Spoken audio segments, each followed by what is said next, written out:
and can still be seen on the cuffs of Nixon loyalists. A number of organizations put out similar cufflinks with small enameled devices on 364.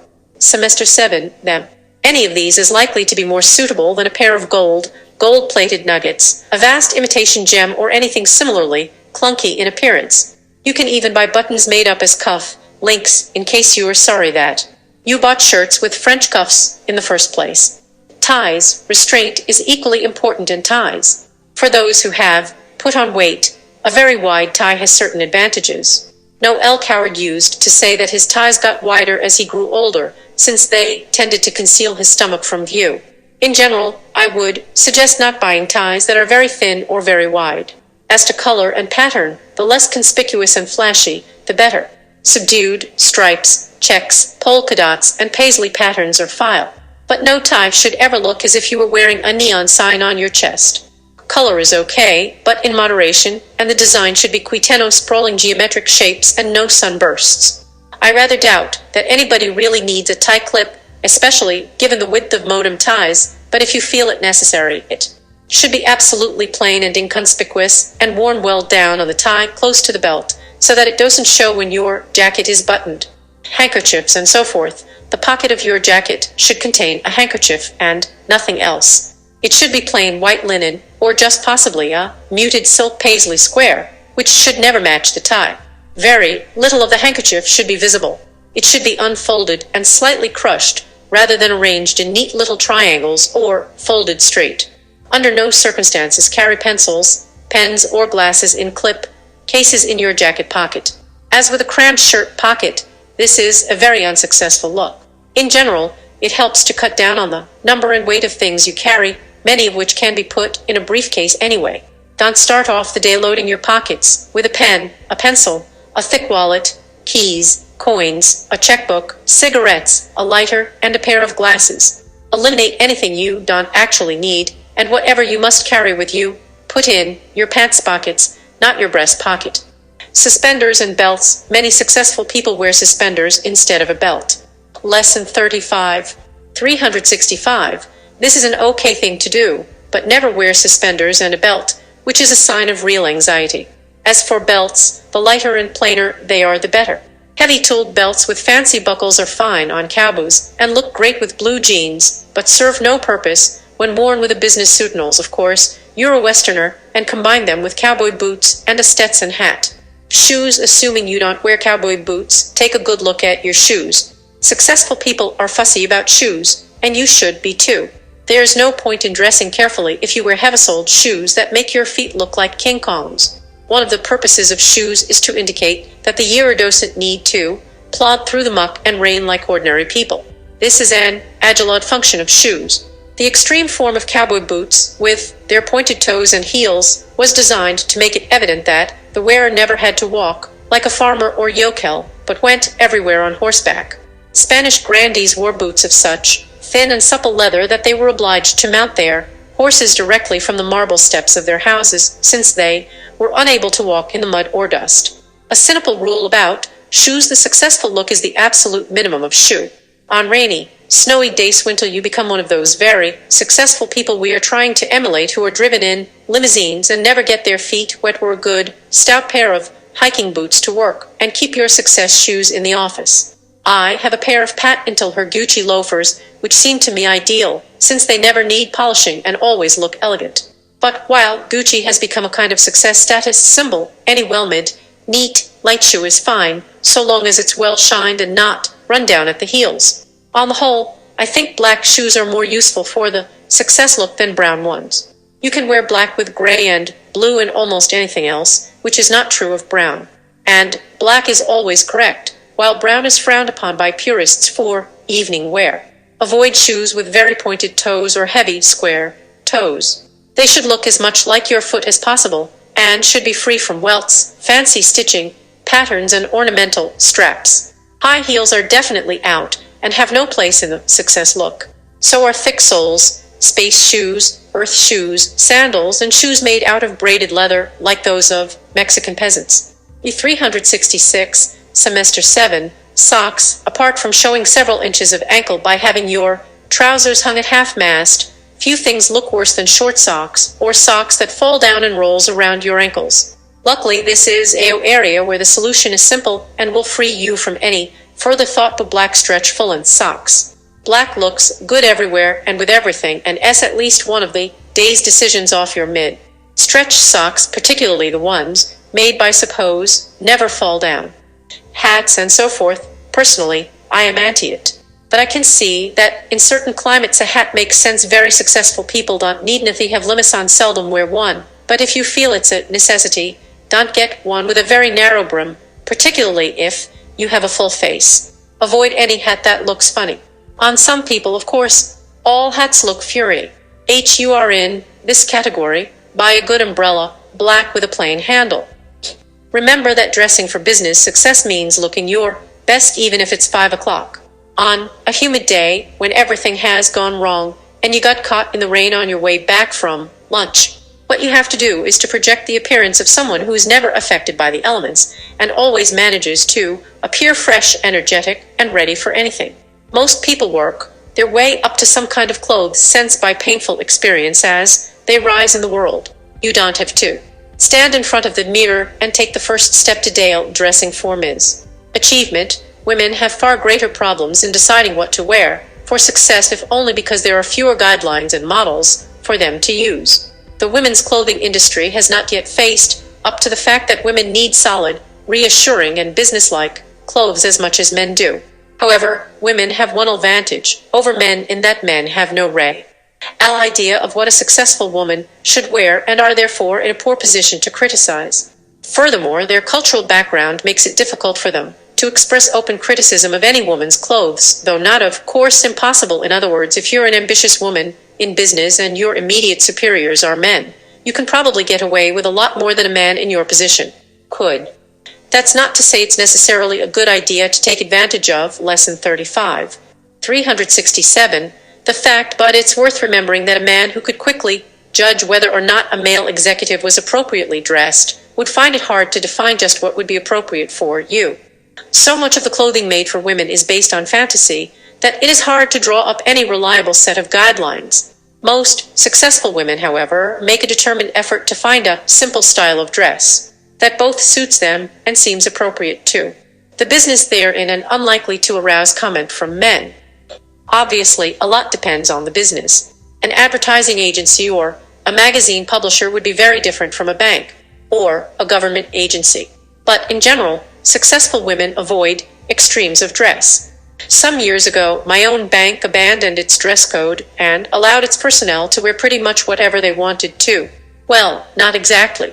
In a burst of reverse sexism, they demanded that male personnel wear a suit and a tie, but allowed the women more or less total freedom.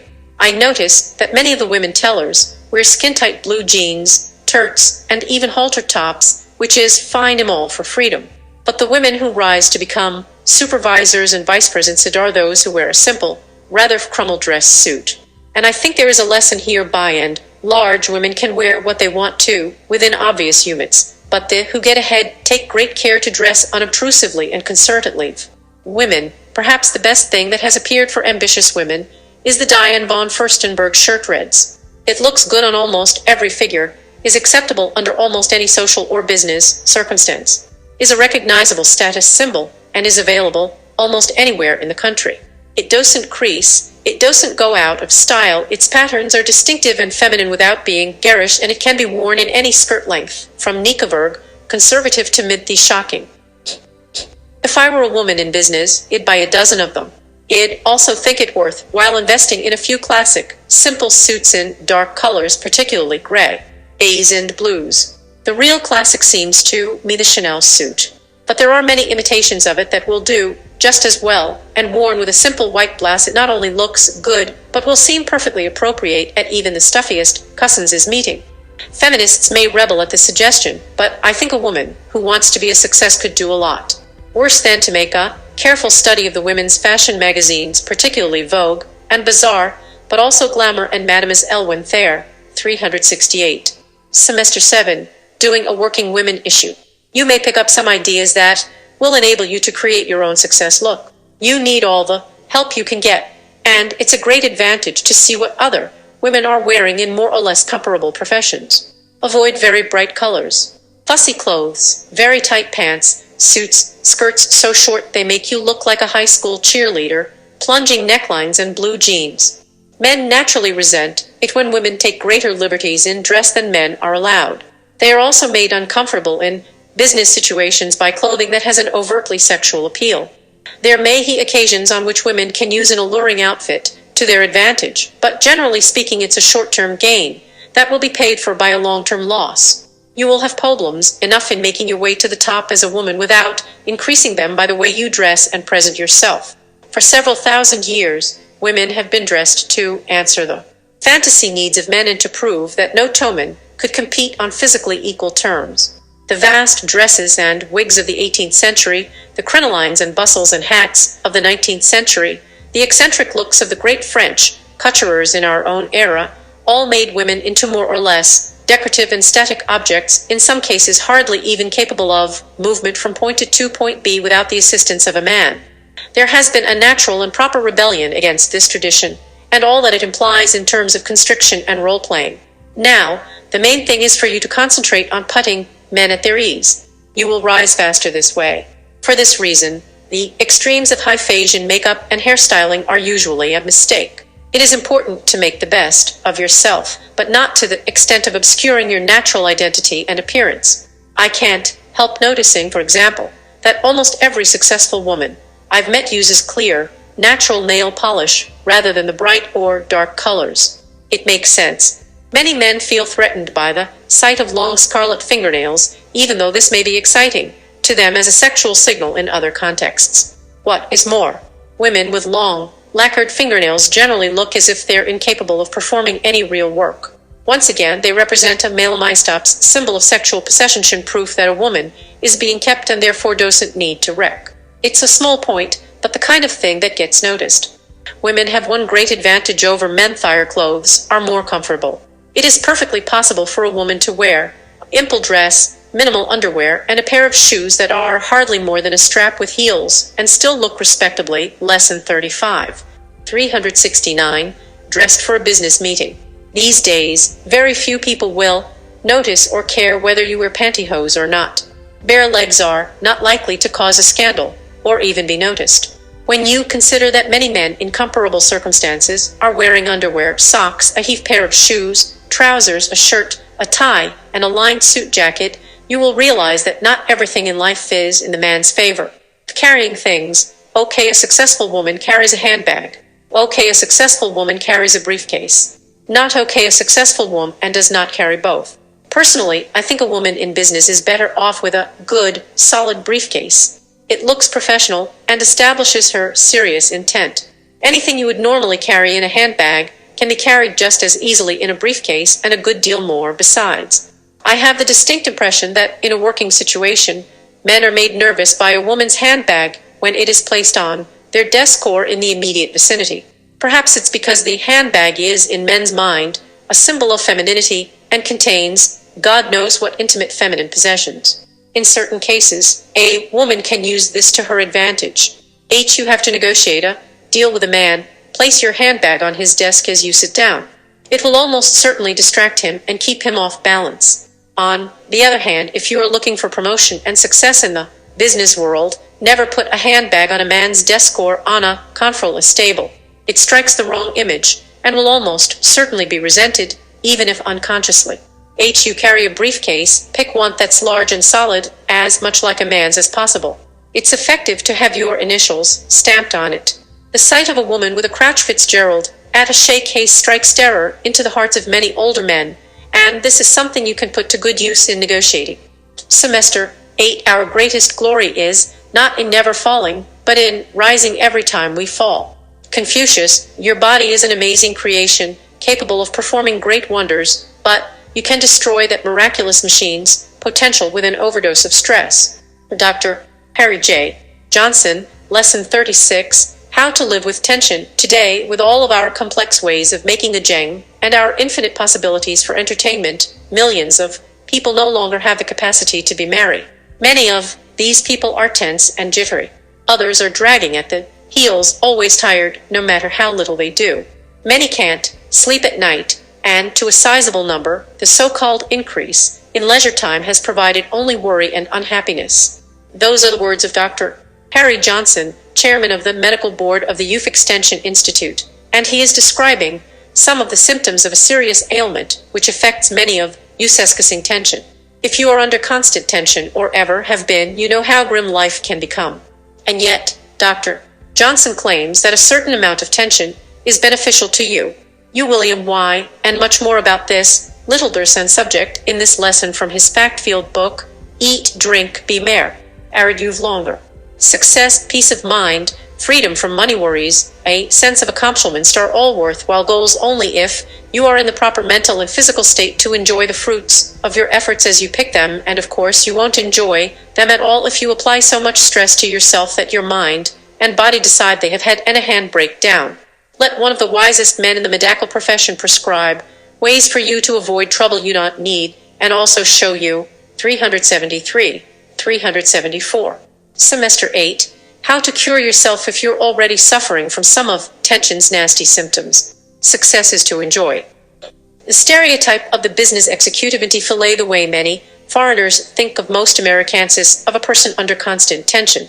He swallows tranquilizers by the bushel, and he drinks gallons of black coffee as he sits late at night at his desk, working himself to death. And to watch certain TV commercials, it seems evident that the entire population suffers from the jitters, raw nerves, headaches, indigestion, and complete inability to sleep. It is certainly true that many of the people who seek medical advice these days have complaints that can be attributed to excessive tension. At the same time, working hours are much shorter than they, workflow breaks are an established routine, vacations are longer, and more frequented. We are constantly reminded that we have more leisure than ever before. Why, then, do we hear so much about tension and pressure? Part of it is the age in which we live. Instantaneous communication has brought the complexity of the world into every home.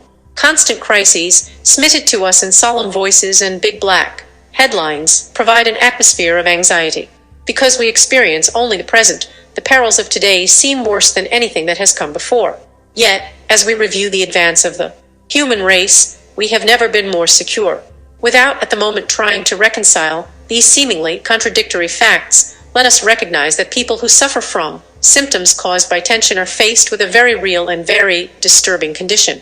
Excessive tension can bring about physical ailments such as indigestion, headache, pain in almost any part of the body, and for people under constant tension, life can be a torture. However, what is a tense or prompting situation for one person is taken in stride by another. Everyone should learn whether his threshold for tension is jeg or low. Lesson 36, 375. Stress and tension similar but not the same. The human body has been designed to resist an infinite number of changes and attacks brought about by its environment. The secret of good health lies in successful adjustment to changing stresses on the body. Stress is the rate of wear and tear on the body. In simplest terms, whatever you do that seems strenuous or wearing is stress. Going out into the cold or the heat produces stress. There is stress on the body from disease, physical or mental effort, crossing the street, or being exposed to a draft. Any emotion, any activity, causes stress. The feelings of being tired, jittery, or ill are subjective symptoms of stress. It is how we react to stress that makes the difference between pleasant, healthful living and suffering from a variety of unpleasant symptoms. Again, stress represents a direct physical attack on the body, and excessive tension is on such stress-suiting agent. What, then, is tension? First of all, tension is normal and beneficial. It is part of the normal functioning body. In fact, we cannot live healthfully without it. Tension has been defined as psychic energy that needs to be released. Tension is that inner drive which is usually considered the mark of a successful person, whether he is a top athlete, a bishop, a business leader, a general. Tension is what makes people go.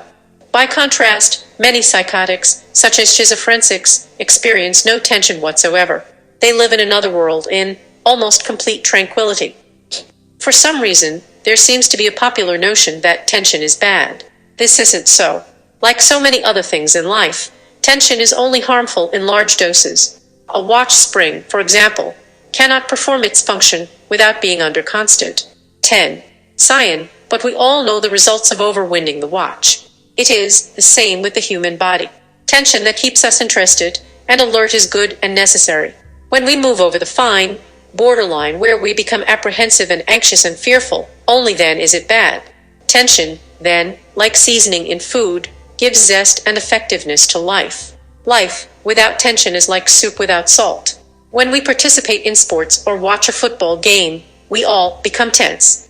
Under circumstances such as the football game, people aren't 376.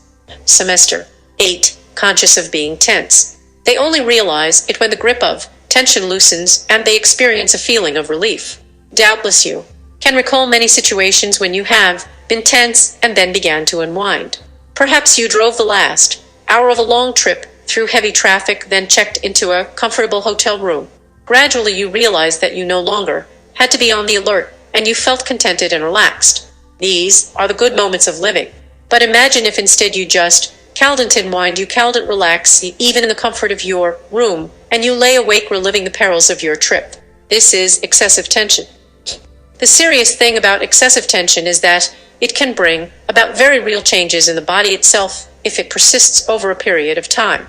That is why it is essential, if you have any of the symptoms of excessive tension, to find the causes of the tension as quickly as possible.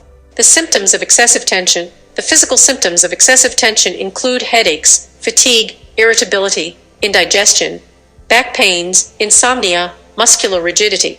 Any one of these symptoms can, of course, arise from an organic disorder or a disease. But this can be determined by a physical examination. This is why the annual health audit is so important. We also know that many of these symptoms can arise from an emotional disorder.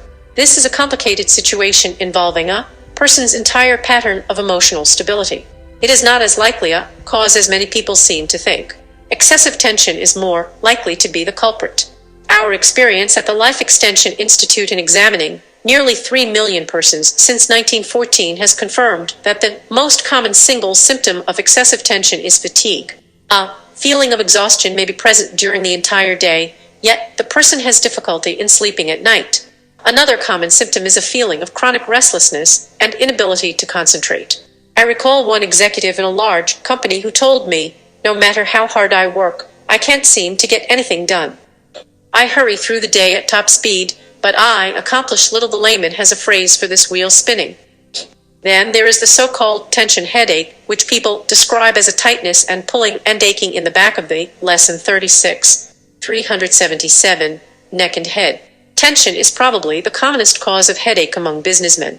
It develops regularly late in the day, but crescent examination will not reveal any organic cause. There are also many hereditary symptoms from the gastrointestinal tract: exogenous, gas, constipation, and lower abdominal cramps may be caused by tension. Finally, palpitation of the heart accompanied by a sensation of lightness in the chest around the heart can be the result of tension. Every one of these symptoms is unpleasant, to say the least. They are also a warning that you may be headed for serious trouble. While excessive tension can disturb people in all walks of life, we think of it most commonly as an executive disease. It is fashionable to refer to the rat race as the villain, and the ulcer is supposedly the Madison Avenue badge of honor. How widespread is excessive tension? To find out how widespread tension really is among executives, we made a study of 6,000 businessmen. Our purpose was to determine the prevalence and degrees of tension, as well as the effects of kinds of jobs upon tension. The results, which were widely publicized, were gratifying. Excessive tension among executives is not nearly as prevalent as is commonly supposed. For instance, 78% of the businessmen reported that they were not working too hard. 81% said that they liked their jobs very much. Only 1% reported serious personality conflicts with their business associates. The great majority reported good health habits as sleeping, recreation, eating, drinking, and smoking. What it boiled down to was this: only 13% of the executives complained of excessive tension, that they worked under constant tension. This was most encouraging and corrected an important misunderstanding about executive life. However, 13% of all executives in the country is still a sizable number of persons to be suffering from excessive tension. We should do our best to understand the cause of this excessive tension to reduce the number of sufferers. The effect on the economy, to say nothing of the human misery among a family of a tension-ridden executive, is such that we should make every effort to eradicate tension diseases. E378, Semester 8, some tension case histories, several cases come immediately to mind. I recall John Jones, an extremely successful executive with a large corporates. John is what is known as a hard-running executive. He has inner drive that has propelled him to the top, and that makes him impatient for results. This is an example of the good effects of tension. However, when John came to us for an annual physical, he complained of painful headaches, trouble in sleeping, and increasing irritability with his associates and with his family. It didn't take long to determine that John was now a victim of excessive tension. And it didn't bite long eyewear to find out the cause once we had talked over his usual business day. John had recently taken over a new division of his company, which had a poor profit picture. Even though he worked long and hard, he cowled and seemed to make a dent in all of the multiple problems involved. He began to think he was the only person carrying the load. As his tension built up, he increased the pressure on his staff with resulting ill will and loss of cooperation. Gnawing away at him also was a fear that his superiors were not happy with his progress. His president was a type who was sparing in his praise, and John didn't know where he stood. We suggested to John that he settle this matter immediately with his superiors, even if it meant getting another job. In a week John came in to see me, and already he was beginning to be like his old self. His confrontation with his president had revealed that the company's officers were more than happy with what he was accomplishing, in fact, thought it was miraculous. The president was so fearful, in fact, that John might leave, that he insisted that John take an extra vacation immediately and promised meanwhile to give him some additional staff to help him. This case has two lessons. If you feel you're getting out of depth on your job, find out exactly where you stand. Face up to it, regardless of the consequences. 2. And if you have a conscientious man like John Jones on your staff, tell him occasionally that you're pleased with his efforts. You don't have to be a business executive to suffer from excessive tension. I remember a housewife who had always been contented with her home and social life. Now she was tensed up all the time and given to unpredictable outbursts of temper. Often, she would wander through her house in the middle of the night, completely incapable of sleep. A brief discussion revealed that she was worried about the lack of progress of her teenage son, who was, and lesson 36, 379, more interested in mechanics than in preparing for a law career, as his fond mother wanted. Once she faced up to the fact that both law and industry would be better off if her son headed for medicine. I call engineering, her symptoms vanished. Don't blame the rat race. Many people who complain of excessive tension brush it off with a reference to the old rat race and obtain a certain perverse pleasure in the illusion that they are working too hard. I think I can state categorically that few people these days are really working too hard. Rarely do we hear of symptoms that can be traced directly to overwork. Only 50 years ago, people worked much longer hours and there were few cases of tension and nerves. Let us recognize that people today spend only 2% of their time at work. The rest of the time like percentages spent outside the office or shop. More often than not, the causes of excessive tension are to be found in the pattern of life in the non-work hours. Sociologists have long been commenting on the problems of leisure time. As a medical man, I can testify that leisure time and effusion do produce health problems. Most people are not victims of the rat race. They have created a rat race of their own. They have not learned to deal with their environment. Because it is easier to ride or drive than walk, most people don't get enough exercise. Because food and drink are readily available, most people have a weight problem. Because of built-in entertainment provided by TV, too, many people have become passive in their leisure time activities.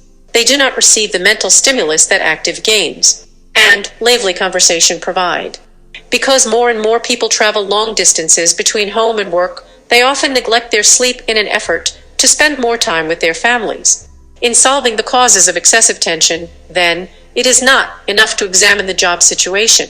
You should examine your whole living pattern to find where you may have strayed. Establishing your tension threshold, most people understand their physical limitations. However, many do not seem to realize that the degree of tension one can, 38. Semester 8, withstand is highly personal. One person can take a great deal of pressure without an ill effect. The samest brewer to another would be incapacitating. If your job or your home environment creates more tension than you can tolerate, don't fight it. Instead, try to change your way of life. At the same time, you should re-examine your health habits. In our survey on tension among executives, for instance, this is what we found about the health habits of the 13% who complained of excessive tension. When they eat breakfast on the fly under 5 minutes. They bolt their lunch under 15 minutes. They hurry through their dinner under 30 minutes. And a high percentage are on diets, nursing gastric disorders. In their recreation, few of those complaining of tension get so in form of regular exercise. Few have extracurricular interests, religious, civic, and so forth. Many have no hobby at all. And 1 out of 5 gets no recreation whatsoever. For their rest, many average 6 or less hours of sleep at night. Few have weekends free for family and cell, and their vacation time is 2% less than the overall average. In their smoking and drinking, most are heavy cigarette smokers. Most have cocktails for lunch, and many drink more than 2. Many have more than 2 cocktails before dinner. In the drugs they take, most of them use sleep-inducing sedatives.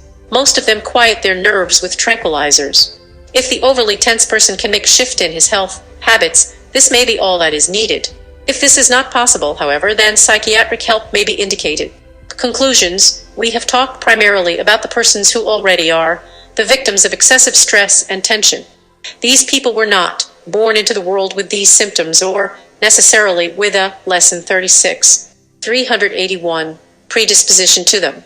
Somewhere along the line they acquired habits or failed to face certain situations which brought about these symptoms. If you want to avoid acquiring these symptoms, here are a few guidelines. If you have doubts about the ability to do your job well, take steps to find out that you are in the proper line of work, and switch if it seems indicated. Face up to the facts of the affluent life and leisure time that most of us now enjoy. Remember that what you do between 9 a.m. and 5 p.m. is not as harmful as what you do between 5 p.m. and 9 a.m. Live within your income. Don't worry about keeping up with the Joneses. This advice may seem out of my field as a physician. However, we know that conflicts in everyday living build up tension and hence affect your physical well-being. If you have trouble getting on with people, socially or on the job, better get some professional help. Every desk-bound worker should leave his chair at least once every 2 hours and walk about the office for a few minutes. Chairmen should call for occasional 10-minute intermissions during meetings, breaking up both tension and boredom. If you are always tired, you may actually need more physical activity, or you may be bored with what you are doing. Better find out which it is. Relaxation in small and large doses is the antidote to excessive tension. This does not mean rest, it means a change of scene, a change of activity. The best cure for tension fatigue is exercise, and the best exercise is walking. Finally, learn your tension threshold and live within it. If you have always believed that being a highly competitive person is a habit necessary for success, you are in for quite a surprise.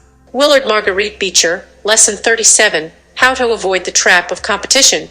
This lesson may open your eyes to truths about yourself and others that you have never considered before. Taken from Willard and Marguerite Beecher's insightful book Beyond Success and Power, it attacks a concept that most of us have taken for granted since our early youth to belief that competition is good for us. All our lives we have been told that we must compete in order to succeed, and if we outrun or outsell or outmaneuver others, we will be praised for our victories and rewarded with all the trappings of success. From little league diamonds to corporate sales headquarters, the war cry is exactly the same across the land: beat the other gissel, and rarely will a pass in our lives. No matter what our age or status may be, when we don't find ourselves competing for something, be it a newly created position in our firm or that last parking place at the shopping center. Is there a better way to live than in the tension-filled hell of constant competition? You can bet your report card there isn't. The operational word is initiative. Initiative is everything. That competition is not every challenge you accept, every problem you resolve, calls for personal initiative. Initiative produces self-reaction with you, setting your standards, whereas competing with others means that you allow them to set your goals, your values, your rewards. Read this lesson slowly, please. Be prepared to underline every statement that seems contradictory to what you have previously been led to believe. Think about the discoveries you make here and what they can mean to how you conduct yourself in the future. 383, 384, Semester 8. Remember, competition will always place your life in the hands of others, while initiative gives you the freedom to choose your own destiny. The competition enslaves and degrades the mind. It is one of the most prevalent and certainly the most destructive of all the many forms of psychological dependence. Eventually, if not overcome, it produces a dull, imitative, insensitive, mediocre, burnout, stereotyped individual who is devoid of initiative, imagination, originality, and spontaneity. He is humanly dead. Competition produces zombies non-entitas. Competition is a process or variety of habitual behavior that grows out of a habit of mind. It originates from our need to imitate others during early childhood. But it is a sign of persisting infantilist if it is still dominating us after adolescence. It is a sign of retarded psychological development, a persisting childishness of monkey see, monkey do. We are trapped in imitation, once established in orbit as an habitual way of looking at interpersonal relationships. It contaminates all our relationships. It becomes a way of relating to the world, to other people, and to confronting situations. Competition is a killer because it deprives the individual of personal initiative and responsibility. The habit of competing is so widespread that many people firmly believe that it is a law of nature. Competition frequently praised as a great virtue to be developed by everyone. This is a costly misunderstanding, since human skills develop adequately only in cooperation, a condition of reinforcement. Competition always lies at cross pursuits with cooperation and thus frustrates individual human initiative. This unfortunate misunderstanding arises from the fact that people seem to see a superficial resemblance between initiative and competition. Many even regard them as identical, like mistaking toadstools for mushrooms. Unless we clearly see the difference between the two, we cannot hope to avoid the evils attendant on competition. It tries in every way to imitate initiative. But the sad reality remains we compete with others only in those situations in which we are afraid and defective in initiative. Those who can do, those who cannot or dare not imitate. Initiative is the most highly prized of virtues. It is a vital, lesson 37, 385, necessity for everyone, since all human problems demand activity. Human problems do not get solved where personal initiative is lacking. Self-realization is not possible without initiative, and one cannot fulfill his own potentialities unless he is both emotionally and physically self-reliant. Nothing can take the place of personal initiative in the life of an individual. It is for this reason that we place such high value on initiative and on the individual who has developed it. Initiative is the opposite of competition, and one is the death of the other. Initiative is a natural quality of a free mind. It is wholly spontaneous and intuitive in its response to confronting situations as they arise, like the thrusts of a swordsman. The free mind allows one to be an inner-directed person whose responses in action are automatic.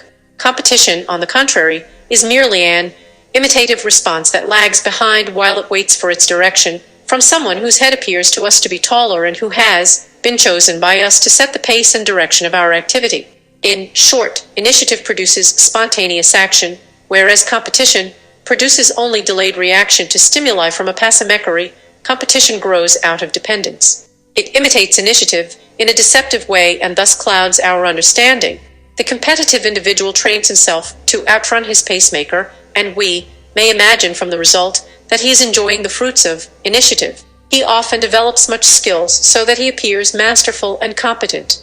As a result of his success, he is often put in a key position where he must originate and organize policy in an unstructured situation that demands independent, imaginative, original planning or activity. In such situations, he cannot function inventively, since he has trained himself only to outrun or imitate existing patterns. He has no freedom of mind to create or improvise new forms. He spends his working days in a bind or trap. To free the mind from the habit of competition, we must see in detail the process by which the mind is ensnared by competition. The way out of a trap is to know the way the trap is built. Only then will it cease being a trap. The release from the stranglehold of competition lies in the increase of self-realization, since competition can only arise out of a lack of self-realization. It is that simple self-defense and accomplishes that which competition can never touch. As we have said, the competitive person makes pacemakers out of those he sees around him and puts their heads higher than his own. He abdicates his own birthright doing so. Having abdicated his own initiative, he then begins the struggle to surpass those he places higher than himself. Thus he grows blind. His 386. Semester 8. Own inner potentialities, and in time, is fully under the hypnotic influence of his self-kitted pacemakers. He feels hypnotized by fine. He enters into a condition of total dependence on outside direction in the sense that he uses others as if they were seeing dogs to guide him. He dares not use his own intuition or spontaneity. Thus, he is in a state of continual irresponsibility, exercising no mind of his own and merely reacting to others. If they take snuff, it is he who sneezes. An old Zen monk named Rinzai summarized his impatience with such individuals by saying, "If on your way you meet the Buddha, kill him." Disciples of the truth, make an effort to free yourselves from every object. You with eyes of moles, I say to you no. Buddha, no teaching, no discipline. What are you ceaselessly looking for in your neighbor's house? Don't you understand that you are putting a head higher than your own? What then is lacking to you in yourselves? That which you have at this moment does not differ from that of which the Buddha is made. It is evident that the habit of competition is based on, or linked to, another habit of one-to-clone comparisons. We either compare ourselves as above or below others. We fear those we imagine are above us because we regard them as authority figures who are in a position to block our progress or punish us. We fear those we fancy are below us lest they somehow displace us in an effort to get above us. Thus life appears to us as just one big, dangerous game of one-upmanship in which we always stand, amidst enemies against whom we must somehow rise and triumph, or so we imagine it to be. The built-in hell of the competitive person is that he stamps himself in his own might as second skulls, lacking initiative and originality. A follower. It is exactly that feeling which relentlessly drives him to compete.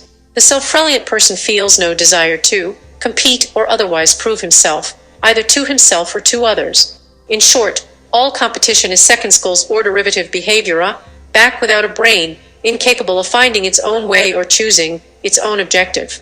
It must lean and depend on the pacemaker of its own envious selection. Comparison breeds fear, and fear breeds competition and oil-upmanship. We believe our safety depends on killing off the one above us by outrunning him at his own game. We have no time to enjoy any game of our own making lest we lose ground in our race against others for status and preferment. And we may not, Lesson 37, 387, rest lest those below us steal ahead in the night when we are not aware. The higher we rise, the greater will be our fear of falling. And so we are fearful regardless of whether we win or lose the daily skirmishes. This type of hypnosis is a form of monomania in which one subordinates himself to the commands of someone he accepts as an authority figure. In short, our total dependence on him leads us to total ignoring of all other signals from our environment. We lose the ability to see and hear that which is plainly visible around us. We cling to the traditional forms of the game he induces us to play. We thereby sacrifice all our inborn ability to respond spontaneously to the confronting realities of life.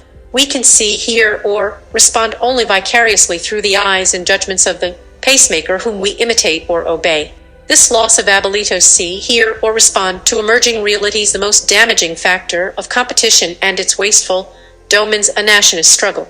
The desire for preferment above others and for personal status leads to the degrading dead Plinston on the opinion of other people and a pathetic craving for words of praise from them. The desire for praise carries with it a terror lest others disapprove. Thus, the mind is enslaved by the craving for the good opinion of those around us. And so, one can say that the need for personal recognition is merely childish.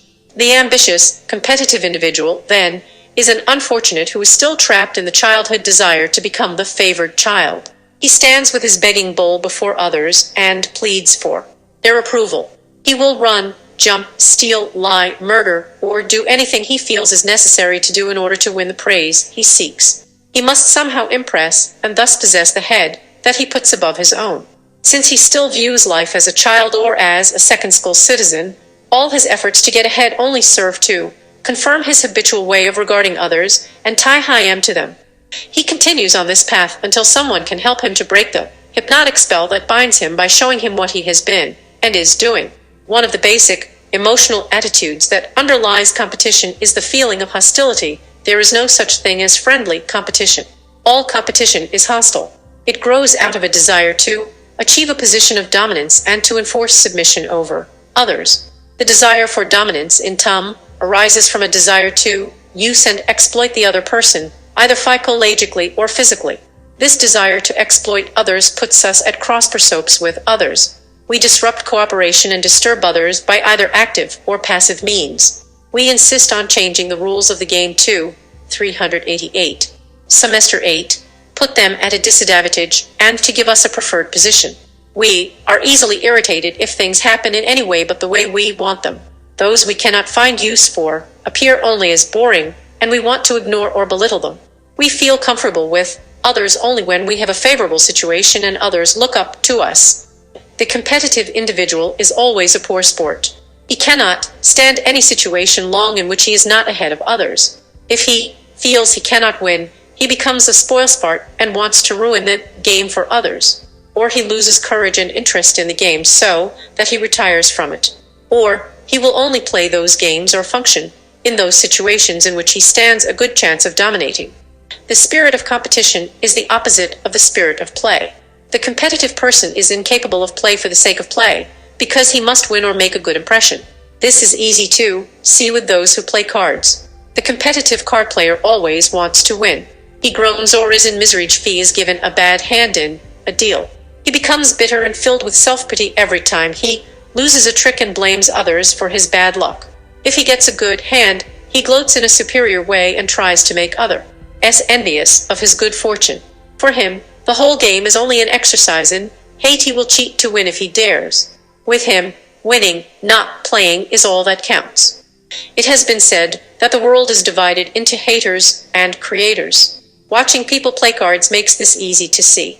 The competitive player in Cardor, in the game of life, has no joy. He lives in fear that he will be put down. But the emotionally self-reliant person plays cards in the spirit of the picnic. There is no such thing as a bad hand to him, because he does not care whether he wins or loses in the game. The process of playing is his joy. One hand is just as interesting to him as another, since none is like the other. His pleasure is to see exactly what fascinating patterns emerge as the game is played and where he can fit his cards into this changing, developing flux of circumstance. He plays intuitively and without any fear at all, since he is free of any need to win or lose. His whole mind is free to enjoy whatever happens, and he can take any risks he likes with his plays or follow any hunch he may have as to how to play his hand. His only goal is to see what happens, to explore and discover potentialities, not to prove himself. In summary, the competitive person operates out of constant fear. Fear always limits and degrades us. We can never achieve our potential ability in the climate of fear that competition breeds. Dependence leads to fear, fear leads to comparisons, lesson 37. 389, led to competition, and competition eventually destroys us by degrading us to imitation, conformity, infantilist, or mediocrity. Dependence and imitation never led to creativity and independence. Freedom comes only when we put no head higher than our own. If you're waiting for good fortune to smile on you, that first social security check might arrive at your door first. Lord Beaverbrook, Lesson 38c, How to Make Your Own Luck. As you have just learned, competition means placing yourself under the control of others. Just as harmful to your potential is expecting outside circumstances, usually called fate or luck, to produce that golden opportunity that would mean the difference between your success or failure. Emerson said, "Only shallow people believe in luck, believe in circumstances." It was somebody's name, or he happened to be there at the right time, or it was so then, but another day it would have been otherwise. Strong men believe that things are not by luck, but by law, and there is not a weak or cracked link in the chain that joins the first and the last of things, the cause and the effect. Cause and effect. As you sow, so shall you reap. As you do not sow, so shall you not reap. Exactly, insists William Maxwell Aitken, Great Britain's famed newspaper publisher, Lord Beaverbrook, in this brief and powerful lesson from his book, The 3 Keys to Success. Lord Beaverbrook's great success as chief of the aircraft ministry in England during her darkest hours of the left war, won the gratitude of the free world. Doubling the aircraft production of his faltering nation within a short period of time had nothing to do with luck. Again and again, we seem to return to another four-letter word as one of the basic pillars for a life worth living, and that word is work. 391, 392, Semester 8. Lucky is what others will call you after your hard work produces results.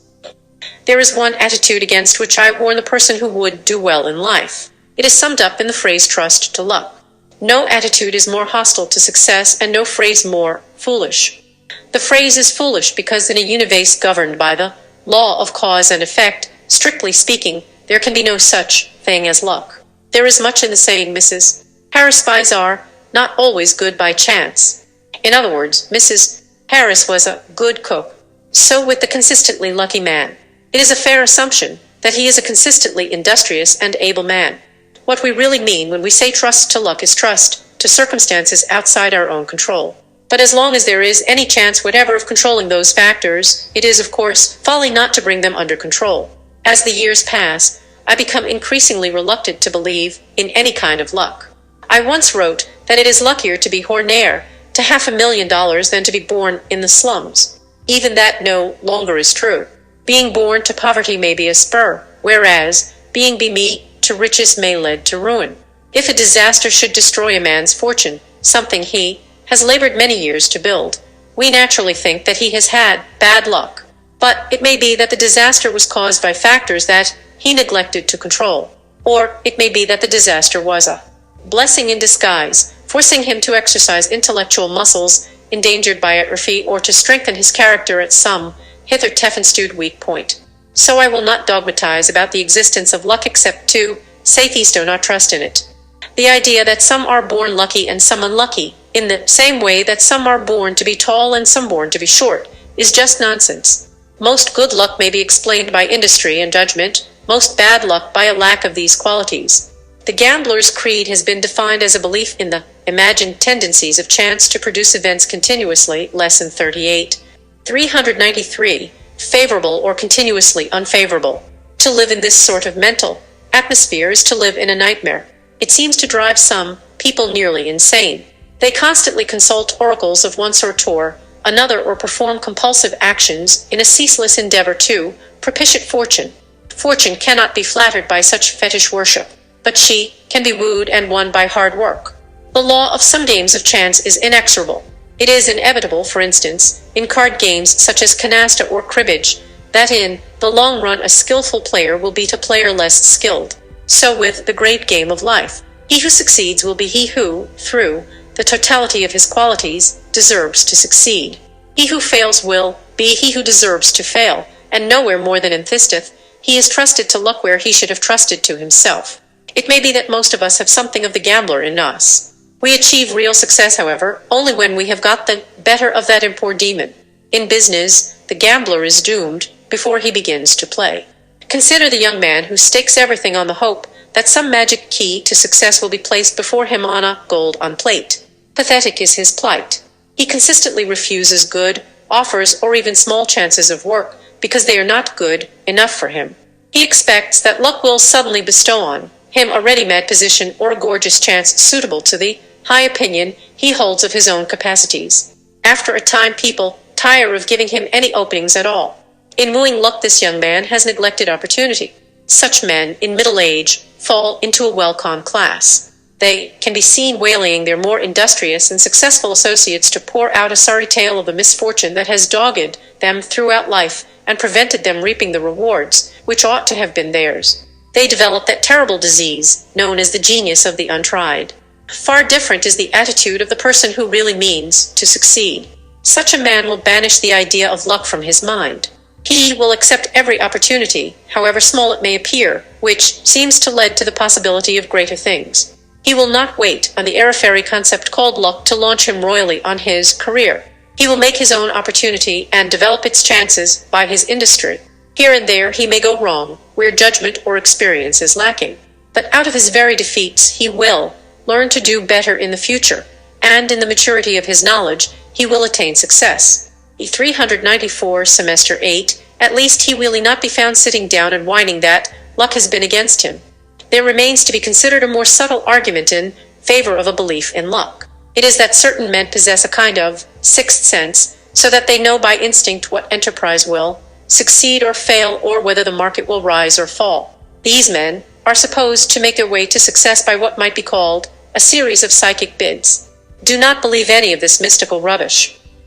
The real explanation is very different. Eminent men who are closely in touch with the great affairs of politics or bisials often act on what appears to be instinct. But, truth, they have absorbed, through a careful and continuous study of events, so much knowledge that they appear to reach a conclusion without stopping to think, just as the heart beats, without any conscious stimulus from the brain. Ask for the reasons of their decision, and they can say no more than, just a hunch. But their conscious minds do not take into account the long-held experience beneath the level of their conscious thinking. When these men prove right in their forecasts, the world exclaims what luck the world would do better to exclaim, what judgmental, what a wealth of experience. The lucky speculator is a very different kind of person. He makes a brilliant coup or so and then disappears in some overwhelming disaster. He is as quick in losing his fortune as he is in magnificent. Nothing except judgment and industry, backed by health, will illure real and permanent success. The rest is sheer superstition. It is natural for youth to hope, but if hope turns to a belief in luck, it becomes poisonous and debilitating. Youth today has before it a splendid opportunity, but let it always remember that nothing but work and brains count, and that a man can even work himself into brains. No fairy godmother will waft a person to success. He or she can attain to that goal only by his or her own sense of direction and relentless work. There is no substitute for work. He whose works you will never achieve a permanent success. At best he will eke out a bare subsistence. Learn this mighty law which can produce either success or failure, wealth or poverty, happiness or heartbreak, and once you fully understand it, you will be able to control your destiny. Ralph Waldo Emerson, Lesson 39, How to Use Youth's Options Wisely. There is a very special quality, as you may have noticed, in those extraordinary individuals who have honored this university with their presence and their wise advice. To them, Sturming for success is only a part of living. It is never the entire apple.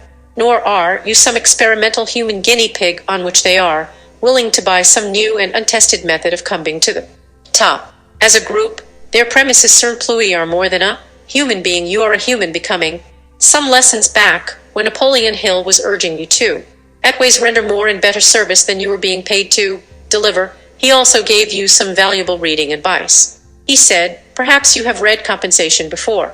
Read it. Agonal one of the strange phenomena that you will observe about this essay may be found in the fact that every time you read it, you will discover new troubles that you did not notice during previous readings. Your life is a precious jewel, and no one ever defined its true value better than Ralph Waldo Emerson. Among his greatest works was Compensation, from which this lesson is taken, and in this classic you will learn the very essence of what it means to pay a price for your actions, good or bad. Once you accept the fact, and many cannot, that there is a law of compensation which governs all your thoughts and deeds, you will have uncovered the secret of directing your life in any direction you choose. Just remember, the law of compensation has never been repealed. You must live with it whether you like it or not, so you may. 395, 396, Semester 8. As well use it wisely and to your advantage. You'll be happy you did. Ever since I was a boy I have wished to write a discourse on compensation, for it seemed to me when very young that on this subject life was ahead of theology, and the people knew more than the preachers taught.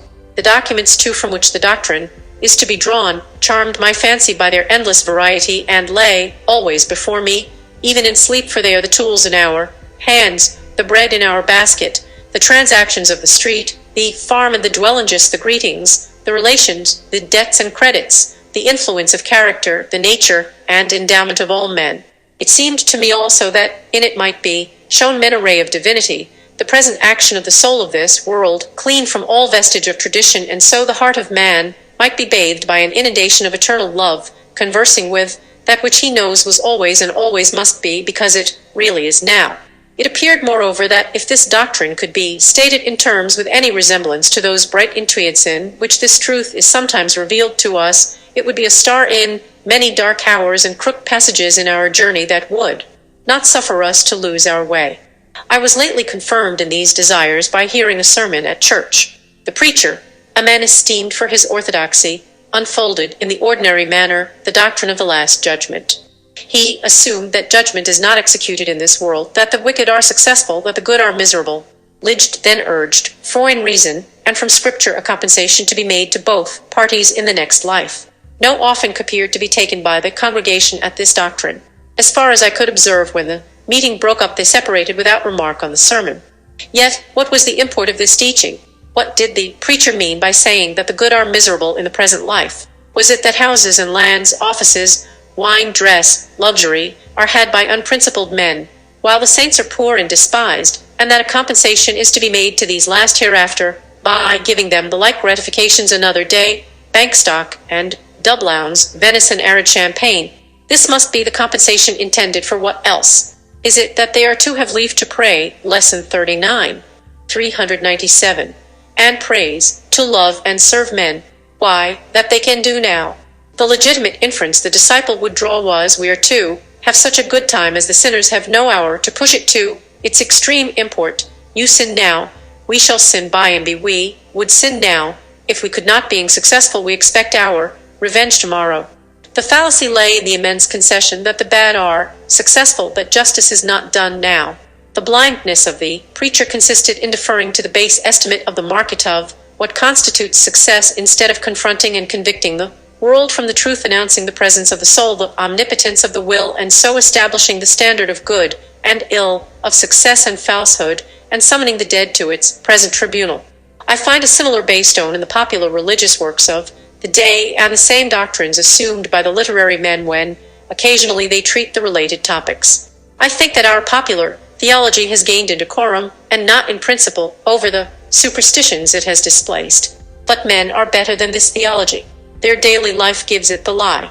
Every ingenuous and aspiring soul leaves the doctrine behind him in his own experience, and all men feel sometimes the falsehood which they cannot demonstrate. For men are wiser than they know. That which they hear in schools and pulpits without afterthought, if said in conversation, would probably be questioned in silence. If a man dogmatize in a mixed company on providence and the divine laws, he is answered by a silence which conveys well enough to an observer the dissatisfaction of the hearer, but his incapacity to make his own statement. I shall attempt to record some facts that indicate the path of the law of compensation, happy beyond my expectation if I shall truly draw the smallest arc of this circle. Polarity, or action and reaction, we meet in every part of nature, in darkness and light, in heat and cold, in the ebb and flow of waters, in male and female, in the inspiration and expiration of plants and animals, in the systole and diastole of the heart, in the undulations of fluids and of sound, in the centrifugal and centripetal gravity, in electricity, galvanism, and chemical affinity. Super and discomagnetism at one end of a needle, the opposite magnetism takes place at the other end. If the south attracts, the north repels. Too empty here, you must condense there. An inevitable dualism bisects nature, so that each thing is a half and suggests another thing to make it whole, as spirit, matter, man, woman, subjective, objective, in, out, upper, under, motion, rest, yea, nay. While the world is thus dual, so is every one of its parts. The 398. Semester 8. Entire system of things gets represented in every particle. There is somewhat that resembles the ebb and flow of the sea, day and night, man and woman in a single needle of the pine, in a kernel of calm, in each individual of every animal tribe. The reaction, so grand in the elements, is repeated within these small boundaries. For example, in the animal kingdom, the physiologist has observed that no creatures are favorites, but a certain compensation balances every gift and every defect. A surplusage given to one part is paid out of a reduction from another part of the same creature. The head and neck are enlarged. The trunk and extremities are cut short. The theory of the mechanic forces is another example. What we gain in power is lost in time, and the converse. The periodic core, compensating errors of the planets, is another instance. The influences of climate and soil in political history are another. The cold climate invigorates. The barren soil does not breed fevers, crocodiles, tigers, or scorpions. The same dualism underlies the nature and condition of man. Every excess causes a defect, every defect an excess. Every sweet hath its sour, every evil its good. Every faculty which is a receiver of pleasure has an equal penalty put on its abuse. It is to answer for its moderation with its life. For every grain of wit there is a grain of folly. For everything you have missed, you have gained something else, and for everything you gain, you lose something. Riches increase, they are increased that use them. The gatherer gathers too much, nature takes out of the man what she puts into his chest, swells the estate, but kills the owner. Nature hates monopolies and exceptions. The waves of the sea do not more speedily seek a level from their loftiest tossing than the varieties of condition tend to equalize themselves. There is always some leveling circumstance that puts down the overbearing, the strong, the rich, the fortunate, substantially on the same ground with all others. Is a man too strong and fierce for society, and by temper and position a bad citizen, a morose ruffian with a dash of the pirate in him, nature sends him a troop of pretty sons and daughters who are getting along in their classes in school, and love and fear for them smooths his grim scowl to courtesy. Thus she contrives to intenerate the granite and felspar, takes the boar out, and puts the lamb in arid, keeps her balance true. The farmer imagines power and place are fine things, but the president has paid dear for his White House. It has commonly cost him all his peace and the best of his human attributes. To preserve for a short time so conspicuous an appearance before the world, he is content to eat dust before the real masters who stand, Lesson 39, 399, erect behind the throne. Or do men desire the more substantial and permanent grandeur of genius? Neither has this an immunity. He who by force of will or of thought is great and overlooks thousands has the responsibility of overlooking. With every influx of light comes new danger. Has he light? He must bear witness to the light, and always outrun that sympathy which gives him such keen satisfaction by his fidelity to new revelations of the incessant soul. He must hate father and mother, wife and child. Has he all that the world loves and admires and covets? He must cast behind him their admiration and amic them by faithfuls to his truth, and become a byword and a hissing. This law writes the laws of the cities and nations. It will not be balked of its end in the smallest iota. It is in vain to build or plot or combine against it. Things refuse to be mismanaged long. Though no checks to a new evil appear, the checks exist and will appear. If the government is cruel, the governor's life is not safe. If you tax too high, the revenue will yield nothing. If you make the criminal code sanguinary, juries will not convict. Nothing arbitrary, nothing artificially it can endure. The true life and satisfactions of man seem to elude the utmost rigors or felicities of condition, and to establish themselves with great indifferency under all varieties of circumstance. Under all governments, the influence of character remains the same, in Turkey and New England about alike. Under the puerile despots of Egypt, history honestly confesses that man must have been as free as culture could make him. These appearances indicate the fact that the universe is represented in every one of its particles. Everything in nature contains all the powers of nature. Everything is made of one hidden stuff, as the naturalist sees one type under every metamorphosis and regards a horse as a running man, a fish as a swimming man, a bird as a flying man, a tree as a rooted man. Each new form repeats not only the main character of the type, but part for part, all the details, all the aims, furtherances, hindrances, energies, and whole system of every other. Every occupation, trade, art, transaction is a comp and of the world and a correlative of every other. Each one is an entire emblem of human life, of its good and ill, its trials, its enemies, its course and its end. And each one must somehow accommodate the whole man and recite all his destiny. The world globes itself in a drop of dew. The microscope cannot find the animalcule which is less perfect for being little. Eyes, ears, taste, smell, motion, resistance, appetite, and organs of reproduction that take hold on eternity, all find room to consist in the small creature. So do we put our life into every act. The 4 semester 8 true doctrine of omnipresence is that God reappears with all his parts in every moss and cobweb. The value of the universe contrives to throw itself into every point. If the good is there, so is the evil; if the affinity, so the repulsion; if the force, so the limitation. Thus is the universe alive. All things are moral. That soul, which within us is a sentiment, outside of us is a law. We feel its inspirations out there in history. We can see its fatal strength. It is almighty. All nature feels its grasp. It is in the world, and the world was made by it. It is eternal, but it enacts itself in time and space. Justice is not postponed. A perfect equity adjusts its balance in all parts of life. The dice of God are always loaded. The world looks like a multiplication or a mathematical equation, which, term it how you will, balances itself. Take what figure you will, its exact value, nor more nor less, still returns to you. Every secret is told, every crime is punished, every virtue rewarded, every wrong redressed in silence and certainty. What we call retribution is the universal necessity by which the whole appears wherever a part appears. If you see smoke, there must be fire. If you see a hand or a limb, you know that the trunk to which it belongs is there behind. Every act rewards itself, or in other words, integrates itself, in a twofold manner, first in the thing, or in real nature, and secondly in the circumstance, or in apparent nature. Men call the circumstance the retribution. The casual retribution is in the thing, and is seen by the soul. The retribution in the circumstance is seen.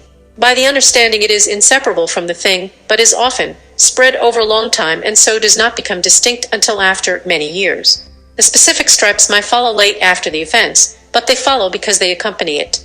Crime and punishment grow out of one stem.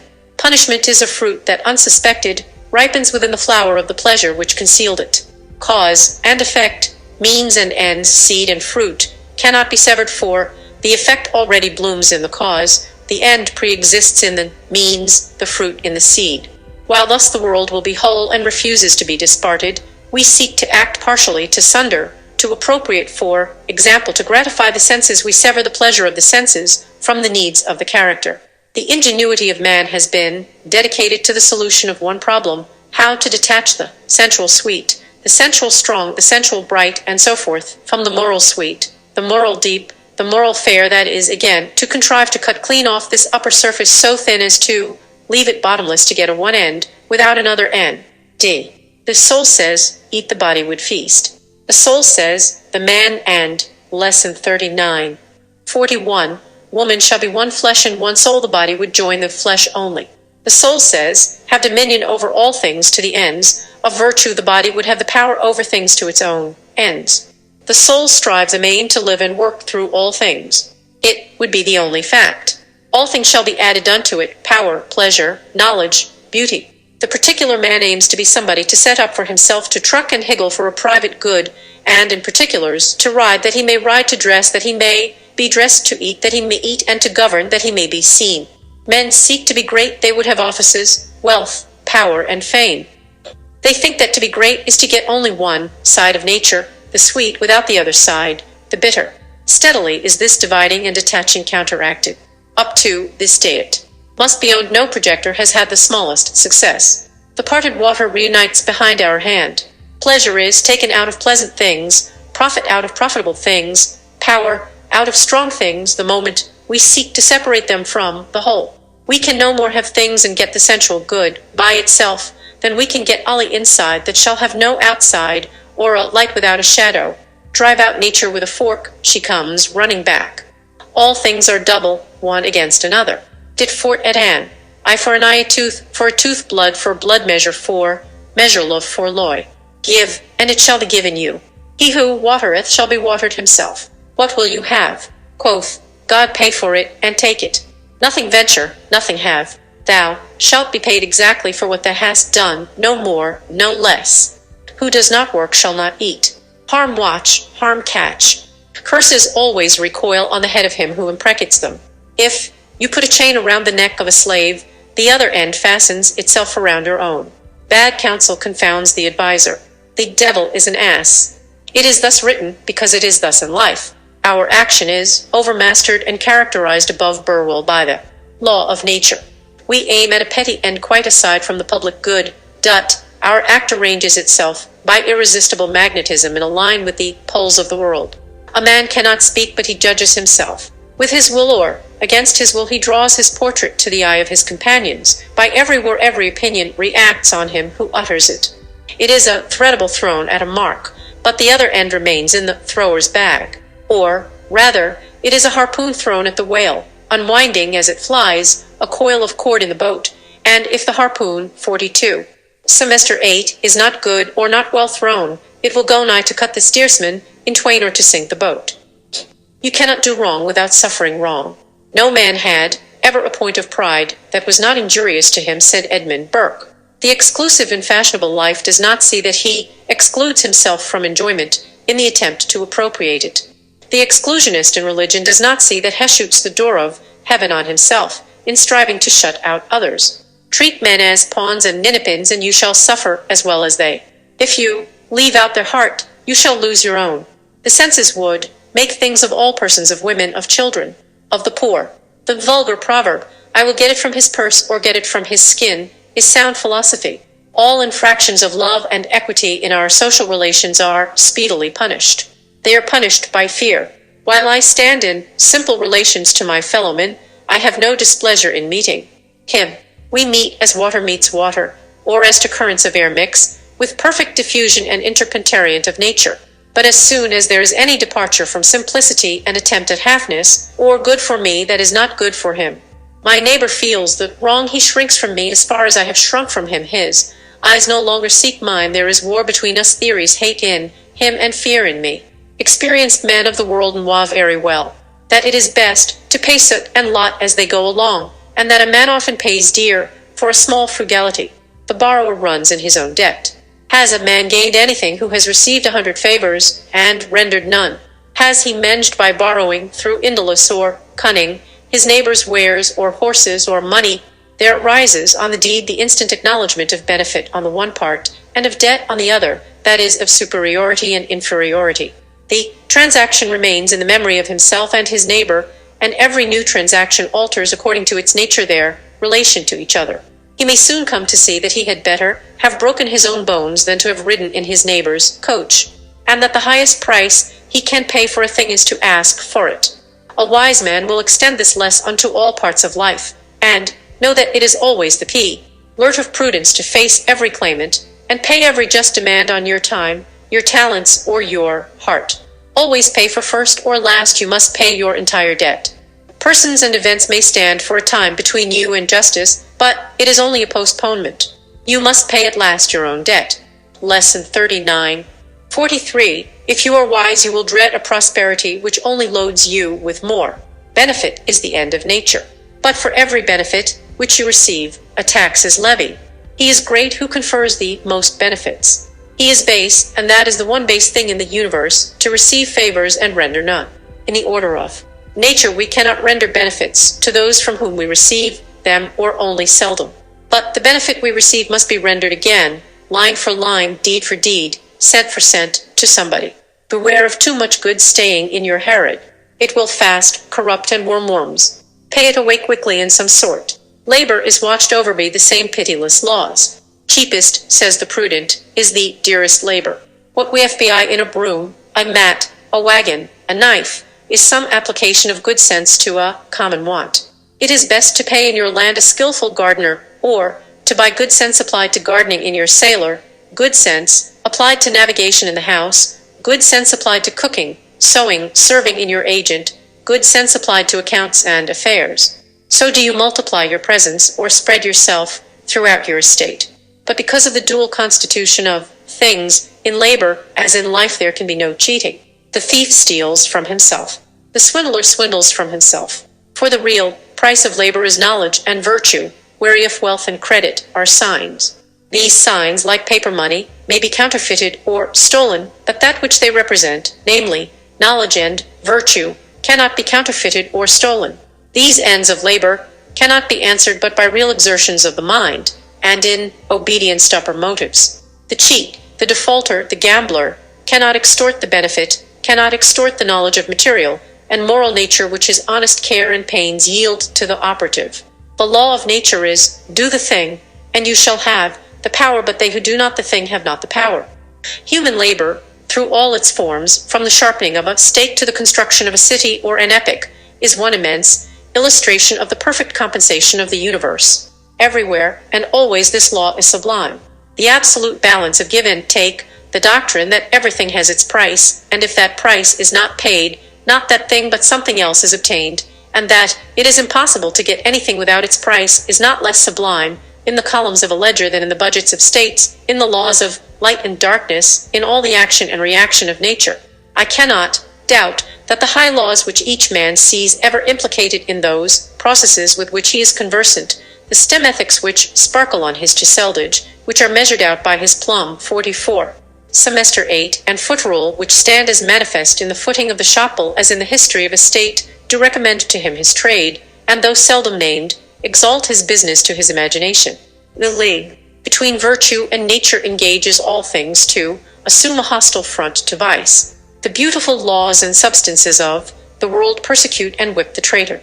He finds that things are arranged for truth and benefit, but there is no den in the wide world to hide a rogue.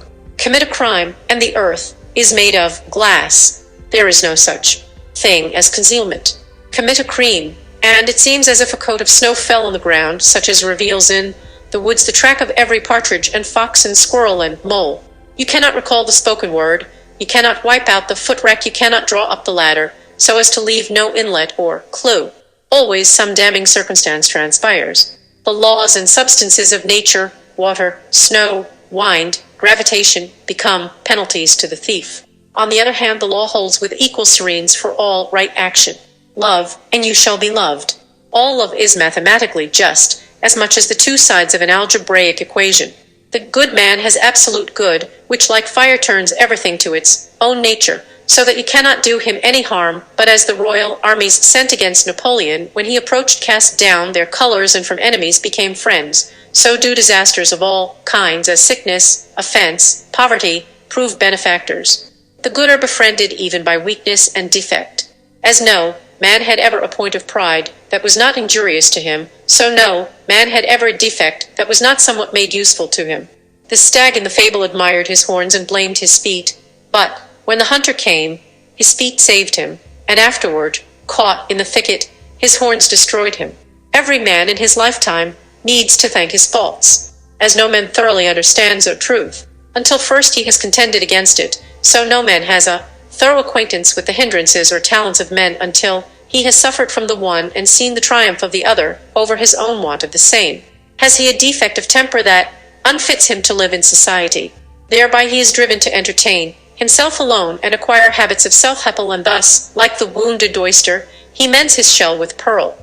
Our strength grows out of our weakness. Not until we are pricked and stung and sorely shot at, all ends the indignation which arms itself with secret forces. A great man is always willing to belittle.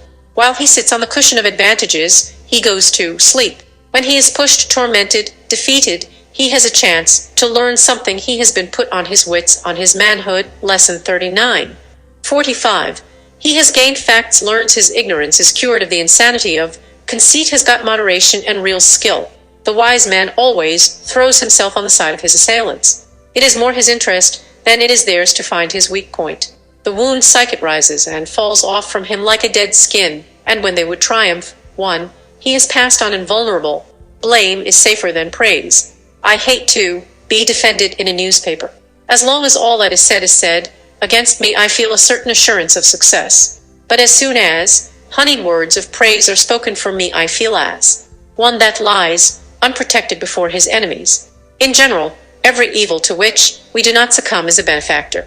As the Sandwich Islander believes that the strength and valor of the enemy he kills passes into himself, so we gain the strength of the temptation we resist.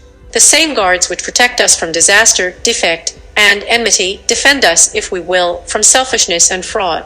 Bolts and bars are not the best of our institutions, nor is shrewdness in trade a mark of wisdom. Men suffer all their life long under the foolish superstition that they can be cheated. But it is as impossible for a man to be cheated by anyone but himself as for a thing to be and not to be at the same time.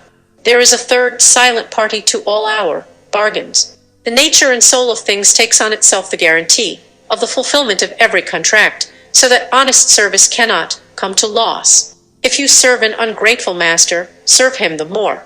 Put God in your debt. Every stroke shall be repaid. The longer the payment is withholden, the better for you, for compound interest on compound interest is the rate and usage of this exchequer. Man's life is a progress and not a station. His instinct is trust. Our instinct uses more and less in application to man, always of the presence of the soul, and not of its absence. The brave man is greater than the coward, the true, the benevolent, the wise is more a man and not less than the fool and knave. There is therefore no tax on the good of virtue, for that is the incoming of God himself, or absolute existence without any comparative.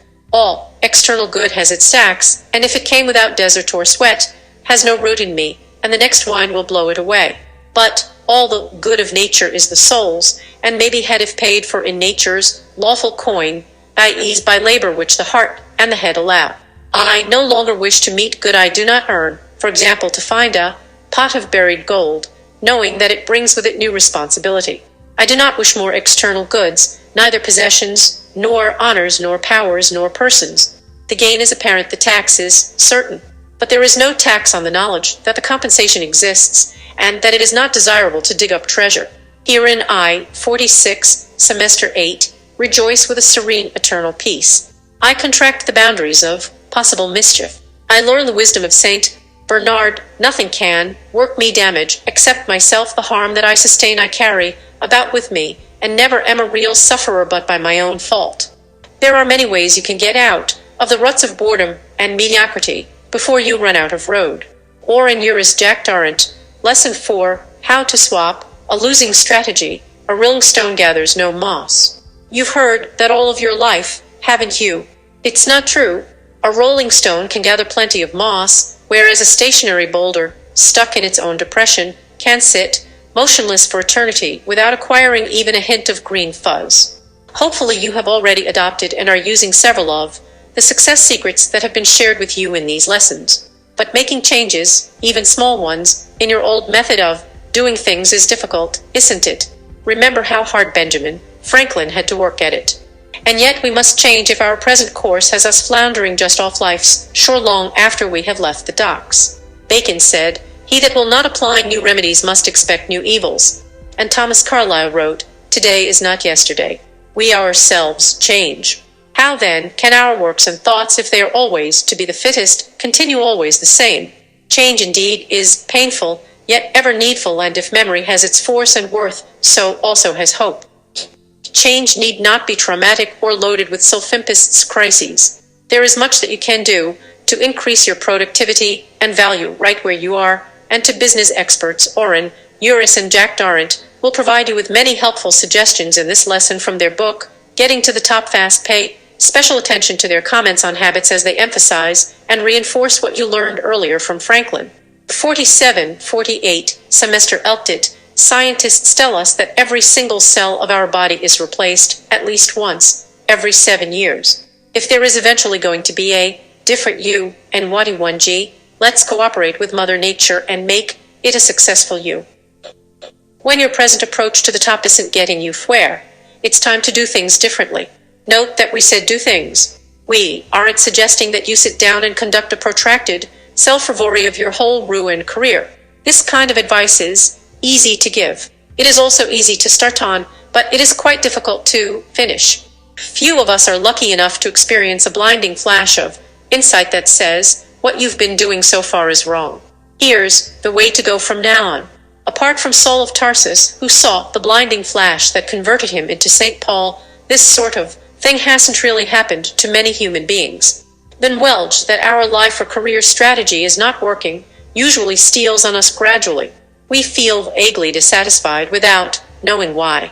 We don't get much fun out of what we're doing, and we can't see clearly where we're going. Then it's time for a change. Such a change does not emerge full-bound from your mind. You have to prepare yourself for the change. Review your strategy by asking yourself some questions. Start to do things differently. Decide on new goals or better ways of attaining the old goals, and then replace losing habits with winning ones. Here are some brief observations on how this can be done. No single recommendation requires extensive soul-scaring or tremendous effort. By using some common sense and making some simple moves, you can manage the transition from a strategy that's getting you nowhere to one that will take you where you want to go. Shake things up. Suppose your present approach isn't working. You know you're going to have to do something different, but what that different thing will be you haven't yet figured out. One thing is sure, your revised approach will involve change. In Lesson 4, 49, you'll have to be ready to accept changes and to make them, but the longer you go the way you're going now, the harder it will be to change. And it will become increasingly difficult to examine your present strategy with any objectivity. You can wear the rut so deep that one day you're unable to see over the sides. If that day comes, you may be stuck in the rut for all time. So even if you haven't yet mapped out your fresh strategy, start making changes. Shake up the way you're living and working now. There are several ways to do it. One method calls upon you to change not the things you do, but the order in which you do them. The daily routine. Look over your daily routine. You are probably doing the same things at the same times, day after day. A manager starts his morning by going through the mail. He calls in his secretary and dictates answers. He confers with some subordinates. He makes some phone calls. This takes him up to lunch. He has lunch in a restaurant, a cocktail, salad, main course, coffee with one or two colleagues. In the afternoon there's probably a meeting and more phone calls. Then, in the time remaining, he tries to work on an important report he's drafting. When he leaves for home well after quitting time, he carries a fat bag of papers and tradamigisms. This manager is getting nowhere on the one project that has most to do with his ascent to the top, the report. His best bet is to rearrange the order of his day without changing its content. Under the new schedule, he comes into the office early, glances at the mail to see if there's anything urgent, then settles down to work on his report. After working on the report for a while, he conducts a meeting and then makes some key phone calls. At lunchtime, he orders a sandwich, eats at his desk, works on the report, and reads memos and trade magazines. During the afternoon, he talks with subordinates. Toward the end of the day, he cleans up the routine correspondence. This altered routine lets him look at every task from a somewhat different perspective. It also has the advantage of placing the more demanding creative tasks earlier in the day, when the manager is freshest, while the things he does by rote are clustered near the end.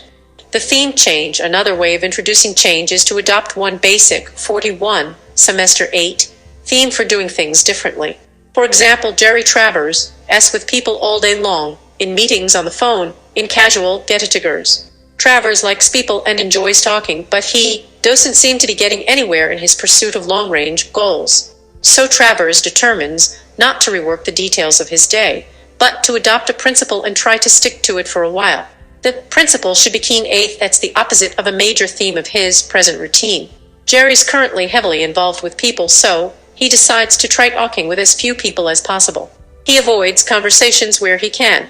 He doesn't turn himself into a Trappist, continues to attend meetings and conduct necessary, exchanges other contacts he eliminates. He works with his door shut. When people drop by, he tells them with a smile that he's busy. At first, Travers is aware of nothing but the novelty of the new approach. But gradually he finds that he's doing things with a basic difference. He's talking less and thinking more. He ponders problems in solitude and discovers that his mind functions well with the audio shut off. Travers has still not made basic alterations. In his strategist thoughts will come it, he's preparing the way by changing his routine. An important principle in changing your pattern can be that of consolidation of what Peter Drucker calls discretionary time. For example, Marge Hewitt has for many years pursued the career of housewife. She's getting tired of it. The kids are growing and need her less. She'd like to do something else with her life bit. Tunt. She never seems to have a chance to think about it. Marge Hewitt has fallen into the pattern of spacing her tasks evenly through the day. She makes the beds, sweeps, dusts, puts out garbage, washes dishes, shops, cooks, and so on. To the extent that one chore diminishes in its demands, she expands others to maintain the even load throughout the day. Marge is operating according to Parkinson's law that work expands to fill the time available, and she's not accomplishing much. So Hewitt consolidates her time. She crowds all her work into as small a space of time as possible. By early afternoon, all the essential tasks are done, and she has a solid block of discretionary time. This time, Marge chooses to use in trips to the public library. There she reads about careers for older women, finds ways to brush up her skills, looks into opportunities for adult education. She hasn't yet formed her strategy, but she's made the change that prepares her to do so. Shake up your pattern. Don't wait until you have the new Lesson 411 strategy. Change your way of doing things first. After the change, you will be more ready to work out a good strategy. And in changing your pattern, make sure you consolidate tasks to give yourself the discretionary time you need to tackle the project of reordering your life. Take a fresh look at the top. In replacing a losing strategy with a winning one, begin with a clear focus on the objectives. When you started out, what was your goal? Have you changed your goal? How often? How long has it been since you thought about getting to the top? Does the top still look as good as it did? At this point, do you really know where you're headed? Whether you feel you are still determined to reach the pinnacle you first set out for, or you think that some other goal would now be more appropriate, it's time to consider alternatives. How close are you to your original top? How much progress have you made? Does progress get easier or harder with time? Are there distinct obstacles in the way? Can they be overcome? Do you feel like making the effort to overcome them? If the barriers between you and your goals seem very great, if they are not diminishing, if you find it difficult to contemplate making the effort to get over them, then maybe it's time to look for a new top. If you can reach your original goal, what goal would you substitute for it? Something in the same line, but lower. Something in an entirely different line. Naturally, if you're choosing new objectives, you don't want all the efforts you've made so far to go to waste. Is there a goal not considered before reached which you'd like to climb? Would you be happy to achieve the new goal? Or would you still wish you'd kept on struggling toward the original top? How much do you know about the problems involved in the new objective? Can you handle them? Would you enjoy handling them? There comes a point in thinking about a change in strategy or a shift in objectives when the rut mentality struggles to take over. One part of your psyche is telling you that it's time for a change. Another part is saying it would be easier to keep on doing the same thing.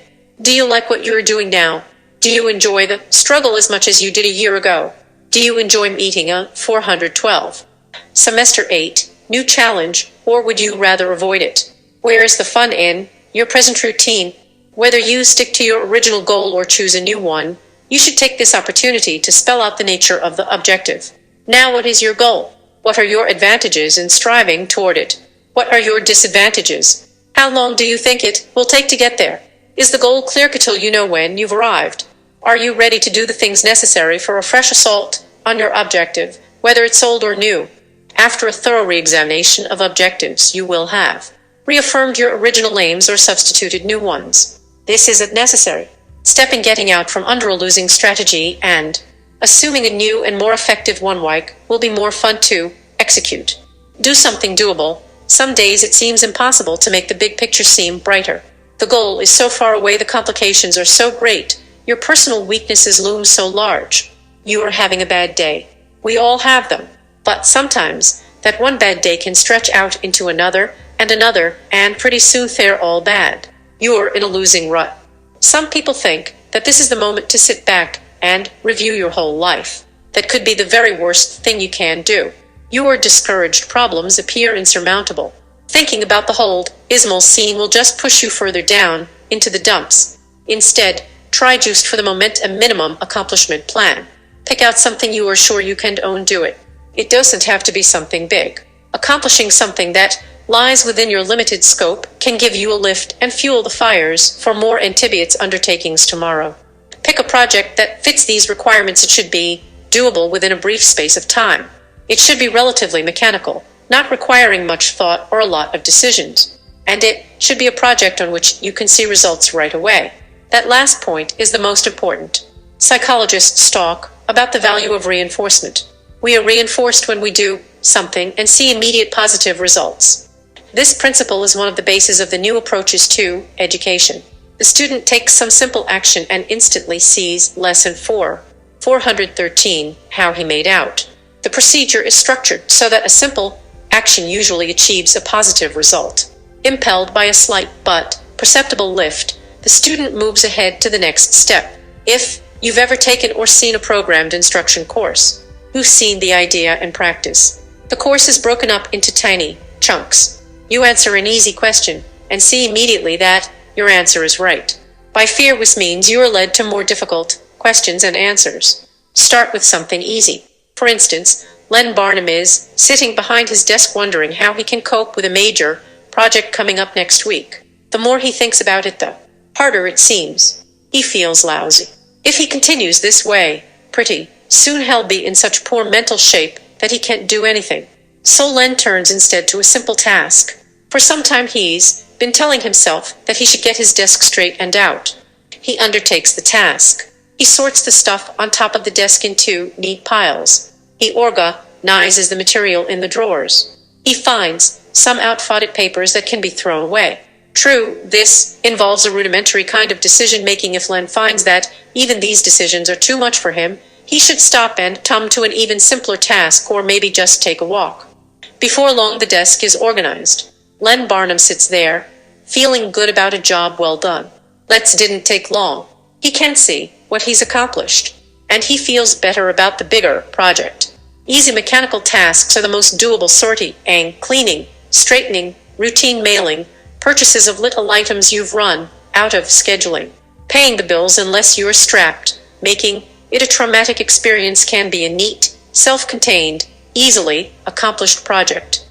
When the major challenges seem too vast, take on some minor ones. Do the doable.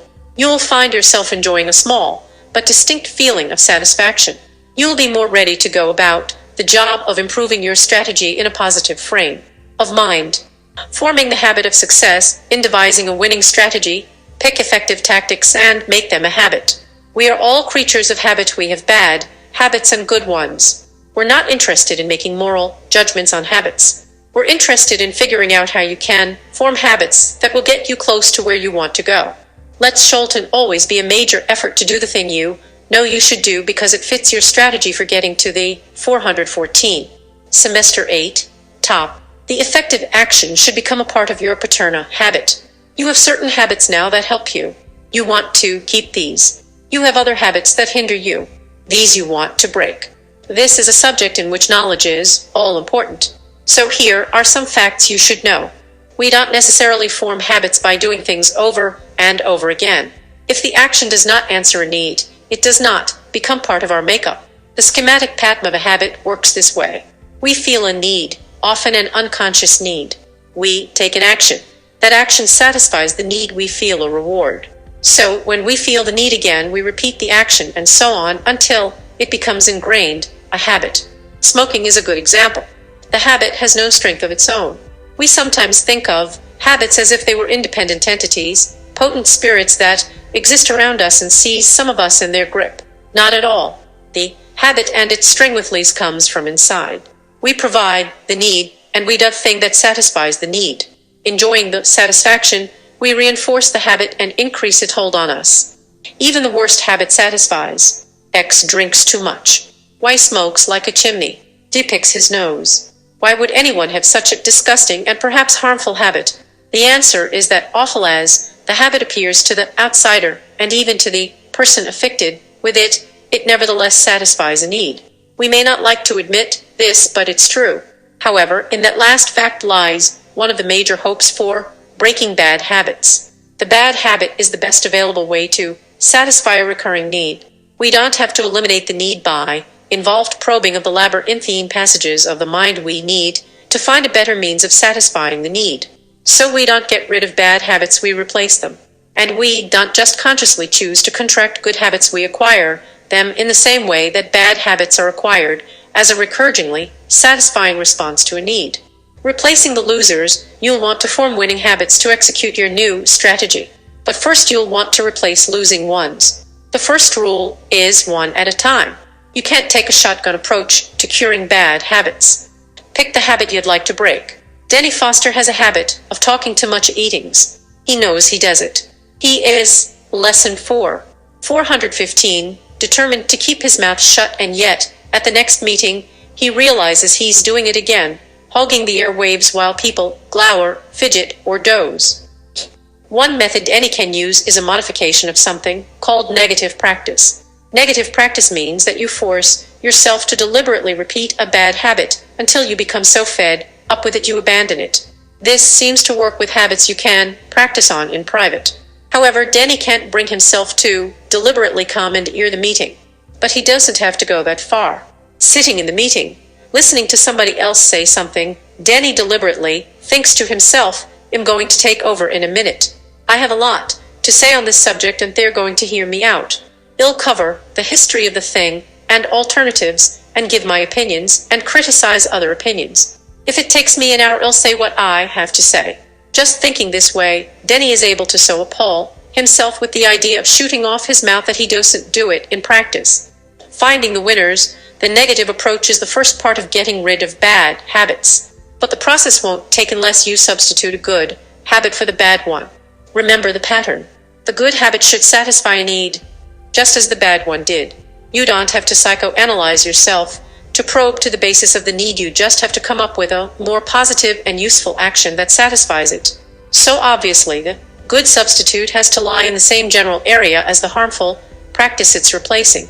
Denny can't use, as a substitute for talking too much, the practice of doing energetic push-ups until he's out of breath. Apart from being inappropriate and non-positive, this action would probably not satisfy the need that gives rise to his habit of talking.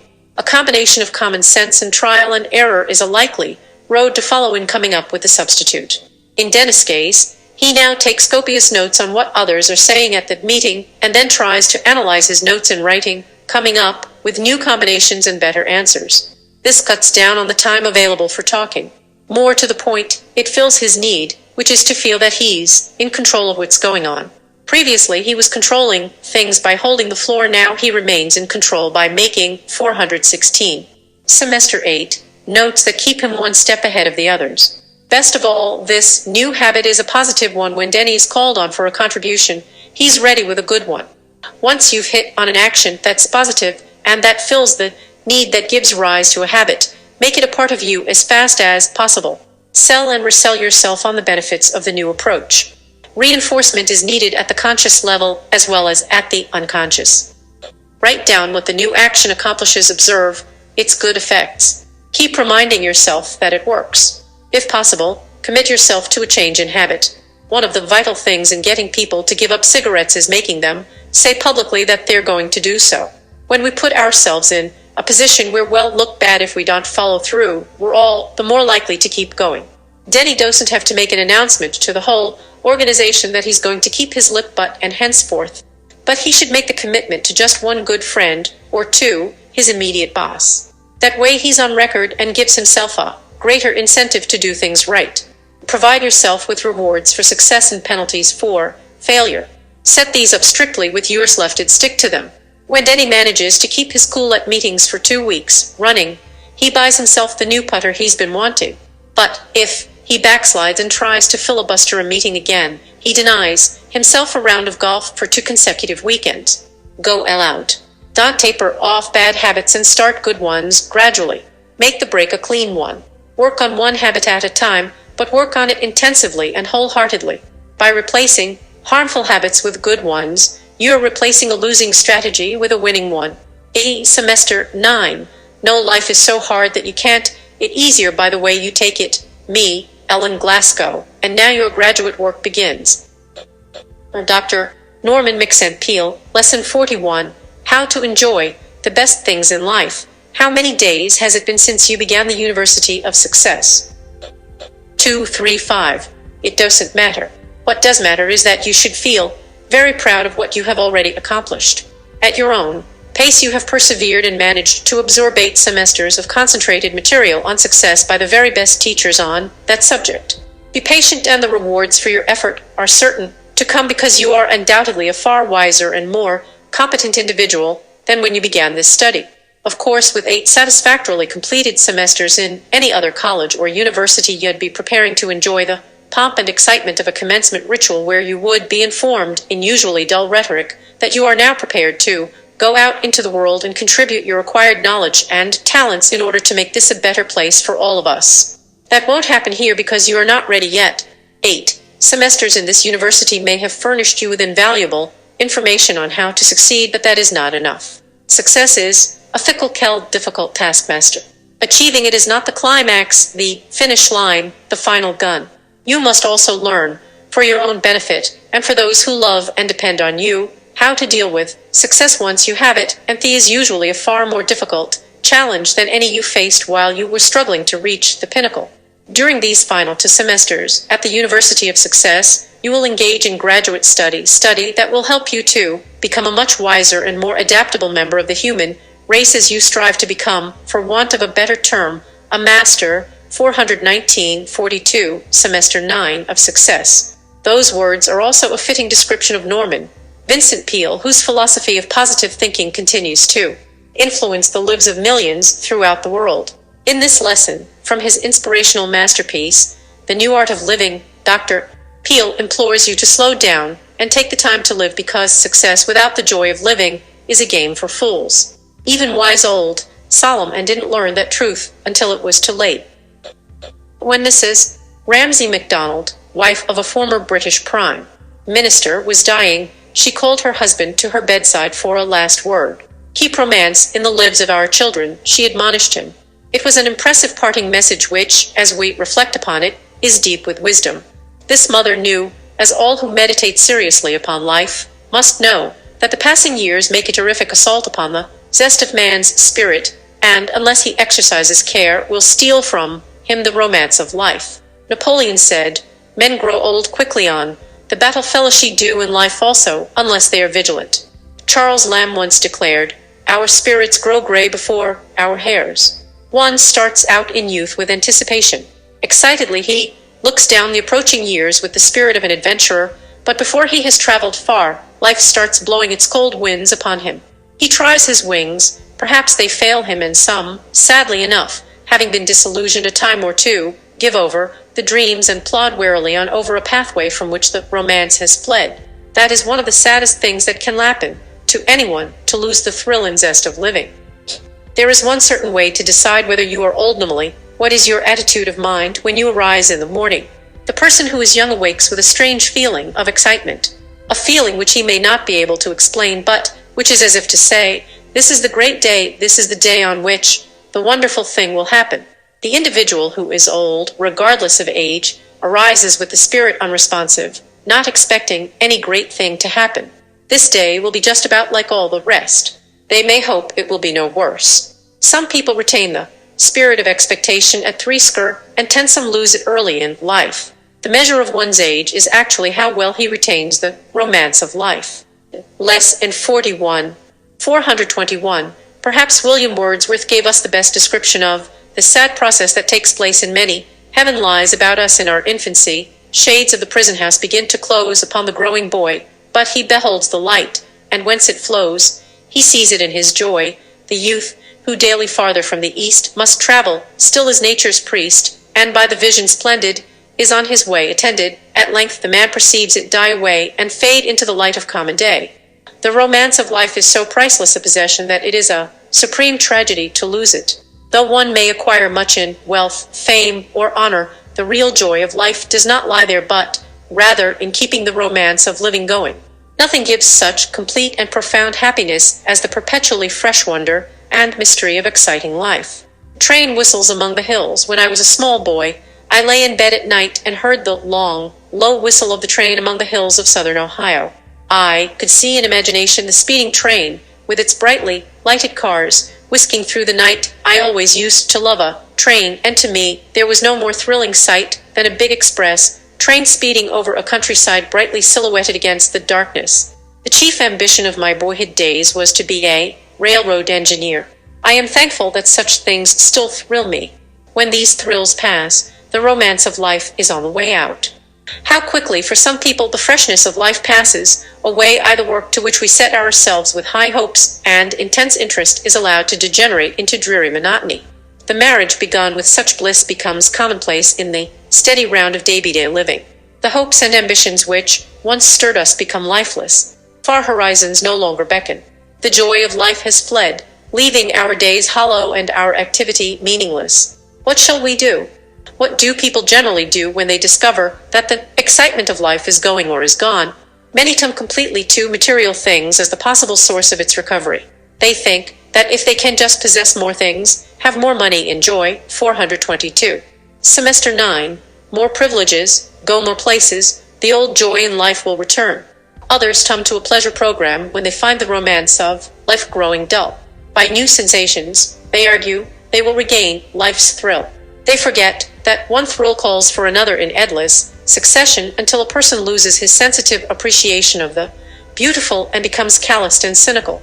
Still others hope to recapture it by casting aside all restraint and ideals. The trouble with that method is that sensations wear out and become jaded. Also, bypass it as we will, everyone has a troublesome little affair in him called the conscience, which is easily hurt, and a pearl in that area is hard to cure. Moreover, in every man, given him by nature, is an innate self-respect which, while it may not prevent him from doing evil, will keep him from ever having peace after he succumbs to evil. How to keep romance in lang? There are other unchastened, wholesome people who just bravely accept the dreariness of life's hardships. They have too much sense to seek departed romance in things, and also too much honor and wisdom to turn to sensual pleasure. But some fortunate people have found the true method of keeping romance in life. There was Robert Louis Stevenson, confined to a bed of pain through long years, yet able to write such happy, lilting little verses that children everywhere have been made joyous by them. The children sing in far Japan, the children sing in Spain, the organ and the organ man are singing in the rain. Stevenson himself knew how to sing in the rain. All of which brings us to the fact we want to emphasize, that the secret of a successful and happy life consists in taking time to live. Life is an art, and to be successful in any art it is necessary to know the real from the imitation and to be content only with fineness of quality. The tragic fact is that many people are content with imitation life when they could just as easily possess the genuine. In the Barrett O. Wimpole Street, Elizabeth Barrett Browning thoughtfully protests, "What frightens me is that men are content with what is not life fatal." She is right about many of us. We pass hastily through restless, hurried, anxious days and call it living, thinking if we capture a vagrant thrill now and then that it is life. Deep in our hearts, however, we know that real life is better than Lesson 41, 423, that it is a great and wonderful experience which is to be fervently desired. Don't let business get you. The time in which we live has made real life difficult, but as we shall see, far from impossible. We are a generation busy with things. Stevenson wrote, "The world is so full of a number of things I'm sure we should all be as happy as kings." The world has many more things than in Stevenson's day, but there is grave doubt if their possession has really solved the problem of happiness. I can push buttons all over my house and have light, music, and heat. My grandfather had no buttons to push, but just the same he knew the art of living. He was a happy man. The increase of things, instead of providing leisure to be enjoyed, in all too many cases has but multiplied our confusion. If William Wordsworth, in the quiet of the English lake country, could say years ago, "The world is too much with us," what would he say now in modern America? We are also a generation of businessmen. Hurry and speed drive us on. A large billboard near the outskirts of a Middle Western city proclaimed, "This is a city of wings and wheels." So is most every city. We have the green light psychologinate that we must make the green light, but how terrible to wait through the red light, people waiting for the light to change. Notice that tense expression. That is one thing wrong with us. All of this has had unfortunate physical effects. It has made nerves and high blood pressure and heart trouble widespread. In speaking of the physical and nervous effects of hurry, William James said, "Neither the nature nor the amount of our work is accountable for the frequency and severity of our breakdowns, but their cause lies, rather, in that absurd feeling of hurry and having no time, in breathlessness and tension and anxiety." This has done something even more serious to modern people. I refer to its deep psychological and cultural effects. It has had a tendency to make us superficial and thus incapable of appreciating the deeper and more subtle values. This hectic, hasty, hurrying age of ours has left the average man bewildered and out of breath. It has made him think that the chief virtue is to keep up with the flying clock. We seem to have the idea that everyone must be constantly doing something. One must be driving a car or dancing or playing bridge or golf or going to the theater or doing something. The American people, and that means you and me, greatly need to learn to reduce life's tempo unless we are to 424. Semester 9. Allow this hurly-burly space age to rob us of life's deepest meaning and happiness. Take it easy. A story is told of some Americans who were making their way through Africa. They had employed a group of natives at the seaport and had told them they were in a great hurry, as Americans usually are. The first day, they went with rapid progress through the jungle. They continued the relentless pace the second day. The third morning, when they were hurriedly preparing for another day of rapid travel, they found the savages squatting under the trees and refusing to move. When they're bewildered and helpless, employers asked them why they were not ready to start. They said, simply, "We shall rest today to let our souls catch up with our bodies. Our failure to take time to live actually prevents us from deriving the best from life." Man assuredly was never meant by the good God to beat out his life in hurry and tumult, wearing out his nervous system and making his inner life shabby. We are given this world to live in happily and reflectively. Let us take time to live. Many of us were brought up on the books of Horatio Alger. One bore the title Strive and Succeed.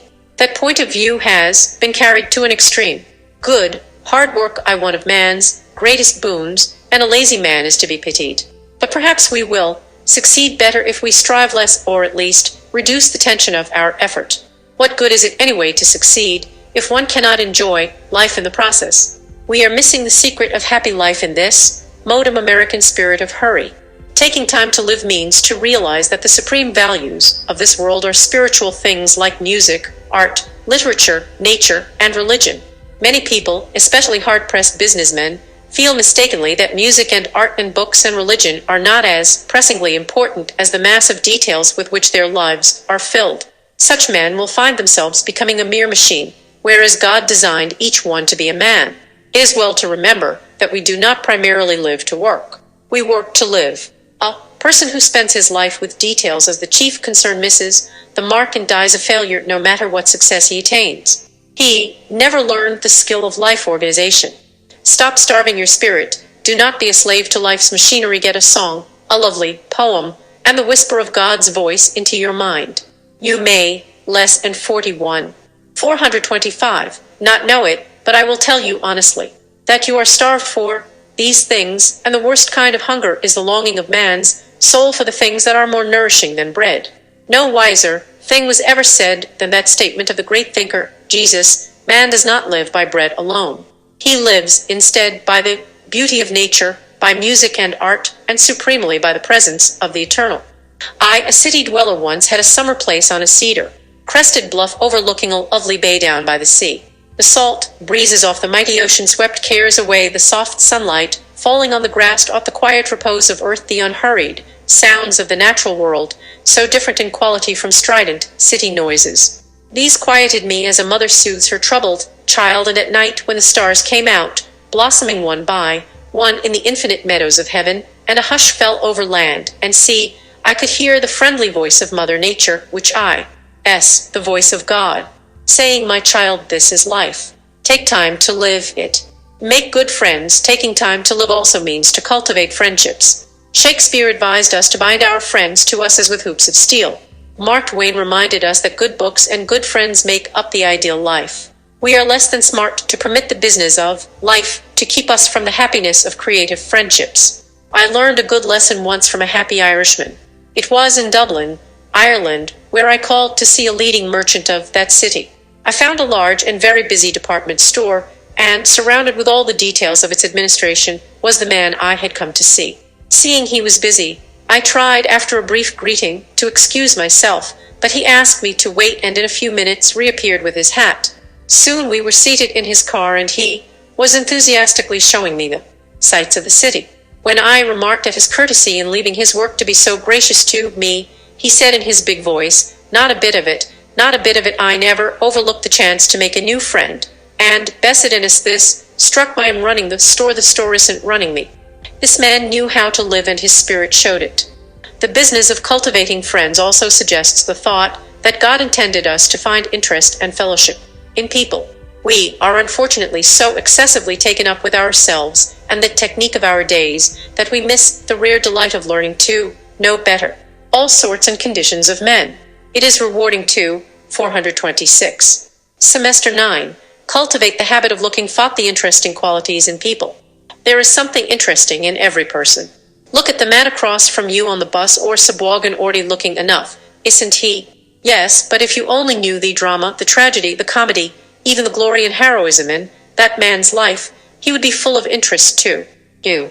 Some of the greatest books ever written are about simple, everyday people and simple, everyday happenings. The genius of Charles Dickens and other enduring writers is to be found in their ability to see the dramatic quality in what is often mistakenly called commonplace life. There is no such thing as commonplace life. Painting on a barrel head in Florence, Italy, I saw the painting by Raphael called the Madonna of the Barrel. The outline of the head of a barrel in lieu of canvas is plainly discernible.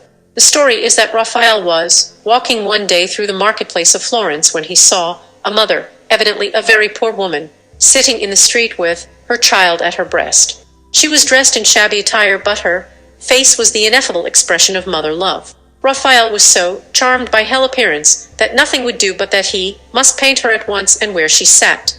Accordingly, he took for his canvas the head of an old barrel, which was conveniently nearby, and using color and brushes which were in his pocket painted on the barrel head a picture which today hangs in one of the galleries of Florence, a masterpiece. Raphael was an immortal.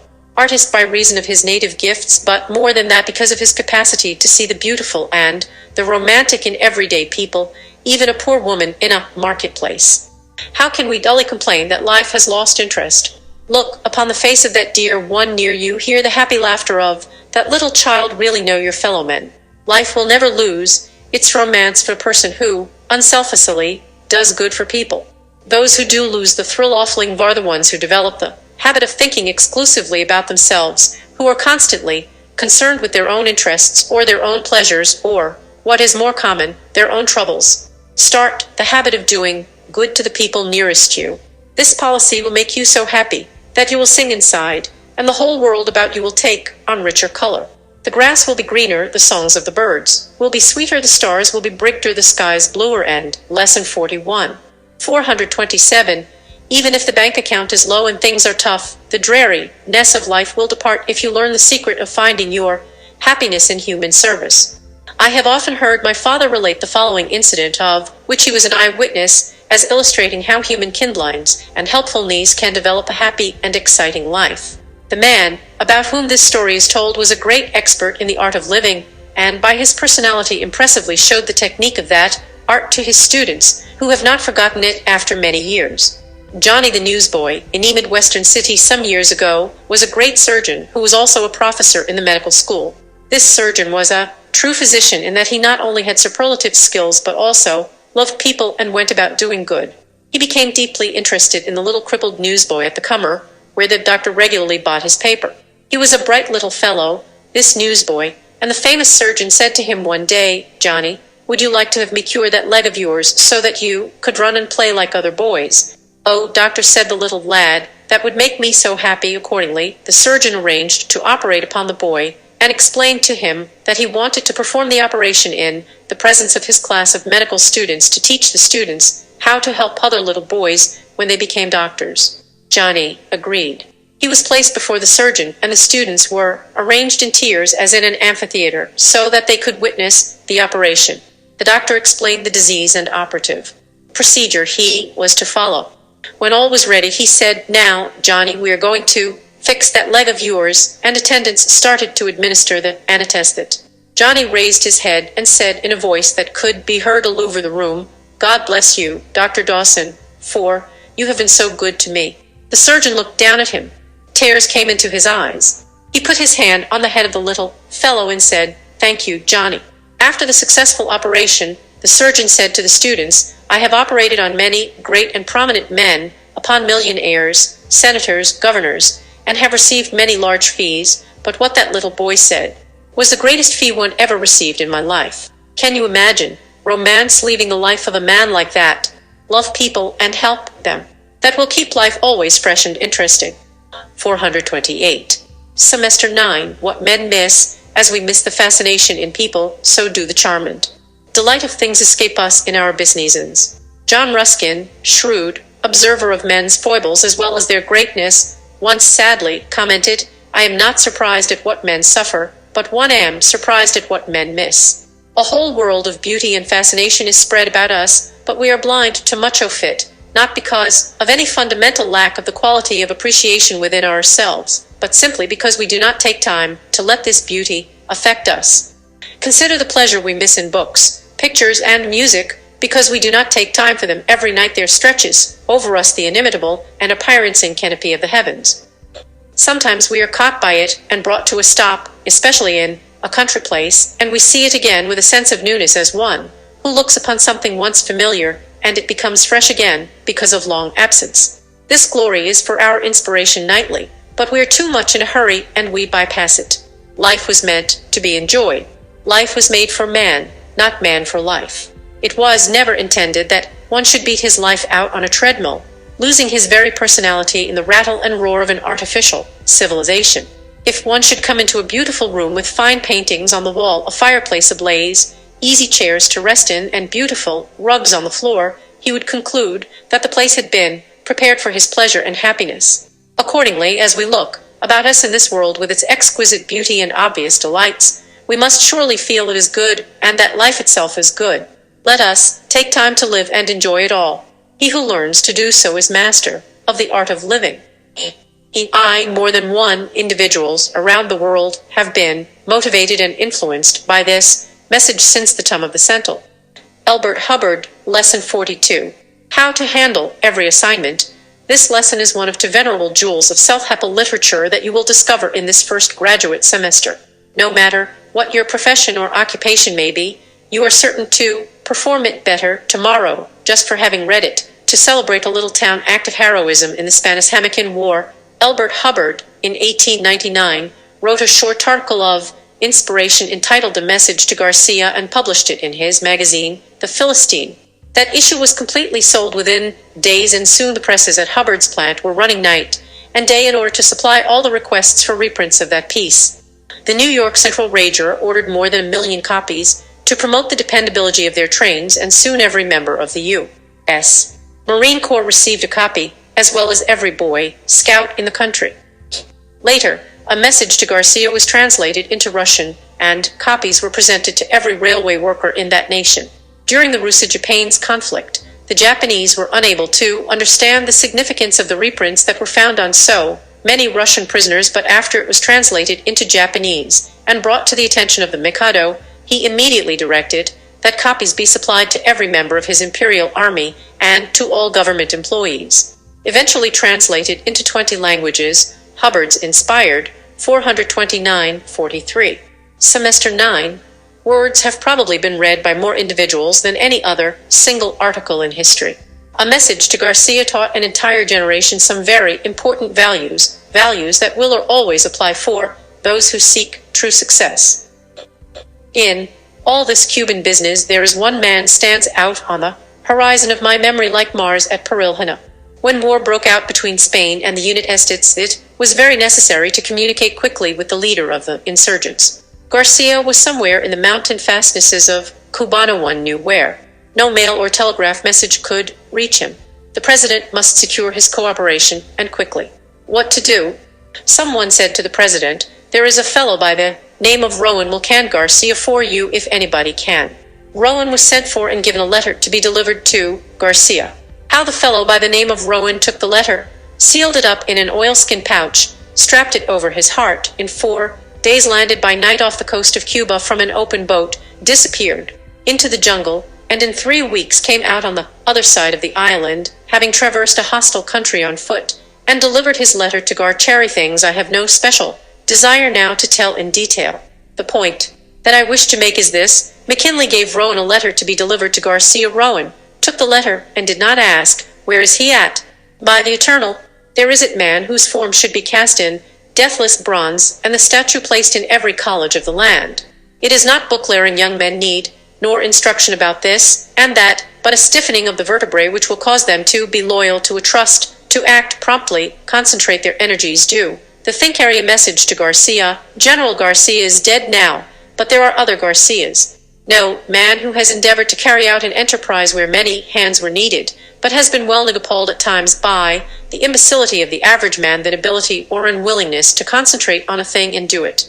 Slipshod assistance, foolish inattention, dowdy indifference, and half-hearted work seem the rule, and no male succeeds, unless, Lesson 42. 431.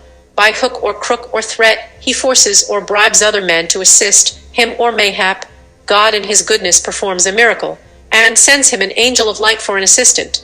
You, reader, put this matter to a test. You are sitting now in your officious clerks are within call. Summon anyone and make this request: please look in the encyclopedia and make a brief memorandum for me concerning the life of Correggio. Will the clerk quietly say, "Yes, sir," and go do the task? On your life he will not.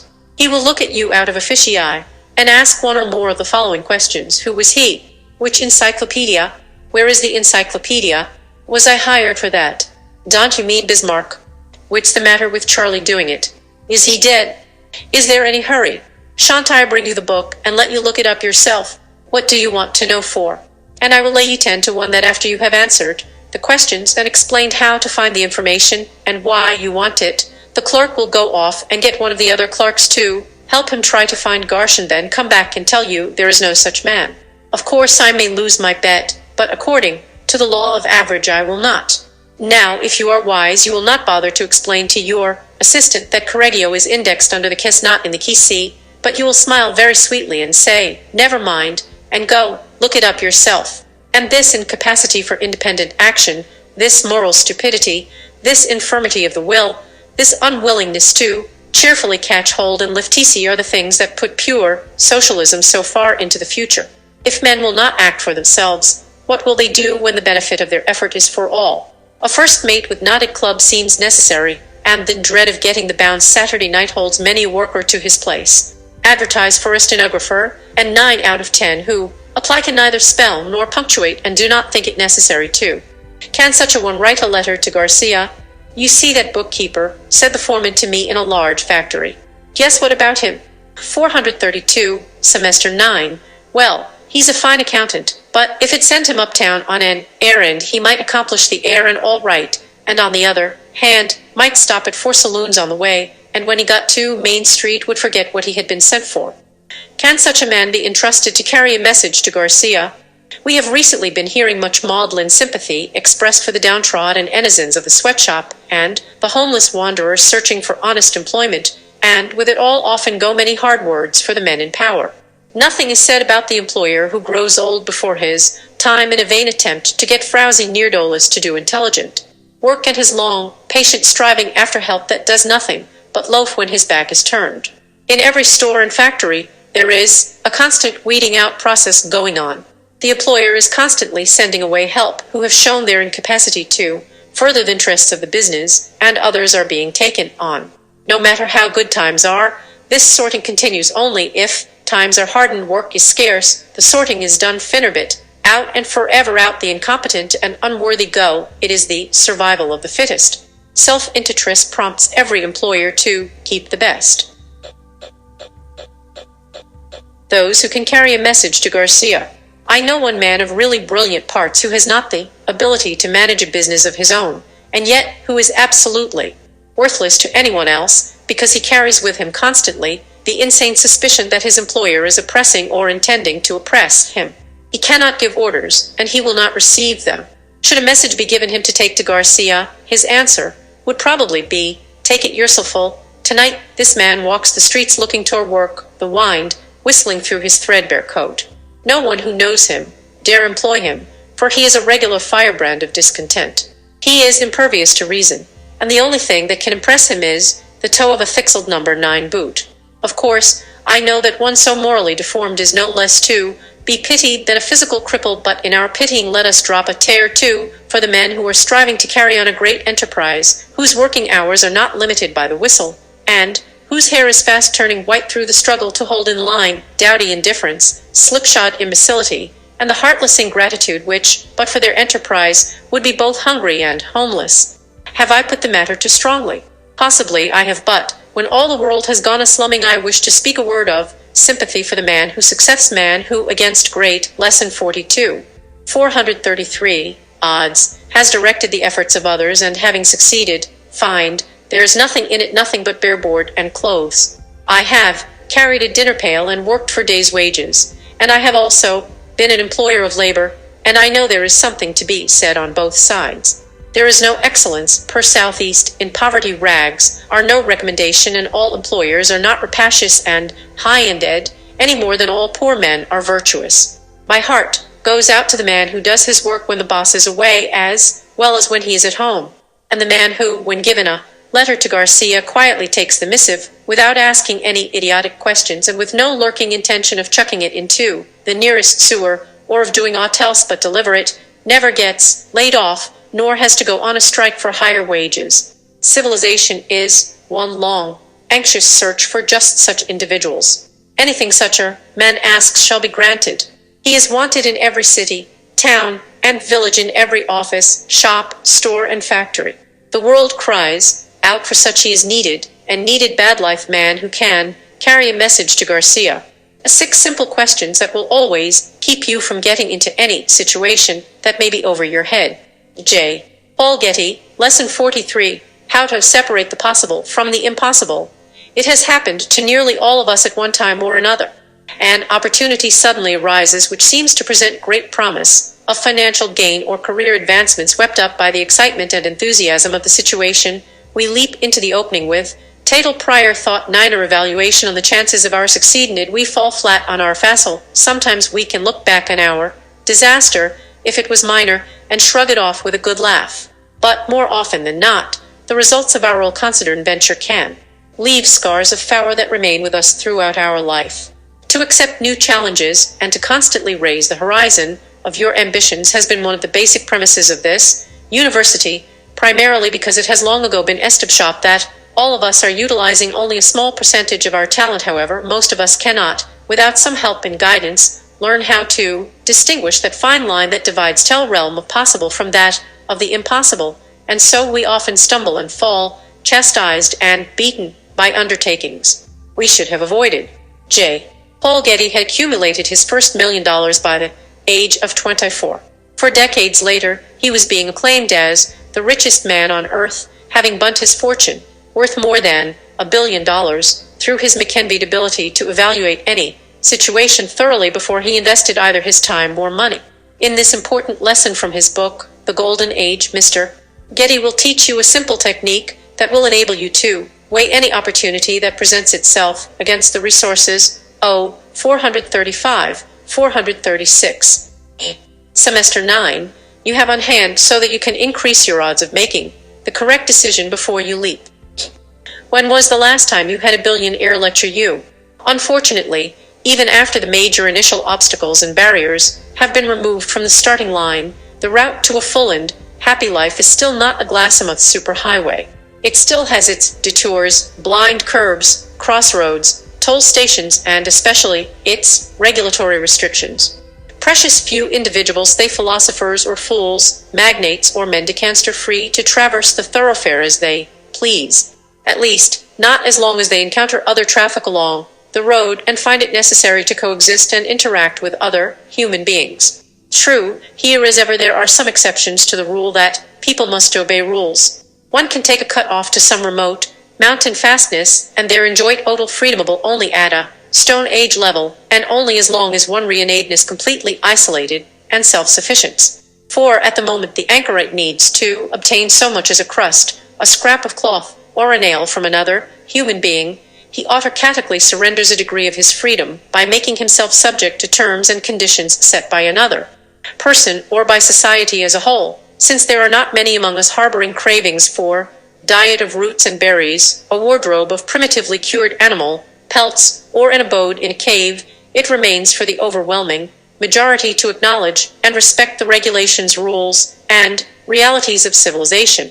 In order to qualify as functioning members of our society, people therefore need to tolerate certain encroachments on their individual liberties by that society. Failure to do so results in penalties being exacted. For instance, a citizen is forbidden on pain of punishment fist burglary or bigamy, cheat or choke his neighbor, fight a duel or forge a deed.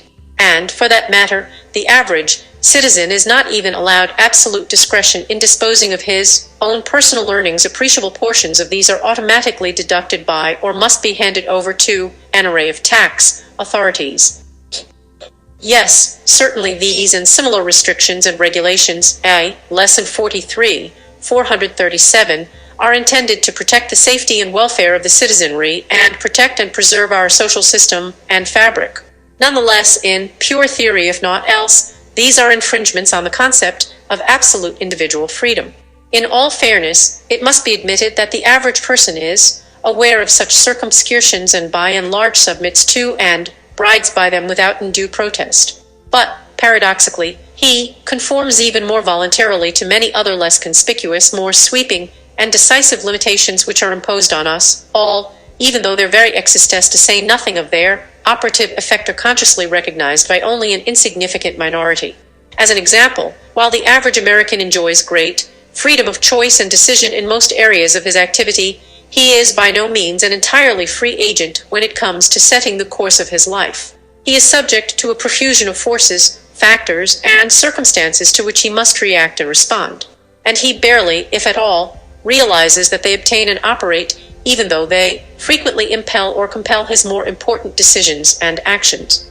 Those who might consider this debatable had best begin by recognizing that, in the course of their lifetimes, it is necessary for them to make many greater or lesser allowances and adjustments, compromises, and concessions merely to survive, and even more if they hope to rise above the faceless mass. Often, when confronted with a choice of options, they are forced to forego what would normally be their first selection and settle for, or on, alternatives or mediums. Only then may they proceed to make the most of them. I know this all too well from my experience. As a youth, it was my ambition and desire to enter the United States diplomatic service and if my career therein permitted in a secondary vocation as a writer. I probably would have done so, too, had it not been for the seeming irrelevancy that I was an only child. This made all difference. Someone would have to carry on the business my father, George F. Getty, had built up over many decades of hard and dedicated work. It was that I was the best suited or even logical candidate. It just so happened that I was the only one available. I assure you, the idea of managing a fair-sized and successful business was not only a far cry from my original ambitions, but a formidable and perturbing prospect. The attendant responsibilities and problems loomed large, heavy, and ominously burdensome. 438. Semester 9. But there were no emergency exits through which I could in good conscience evade them, particularly since my mother's security and welfare were also involved and at stake.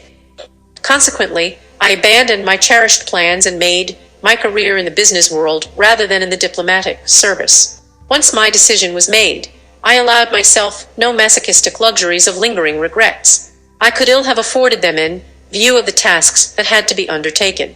Admittedly, the game was my first choice, but one into which I had been sent as a substitute player by circumstances over which I had scant control.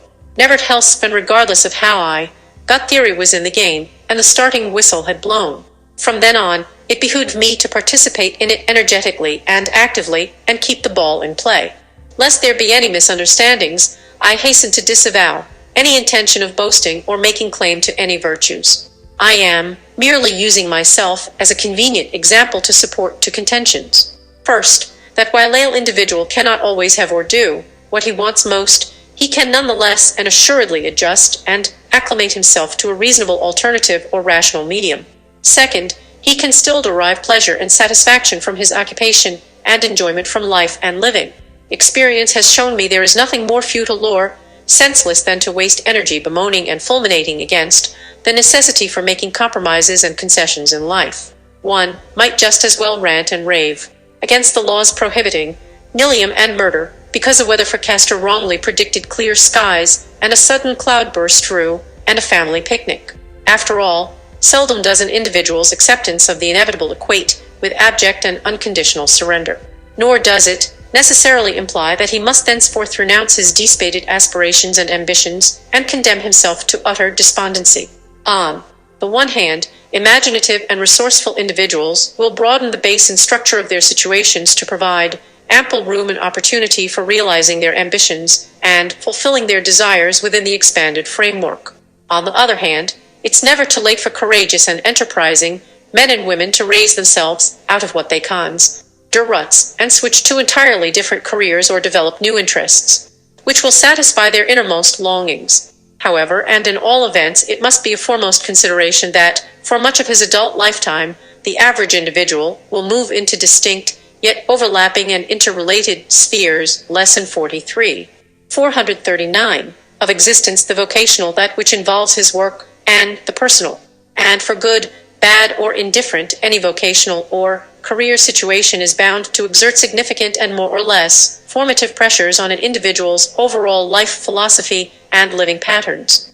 A person who learns or absorbs nothing from, and remains blindly impervious to, an environment in which he or she spends 40 or so hours each week is rare enough to be unique. It is extremely improbable that anyone can blot his or her job completely from mind upon leaving the office or passing through the factory gates. Practically everyone talks shop away from work.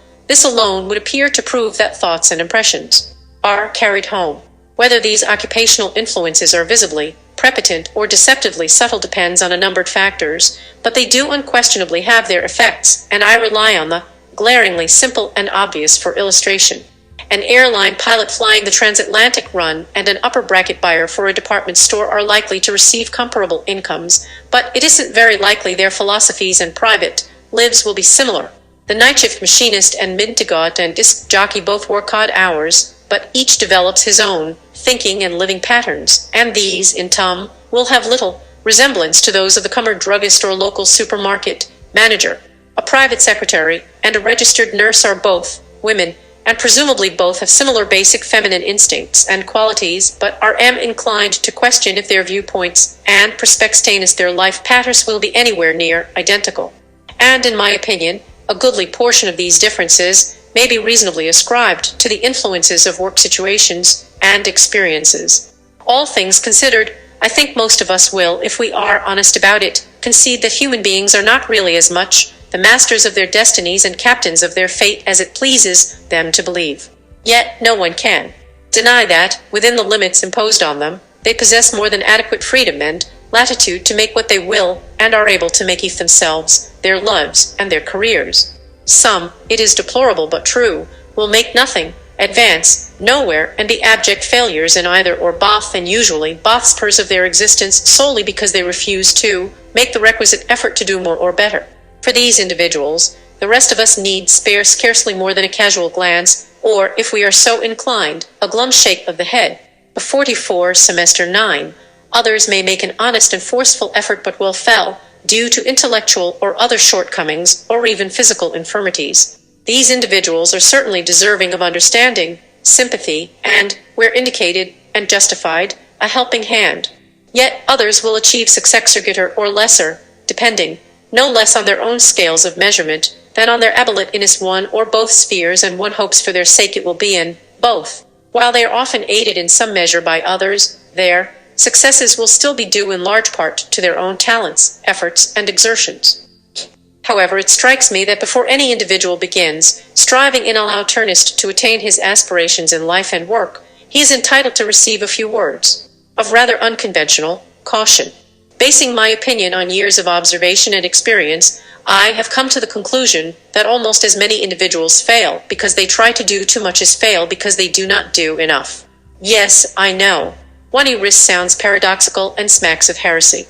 But, unfortunately, it is true of numerous people. Their basic, weakness can be described very briefly. In whichever both spurs of their existence, vocational or personal, they seek to achieve and accomplish, they are simply incapable of determining what is possible within their capacity to reach, and what is impossible or beyond their grasp, no matter how far they stretch. They set their sights too high, and then, to their disappointment, see that their most carefully aimed shots have missed the mark. All this reminds me of an executive Elias charitably call him by the fictitious name John Joe Neswi once, rather briefly, worked for one of the companies I control. Intelligent, well-educated, with a very pleasant personality, a lovely family, and a good record in lesser executive jobs with other firms, he appeared suited for the responsible position to which he was appointed. The honeymoon was short-lived. It wasn't long before it became apparent that John Jones was not only failing to move forward, but was falling farther and farther behind, dragging other company executives with him. The entire organization was floundering helplessly in a tidal wave of backlogged work, delayed projects, and customers' furious complaints. It did not require much searching to locate the trouble. Either friend Jonas' new job had gone to his head, or he was trying desperately to prove himself. The net result that he lost all sense of proportion. He believed that the organi, lesson 43, 441, Zation he meant to get a quirk miracles, do anything and everything in a preposterously short time. Whatever anyone wanted or asked, he unhesitatingly promised, if not for tomorrow, then by the day following, without fail. And so, harried and overtaxed personnel were fighting a losing battle against the impossible. Now, although I am basically a businessman and business considerations should come first, I imagine I might have kept John Jones on the payroll after shifting him to a less responsible job. He was in his mid-50s, and I surmised that, with proper handling, he could still do a good job in some lower executive bracket. I discarded all such notions quickly when it was revealed that Jones had not only badly fumbled in his vocational sphere, but had also made a thorough muddle of his personal life. Had purchased a house that cost at least twice what his income would justify if only a minimum down payment. He had been politely but firmly asked to resign from the country club to which he belonged after a series of nasty incidents. He was even deeper in debt than he was in uncompleted work, and quiet inquiry disclosed Jones was a tyrant and terror to his wife and children. John Jonas' resignation was demanded and accepted even before his inked signature was dry. If anything sets this sad and sorry saga apart from its countless counterparts in all fields, it is the contradiction of the accepted generally valid logic that maturity and seasoning reduce the chances of such nebrachtophistic errors. Having passed the 5 mark, Jones was mature enough, I would say. Had gone through the mills of both home life and business life. Married for 22 years, he had 3 children, 19, 16, and 14. His past employment record was spotless, reflecting a steady if not spectacular climb. These experiences should have produced a thoroughly seasoned person and business executive. I suppose there is no entirely satisfactory explanation, except that he saw when he was conquered by his own weaknesses. But never fear, there are plenty of other John Joneses about, and if they serve any constructive purpose, it is as unmistakable, stopiac and distant warnings to individuals who desire to enjoy life and get ahead in their work. Anyone aspiring to succeed in the personal and vocational spheres of existence must constantly weigh, measure, gauge, and evaluate to determine what can and cannot be accomplished under the circumstances that prevail and the resources that are available.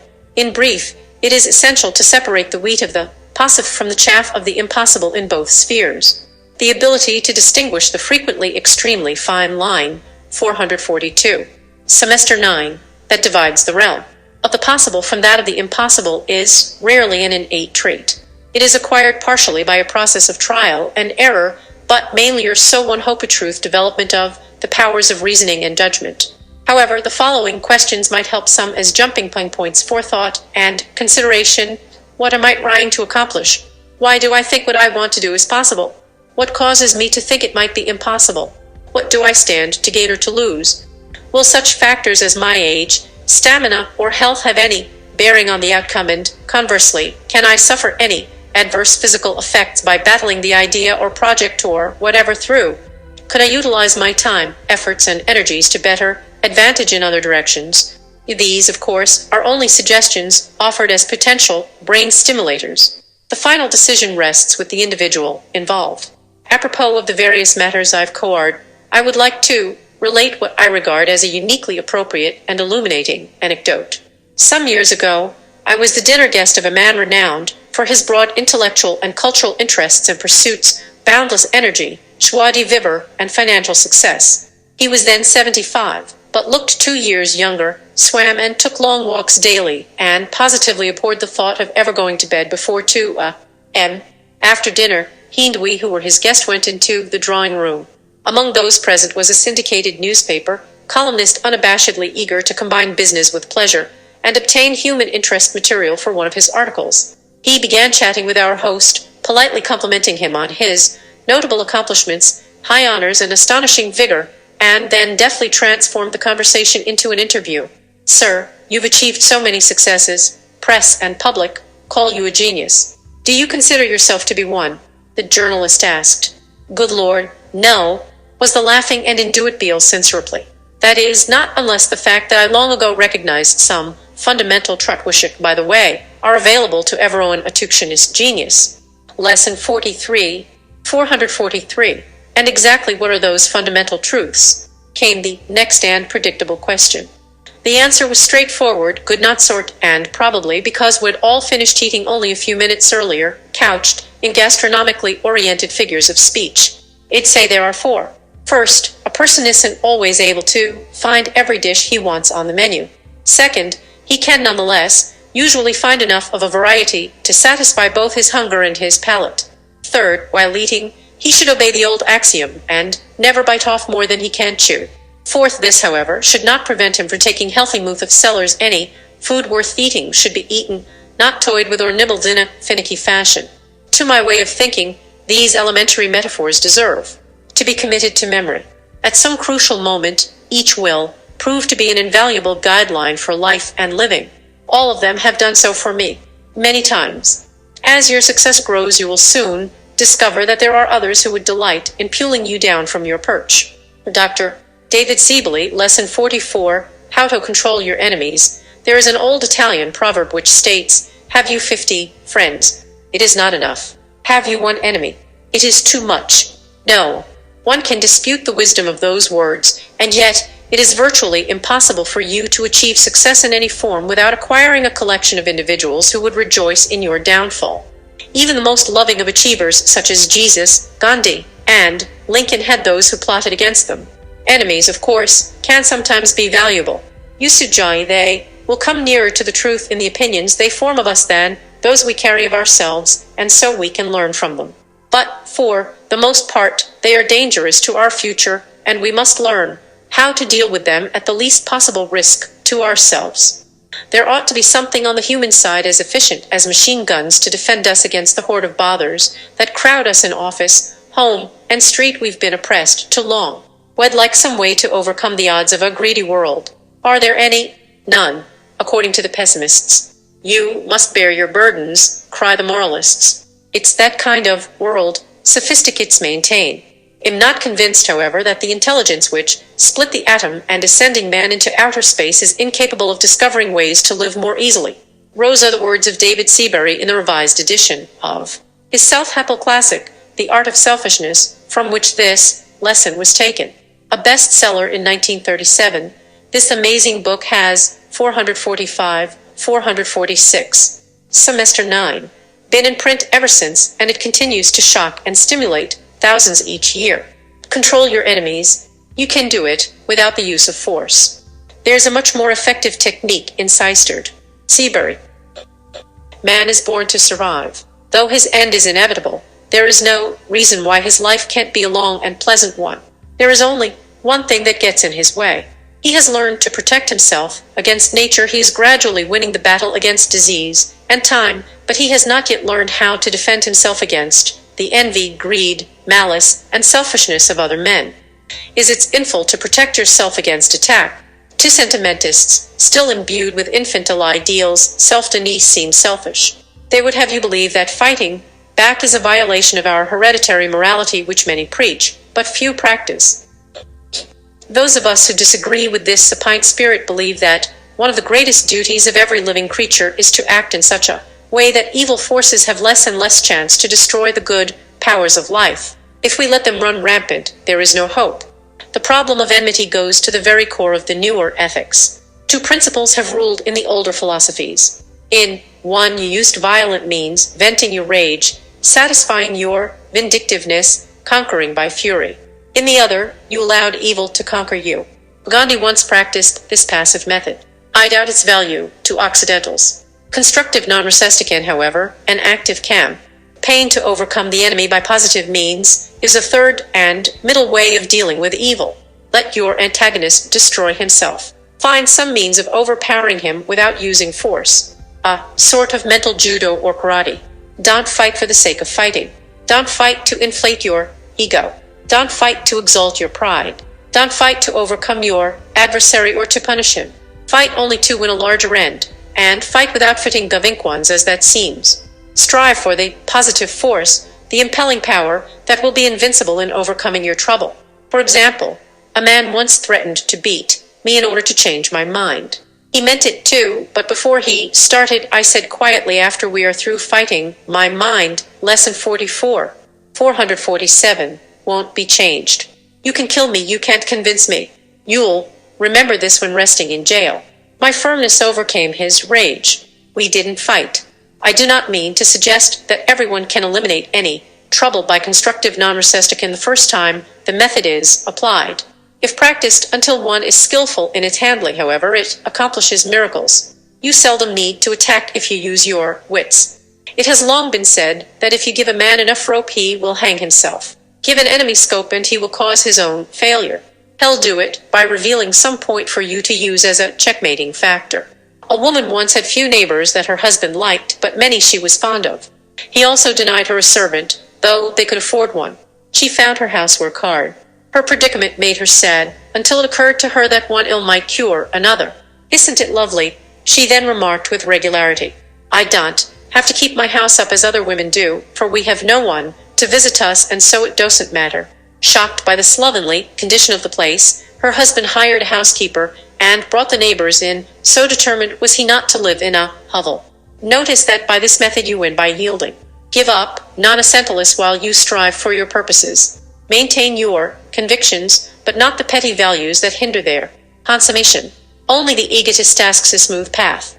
Franklin Delano Roosevelt knew the secret of controlling his enemies. When a balky senator stood in the way of some vital legislation, he discovered that the senator was a rabid stamp collector, and he used that knowledge to great advantage. One night, when he was working on his own stamp collection, phoned the senator and asked for his help. The senator, flattered, came over that evening. They worked together for a while, and the next day, when a roll call vote was taken on the bill, the senator voted for it. The lesson here is an important one. At no time during that philatelic session had either man mentioned their differences over the bill. They had simply gotten to know each other better, and the enemy had become a friend.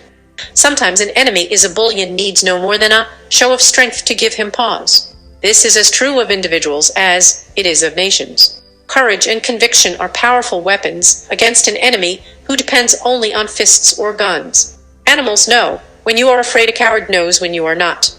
Among the greatest of human tragedies are the wasted jives of those who fail after enjoying success, and Jose, their desire to ever jie again. Frederick Van Rensselaer Day, Lesson 45, How to Bounce Back from Failure. The magic story first appeared in the December 19 issue of the original Success magazine. It created an immediate sensation, and after urgent requests were made for its reprint in book form, a small edition of a little Silgervay book was published.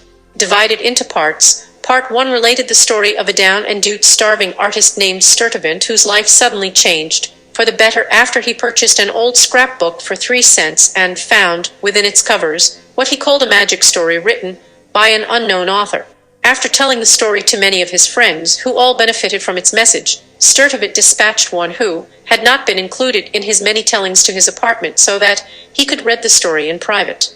That friend reported, "I found the book without difficulty.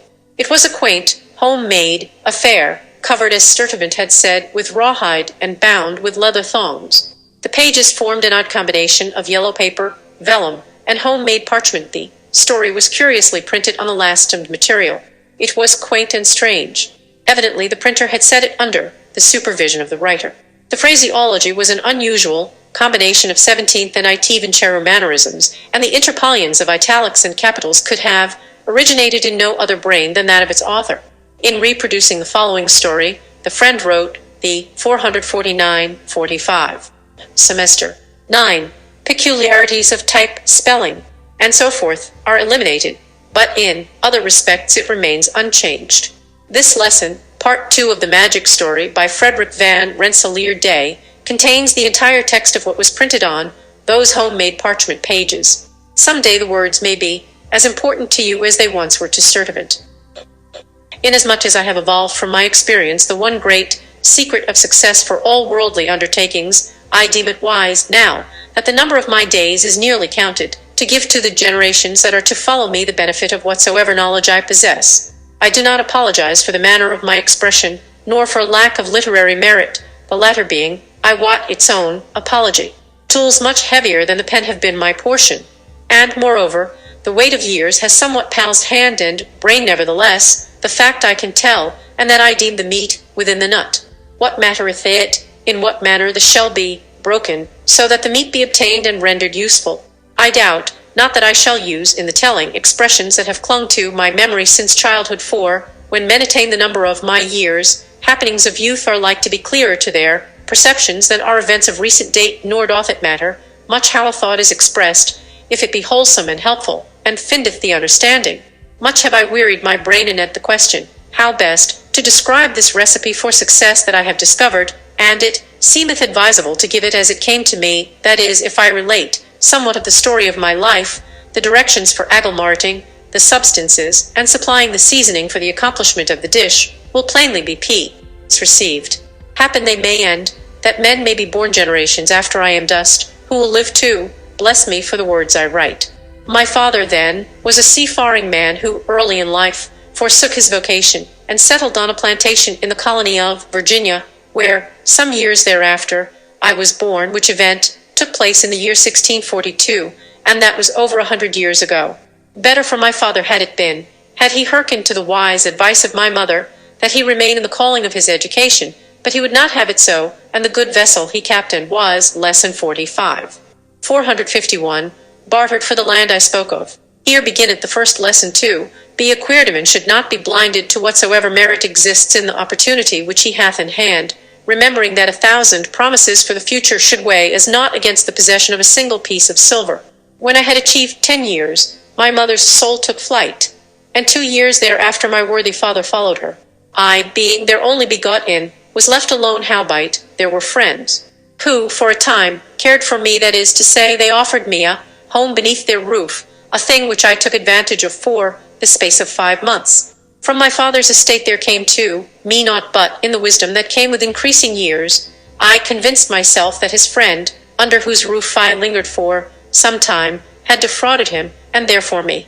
Of the time from the age of 12.5 until I was 23, I will make no recital here, since that time hath naught to do with this tale, but some time after, having in my possession the sum of 16 guineas, 10, which I had saved from the fruits of my labor, I took ship to Boston town, where I began work first as a cooper, and thereafter as a ship's carpenter, although always after the craft was docked, for the sea was not amongst my desires. Fortune will sometimes smile upon an intended victim because of pure perversity of temper. Such was one of my experiences. I prospered, and at 27 owned the yard wherein, less than 4 years earlier, I had worked for hire. Fortune, howbeit, is a jade who must be coerced, she will not be coddled. Here beginneth the second lesson to be acquired. Fortune is ever elusive, and can only be retained by force. Deal with her tenderly, and she will forsake you for a stronger man. In that, methinks, she is not unlike other women of my knowledge. About this time, disaster, which is one of the heralds of broken spirits and lost resolve, paid me a visit. Fire ravaged my yards, leaving nothing in its black and paths but debts, which I had not the coin wherewith to defray. I labored with my acquaintances, seeking assistance for a new start, but the fire that had burned my competence seemed also to have consumed their sympathies. So it happened within a short time that not only had I lost all, but I was hopelessly indebted to others, and for that they cast me into prison. It is possible that I might have rallied from my losses but for this last indignity, which broke down my spirits so that I became utterly despondent. Upward of a year was I detained, 452, semester 9, within the jail, and when I did come forth, it was not the same hopeful, happy man, content with his lot, and with confidence in the world and its people who had entered there. Life has many pathways, and of them by far the greater number lead downward. Some are precipitous, others are less abrupt, but ultimately, no matter at what inclination the angle may be fixed, they arrive at the same destination, failure. And here beginneth the third lesson. Failure exists only in the grave.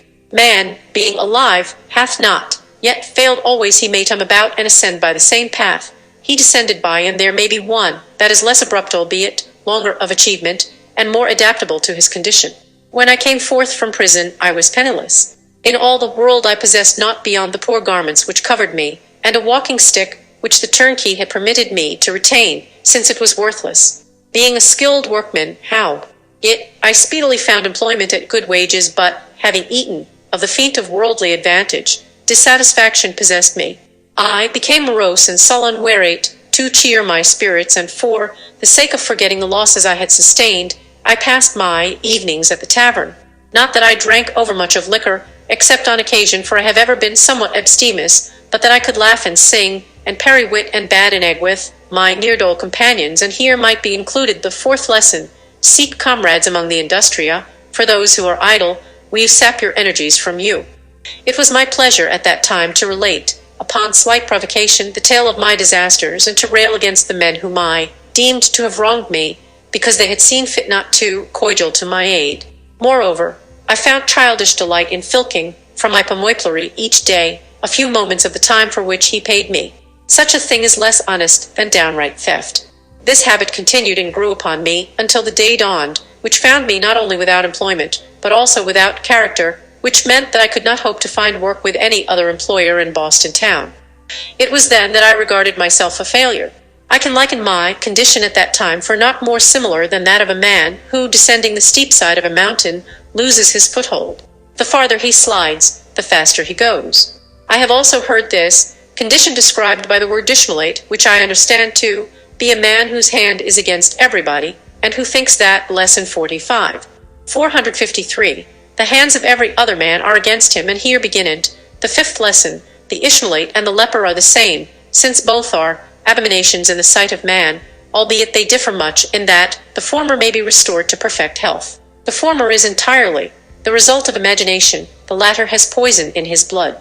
I will not discourse at length upon the gradual degeneration of my energies. It is not meet ever to dwell much upon misfortunes, which saying is also worthy of remembrance. It is enough if I add that the day came when I possessed not wherewith to purchase food and raiment, and I found myself like unto a pauper, say that in frequent times, when I could earn a few pence, or, mayhap, a shilling, steady employment I could not secure, so I became emaciated in body, and naught but a skeleton in spirit. My condition, then, was deplorable not so much for the body, be it said, as for the mental part of me, which was sick unto death. In my imagination I deemed myself ostracized by the whole world, for I had sunk very low indeed, and here beginneth the sixth and final lesson to be acquired, which cannot be told in one sentence nor in one paragraph, but must needs be adapted from the remainder of this tale.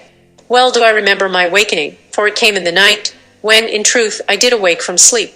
My bed was a pile of shavings in the rear of the cooper's shop where once I had worked, for higher my roof was the pyramid of casks, underneath which I had established myself. The night was cold, and I was chilled, albeit, paradoxically, I had been dreaming of light and warmth and of the repletion of good things. You will say, when I relate the effect the vision had on me, that my mind was affected. So be it, for it is the hope that the minds of others might be likewise influenced which disposes me to undertake the labor of this writing.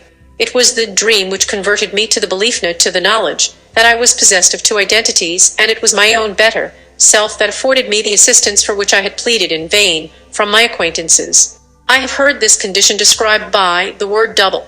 Nevertheless, that word does not comprehend my meaning. A double can be naught more than a double, neither half being possessed of individuality.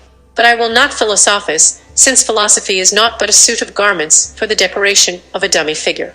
Moreover, it was not the dream itself which affected me, it was the impression made by it, and the influence that it exerted over me, which accomplished my enfranchisement in a word. 454.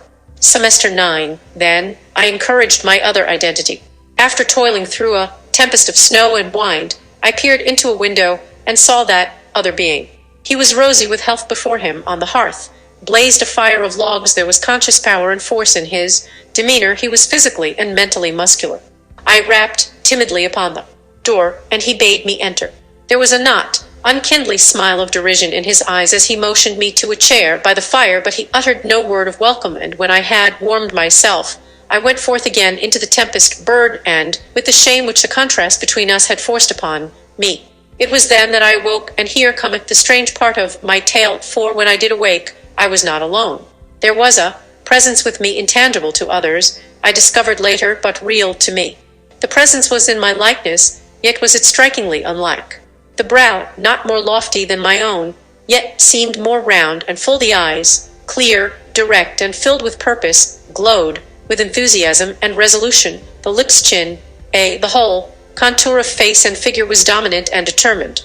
He was cairn, steadfast, and self-freely untie was cowering, filled with nervous trembling and fearsome of intangible shadows. When the presence turned away, I followed, and throughout the day I never lost sight of it, save when it disappeared for a time, beyond some doorway, where I dared not enter. At such places, I awaited its return with trepidation and awe, for I could not help wondering at the temerity of the presence so like myself, and yet so unlike in daring to enter where my own feet feared to tread.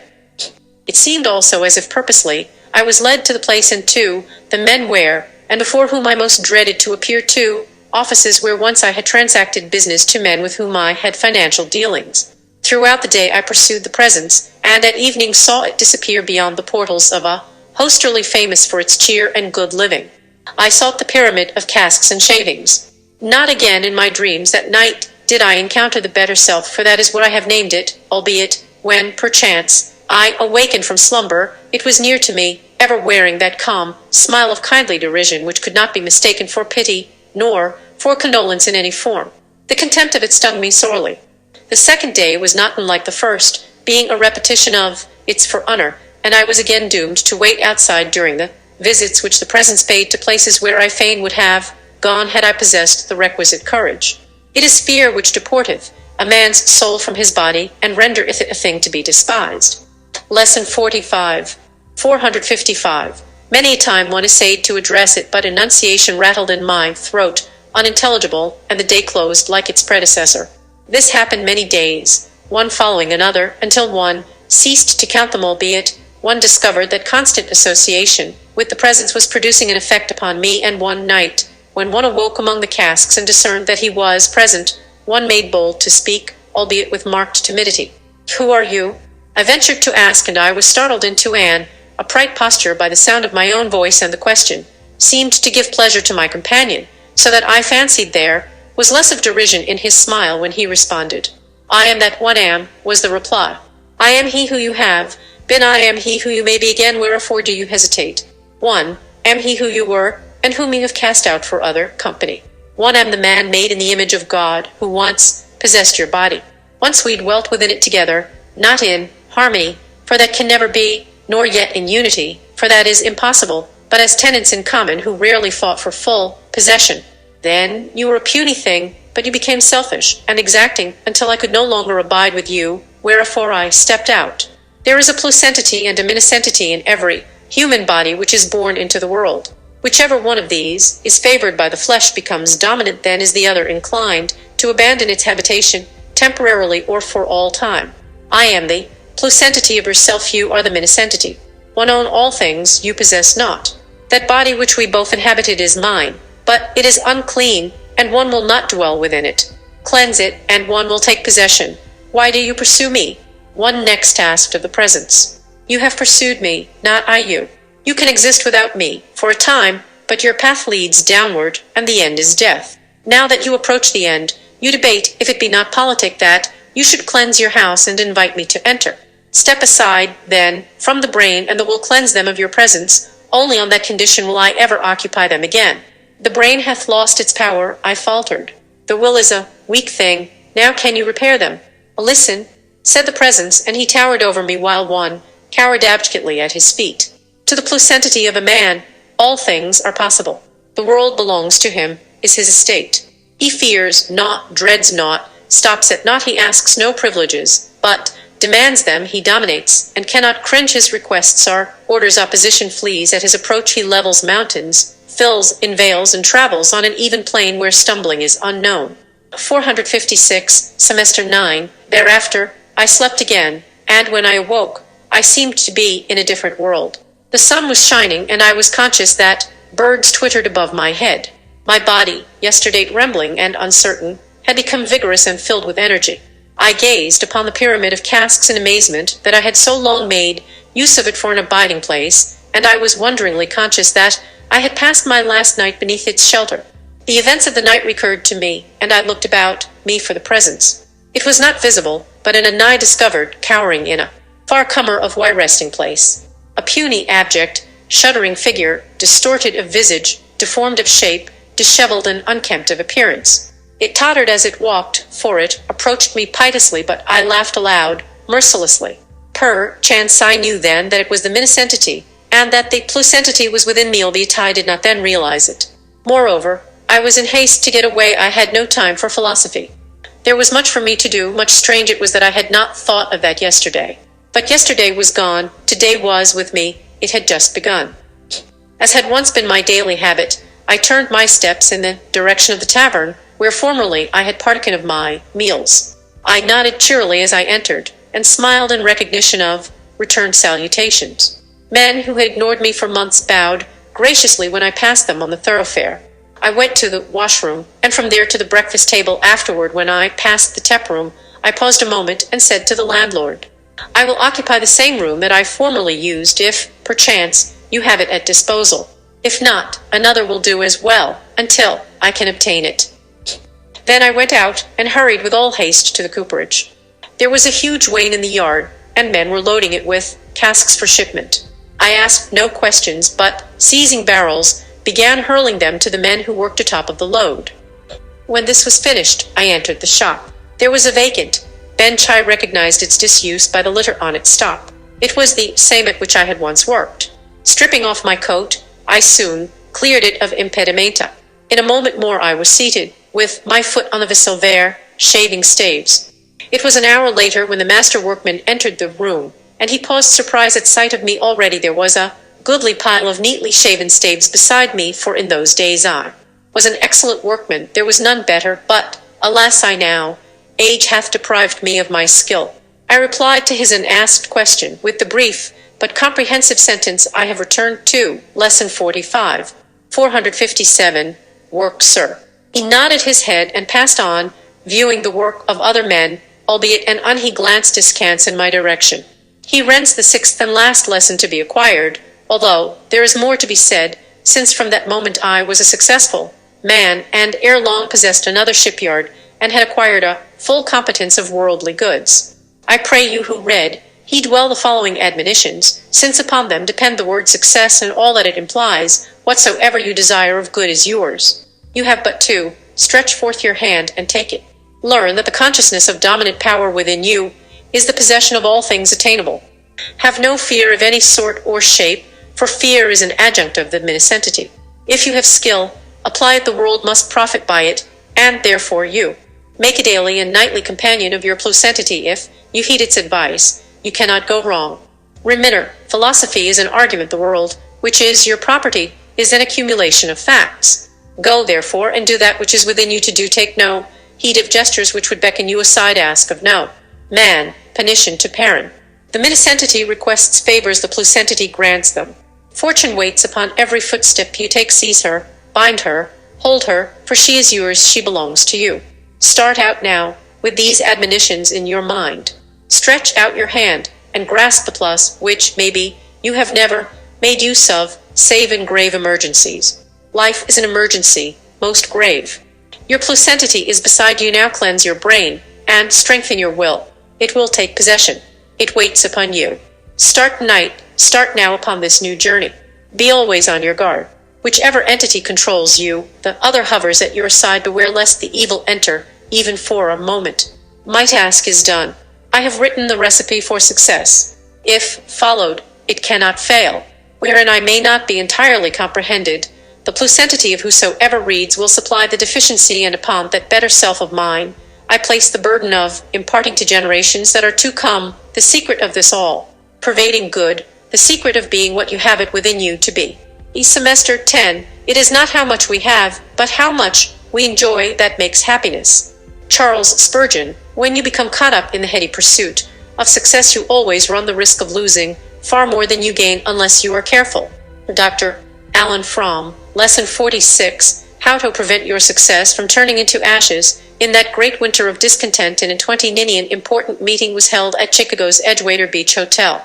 Around the conference table sat 8 of the world's most important financiers, men whose desires and decisions affected the lives of the world's population.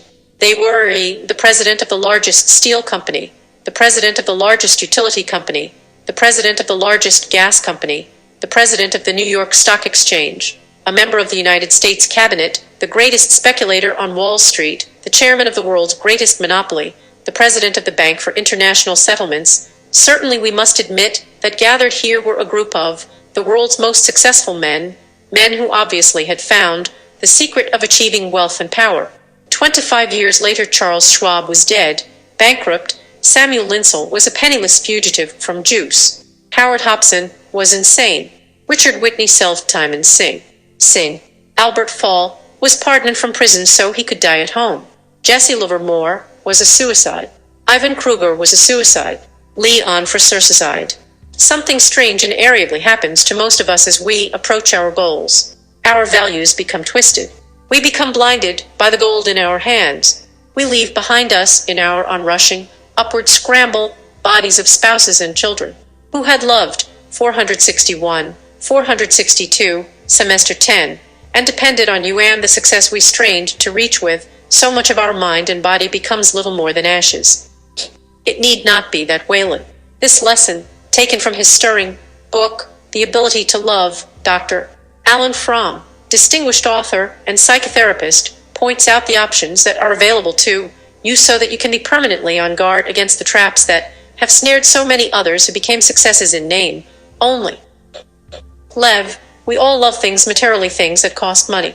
We them so much they actually become a significant part of our love life. All we have to do is listen to people to hear them assert this love again and again. I'd love to have a new car.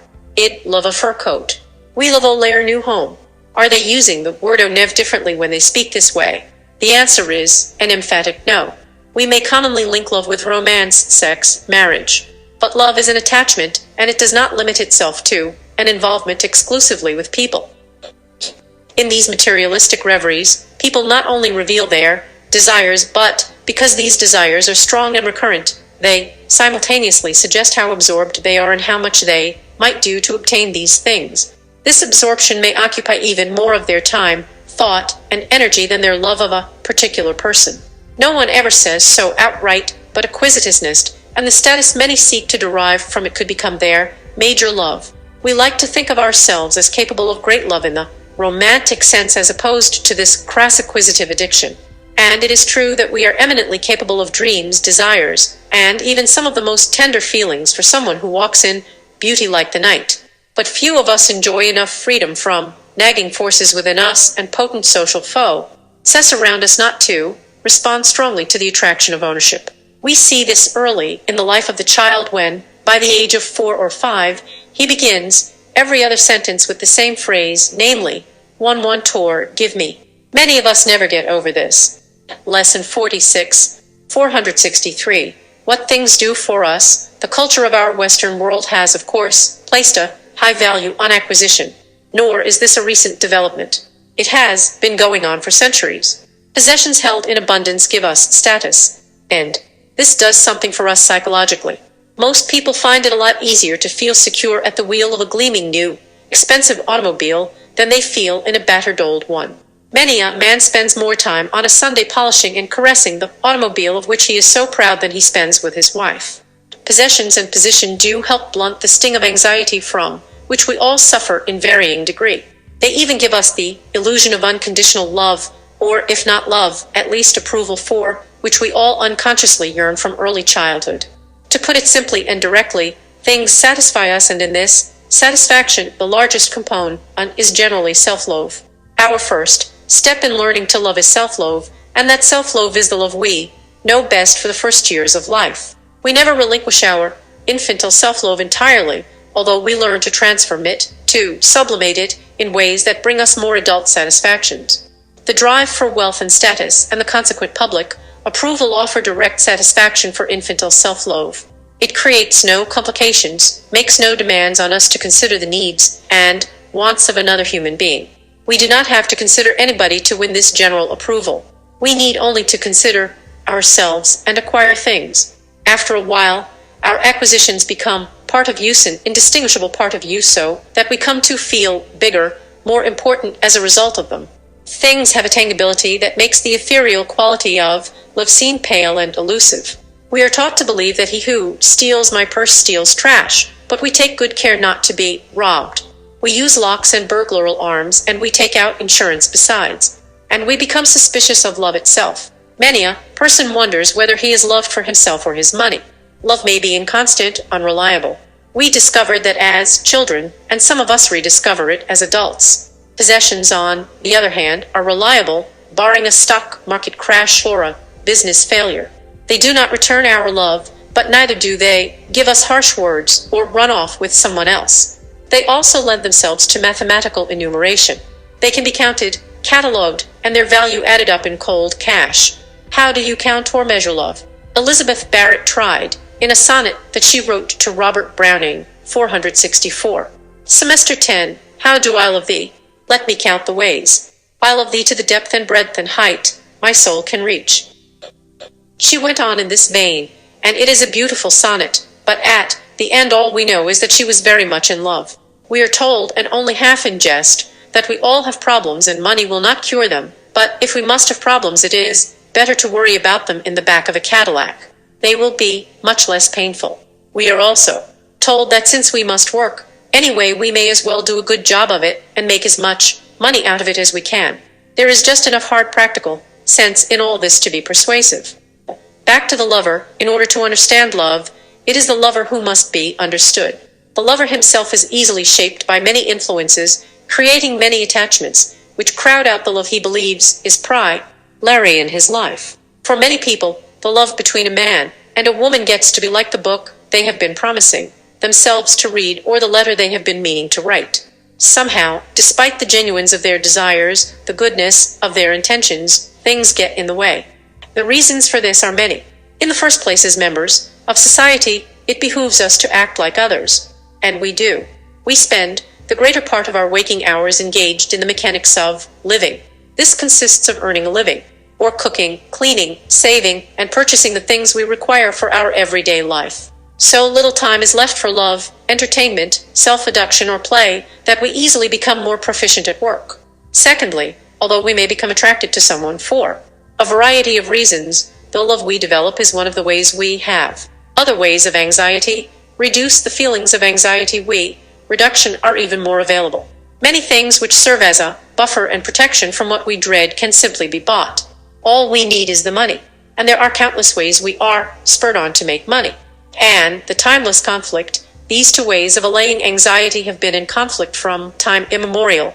By Jesus' time, the conflict was already old, for it was he who emphasized that we love our neighbor as ourselves, Lesson 46, 465, and that a camel could go through the eye of a needle sooner than a rich man could enter heaven. And Jesus followed his own precept. According to St. Matthew, when Satan led him to a high mountain and promised him the world and all its glories, Jesus turned from it and answered, "Get thee hence, Satan." Although Jesus succeeded in gaining our confidence on the importance of loving one another, he was less successful in teaching us to abstain from loving material things. John Calvin, a religious leader of far less note, 1500 years later taught a different doctrine. Seeking to strip religion of its panoply and ritual and simplify it to its essentials, he preached that industry and thrift made a man acceptable in the eyes of the Lord. In the wealthy city of Geneva where Calvin preached, this was a most appealing precept, and events of the following centuries strengthened its influence. Inherited nobility and power perished in the American and French revolutions, and with the industrial revolution of the next century, wealth and status came within reach of everyone. A man could be born a nobody, but if he followed Calvin's teachings, worked hard, and used his earnings prudently, one day he would be rich and respected. He would have the status of an honorable man. The word status is often on our lips today, but it is not new. The man who introduced it into American thinking was Thorstein Veblen, a highly original economist of the first quarter of the century. His book, The Theory of the Leisure Class, was a searching critique of the drive to acquisition and status which until then had been respectable beyond question. He examined the behavior of people who subscribed to the doctrine of working hard and spending prudently, and he discovered that they were not nearly so rational as they believed. They believed that they bought what they needed and what they liked, that is, that the consumption of goods was rationally motivated by physical and aesthetic wants. A man might think he bought an overcoat to keep him warm, thus satisfying a physical want, and that he bought one coat rather than another because it looked better on him, satisfying an aesthetic want. Not so, said Veblen. A man bought his coat and also his house, furniture, horse, carriage, not out of these rational wants, but out of the motive of emulation. He was seeking to win the same attention and respect that was accorded to men who already had such possessions.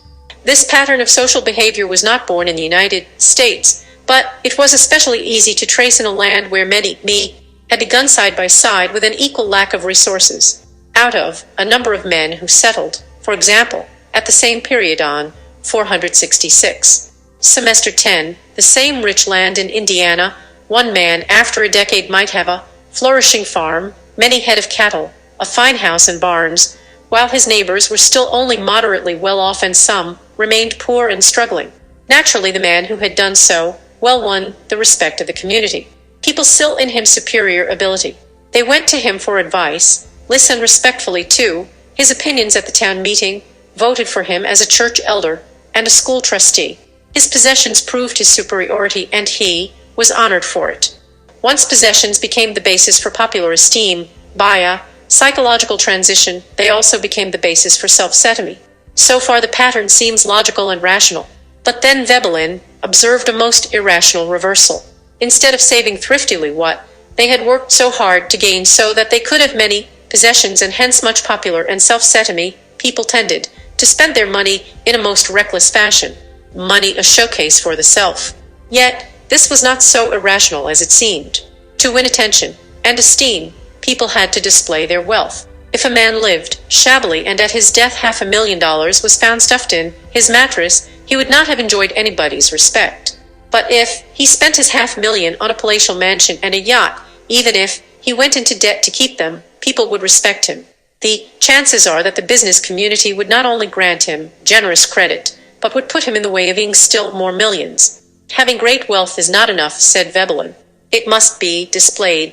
For this, he invented the phrase, conspicuous consumption, and the companion phrase, conspicuous leisure.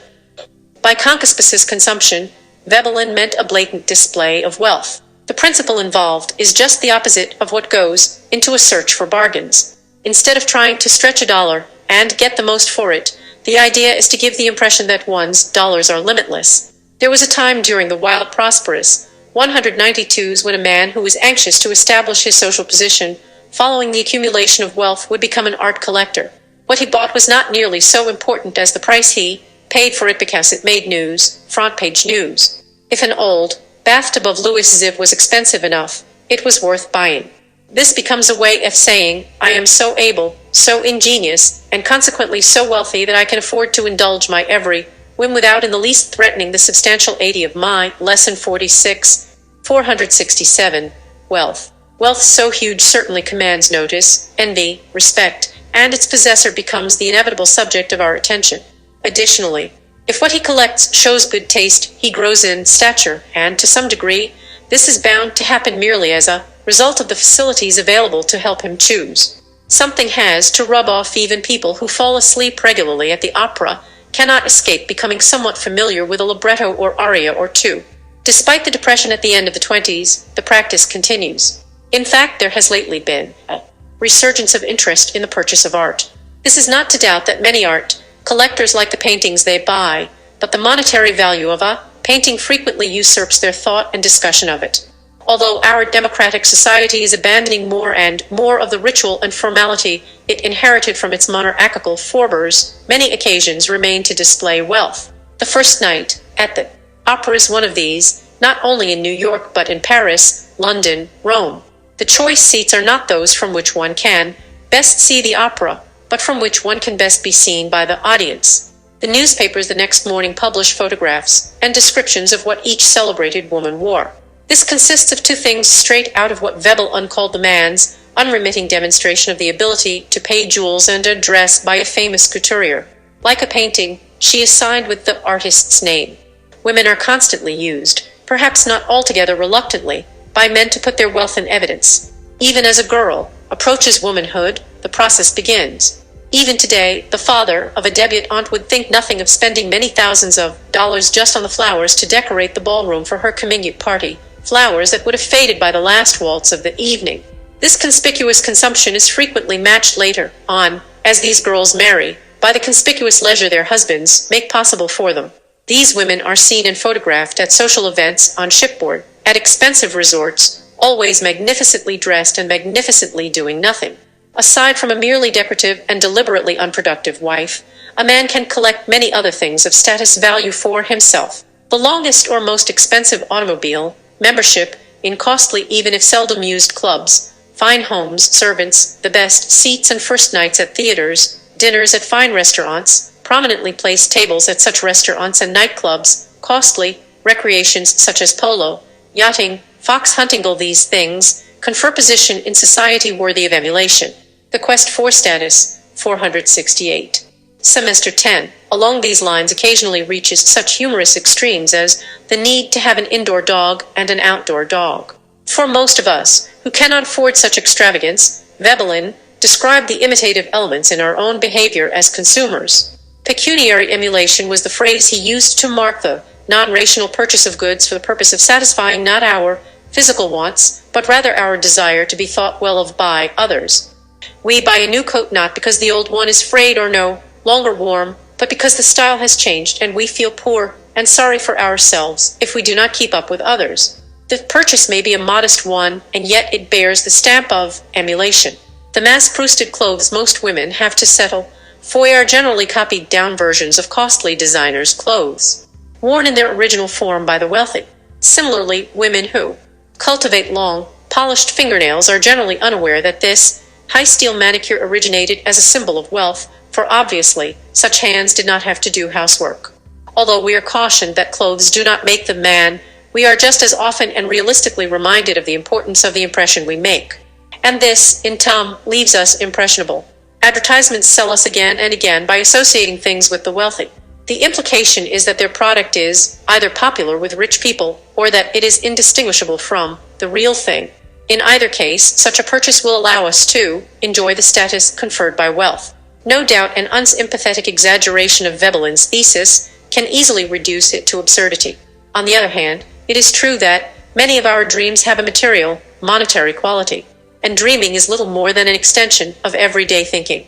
It is naive to believe that we do not act on our dreams. We do, perhaps more often than we like to admit. And, as Veblen helps us to recognize, there are strong social forces which aid and abet the process. The trouble with people from a purely psychological point of view, our love of things, is frequently easier to satisfy than our love of people.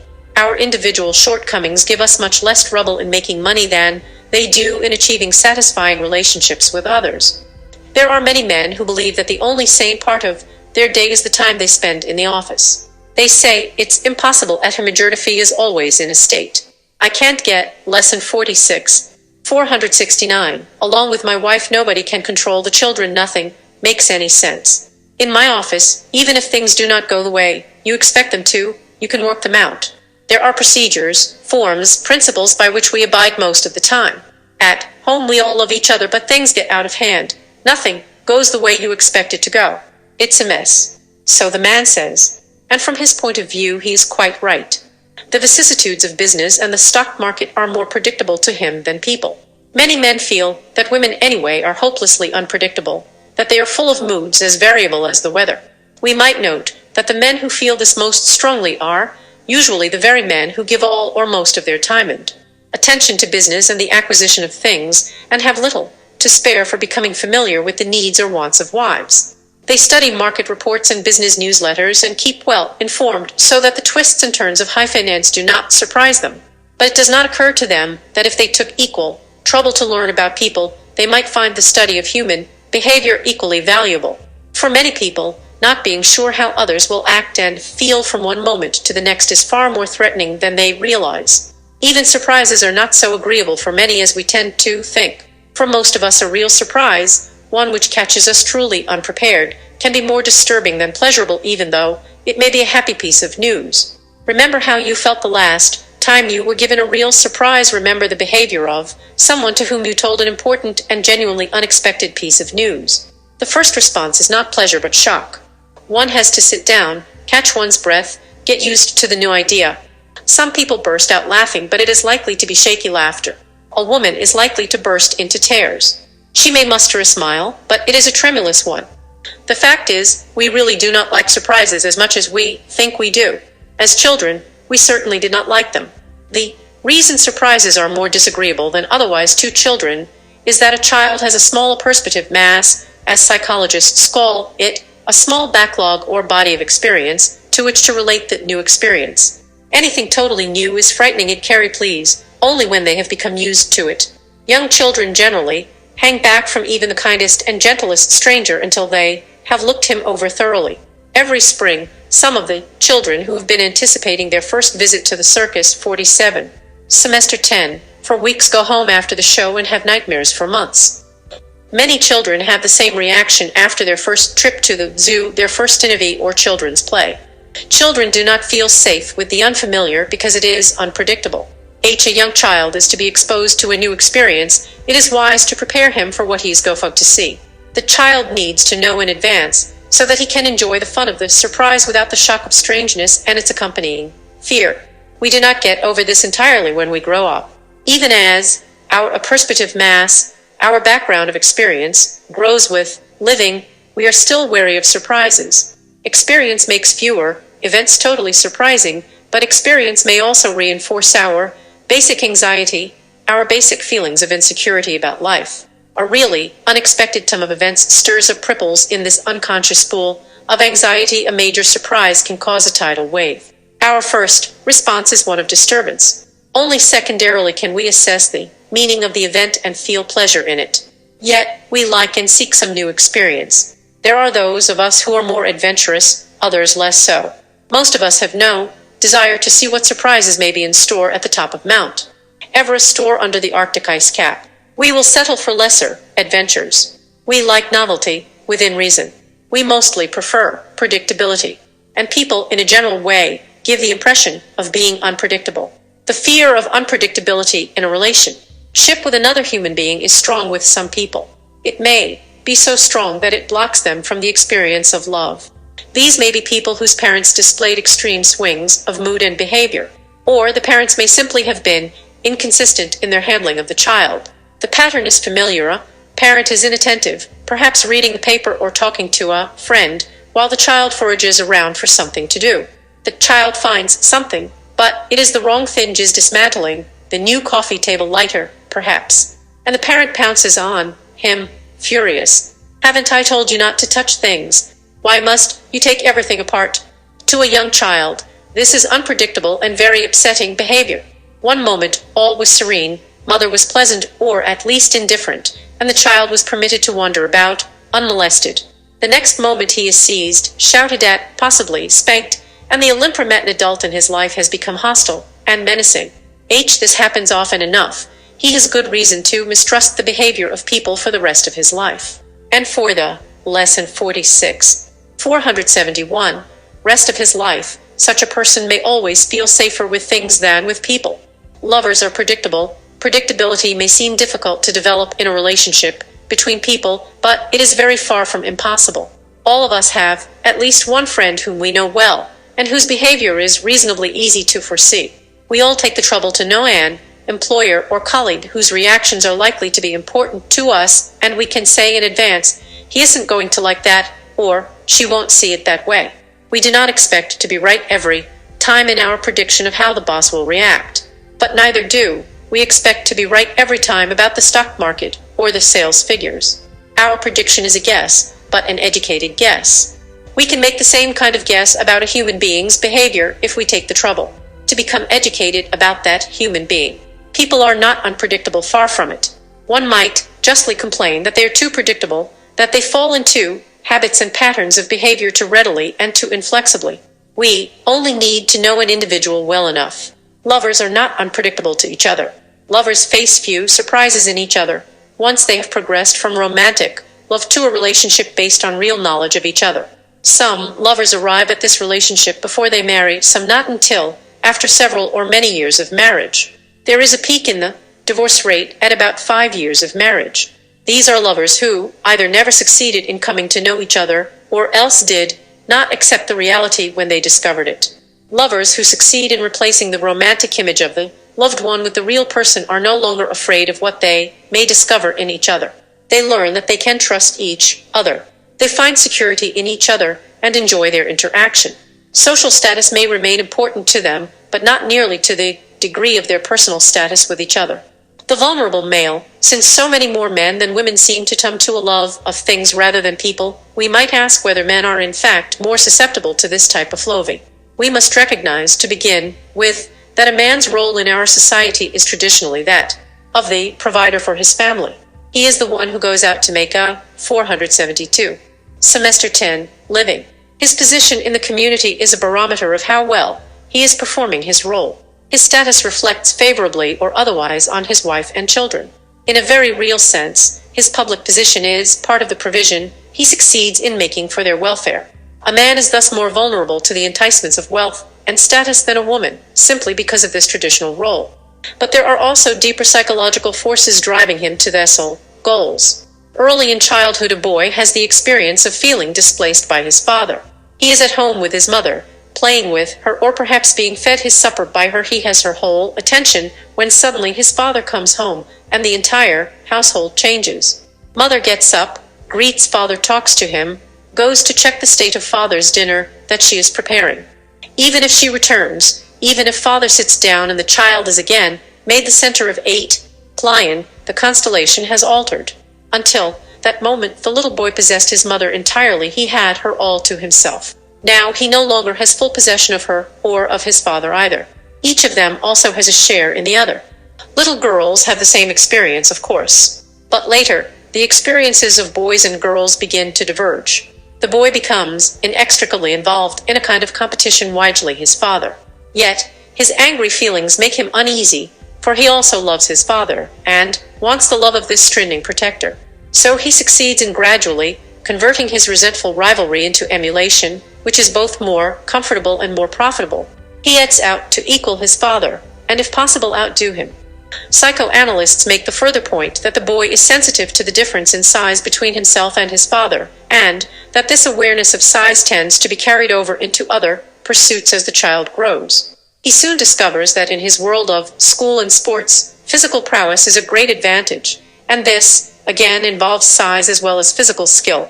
The heroes of his world are the ones who can run fastest, hit the ball farthest, get on the team, win the game. Being first, making records thrice are the standards of excellence for the boy when he thinks about what kind of person he is or would like to be. By this time, the experience of boys and girls has diverged considerably, as a father discovers when his children are old enough to get their driver's licenses. His insurance rates go up at once when his son begins to drive, for the accident rate for teenage boys is the highest for any drivers. Characteristically, boys drive much faster than girls. They race their cars on the road, make a point of lesson 46, 473, darting away first when the light changes from red to green, and take all sorts of risks to get there first and fastest. Youths of every era have been preoccupied with being out in front, from the games in ancient Greece to the playing fields of Eden. The first rule of every game is to try to win. Rewards are not equally distributed. They are distributed only among the winners. Similarly, the satisfaction to be derived from one's performance depends on whether or not one wins. The admiration of others and the admiration one has for oneself both follow the quality of one's performance. This may not be love in its purest or best form, but it is certainly a common substitute. Women are not entirely exempt. A little girl competes with, and then emulates her mother, and later she is competitive about her school grades, about the college that accepts her, about the man she marries. She wants to love her husband, to be sure, but she also wants to make a good marriage, and that means marrying a man of some importance, some distinction, perhaps some wealth and position. A conspiracy against love. All this adds up to a considerable psychological force of competitiveness and ambition in each one of us, male and female. Men are still more driven by this force in our society than women, but our society is changing and women are finding or perhaps seeking increasing opportunities to express their competitive drive. Parents play a part in instilling these drives in their children, and the family by its very relationships stimulates competitive feelings and competitive behavior.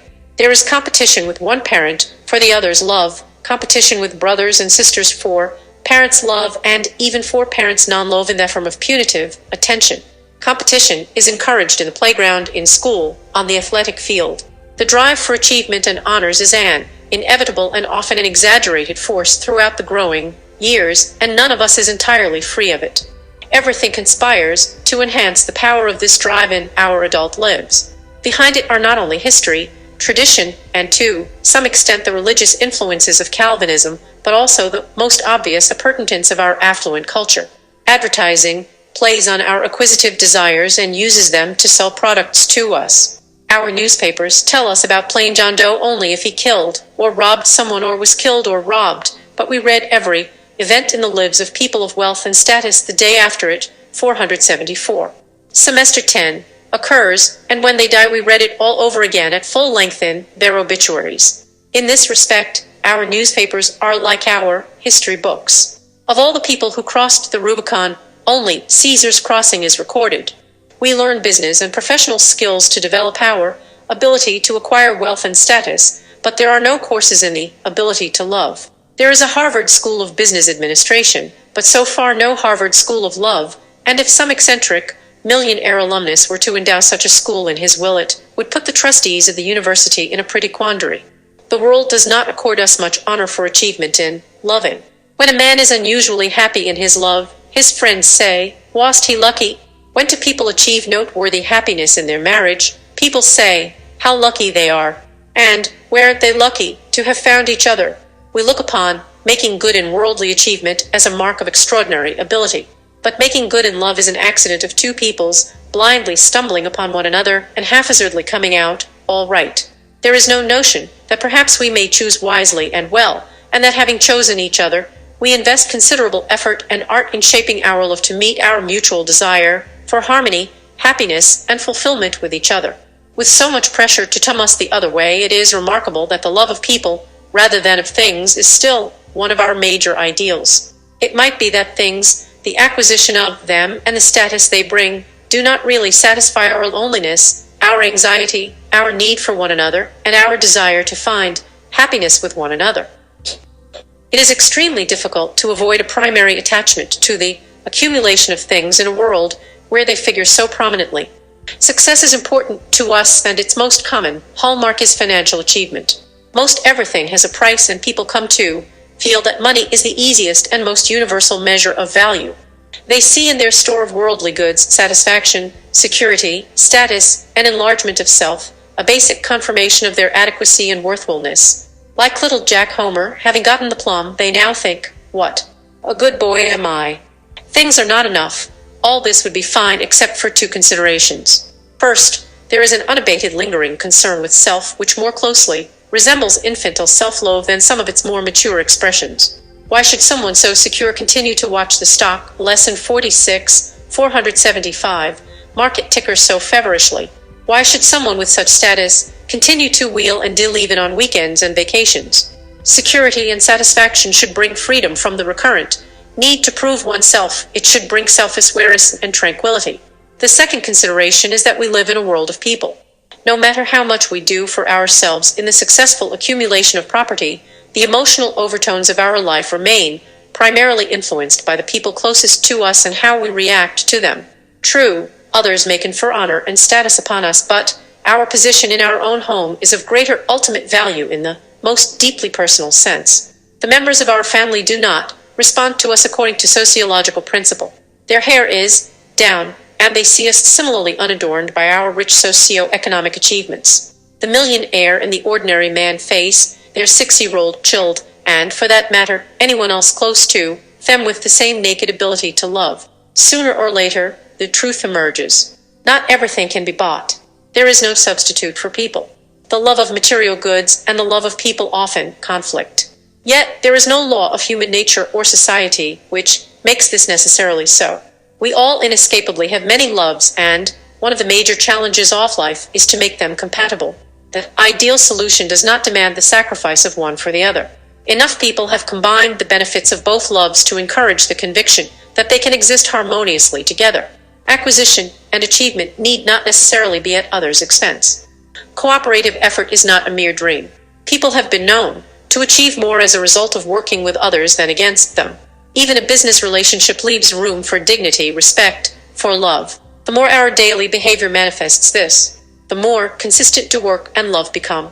Our relationships with others yield greater satisfaction, we get to be less guarded, and the material symbols of status attract us less than the deeper values we realize people are willing to share with us. You scanning these words are living proof that one need not stop learning or growing after some predetermined youthful age.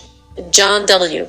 Gardner, Lesson 47, How to Strive for Excellence. We want meaning in our lives. When we raise our sights, strive for excellence, dedicate ourselves to the highest goals of our society, we are enrolling in an ancient and meaningful causeth, ag-long struggle of a man to realize the best that is in him. Those are the words of John W. Gardner, founder of Common Cause and former president of the Carnegie Foundation for the Advancement of Teaching. In this lesson, from his widely read book Excellence, Mr. Gardner will prod you into asking many serious questions about yourself and the society around you. What does excellence mean to you? Where should self-gratificance, individuality end? What good is our freedom without a moral commitment? Why is it that many of us don't get wiser as we get older? What is your company doing to foster your development? The United States has been, and is, a nation of success. We have certainly been the most successful of all peoples in developing a prosperous economy and a powerful community. And yet, despite our applause for winners and our enthusiastic veneration of those who rise from rags to riches, we still exert our democratic rights more often than not to restrict or slow down the rise of those who appear to be more ambitious than ourselves. And if those ploys don't succeed, we take away the additional fruits of his or her success through taxation. What can be done to encourage, instead of put down, the ideal of individual fulfillment? You have already come a long way since you began lesson 477, 478, semester 10, 1. It's time you began to ponder the future for you and your children. Some years, I had a memorable conversation with the 10-year-old son of one of my fellow professors. I was walking to class, and he was headed for his violin lesson.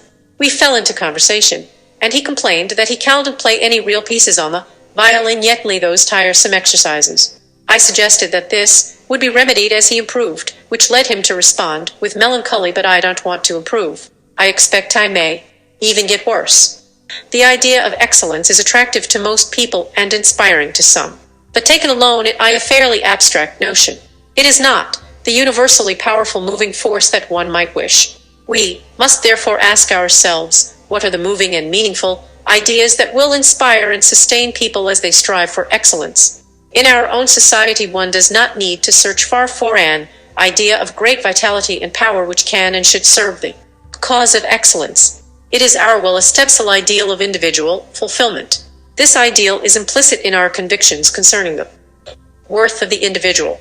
It undergirds our belief in equality of opportunity. It is expressed in our conviction that every individual should be enabled to achieve the best that is in him. The chief instrument we have devised to further the ideal of individual fulfillment is the educational system. But in our understandable preoccupation with perfecting that instrument, we have tended to forget the broader objectives it was designed to serve. Most Americans honor education, few understand its larger purposes. Our thinking about the aims of education has too often been shallow, constricted, and lacking in reach or perspective. Our educational purposes must be seen in the broader framework of our convictions concerning the worth of the individual and the importance of individual fulfillment.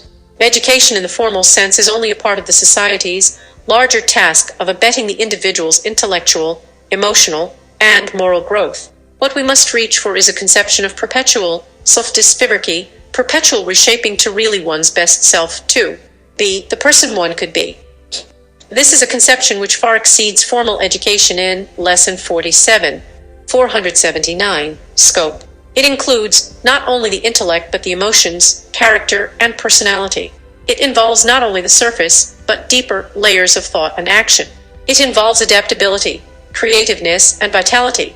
And it involves moral and spiritual growth. We say that we wish the individual to fulfill his potentialities, but obviously we do not wish to develop great criminals or great rascals. Learning for learning's sake isn't enough. Thieves learn cunning, and slaves learn submissiveness. We may learn things that constrict our vision and warp our judgment. We wish to foster fulfillment within the framework of rational and moral strivings which have characterized man at his best. In a world of huge organizations and vast social forces that dwarf and threaten the individual, we must range ourselves whenever possible on the side of individuality, but we cannot applaud an irresponsible, amoral, or wholly self-gratifiant individuality.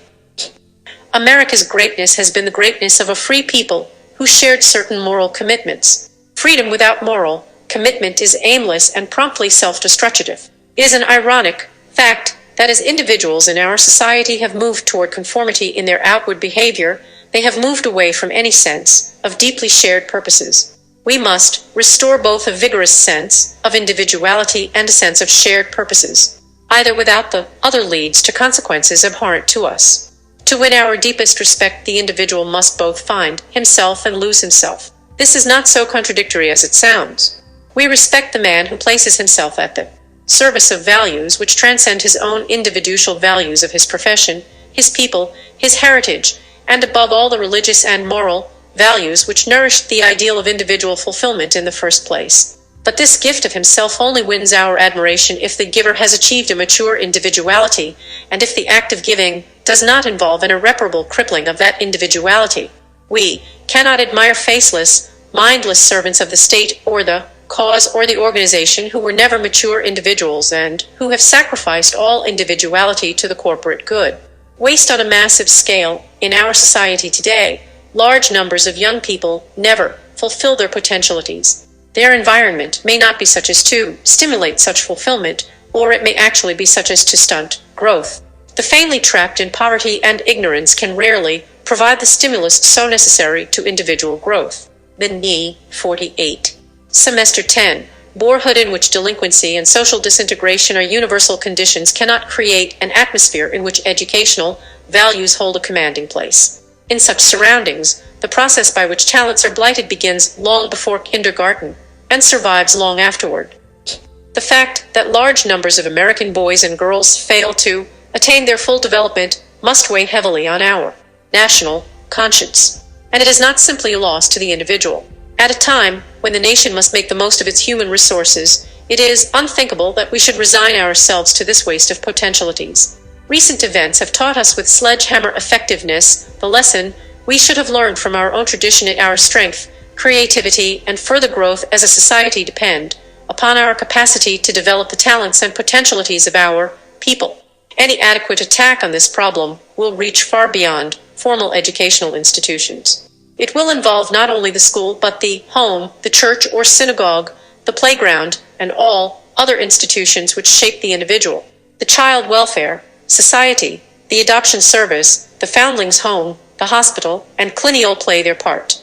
And so do slum clearance projects and social welfare programs that seek to create the kind of family and neighborhood environment which fosters normal growth. But it is not only in childhood that we face obstacles to individual fulfillment. Problems of another sort emerge at a later stage in the lifespan. Commencement speakers are fond of saying that education is a lifelong process. And yet, that is something that no young person with a grain of sense needs to be told. Why do the speakers go on saying it? It isn't that they love sentiments that are well worn with, reverent handling though they do. It isn't that they underestimate their audience. The truth is that they know something there. Young listeners do not know something that can never be fully communicated.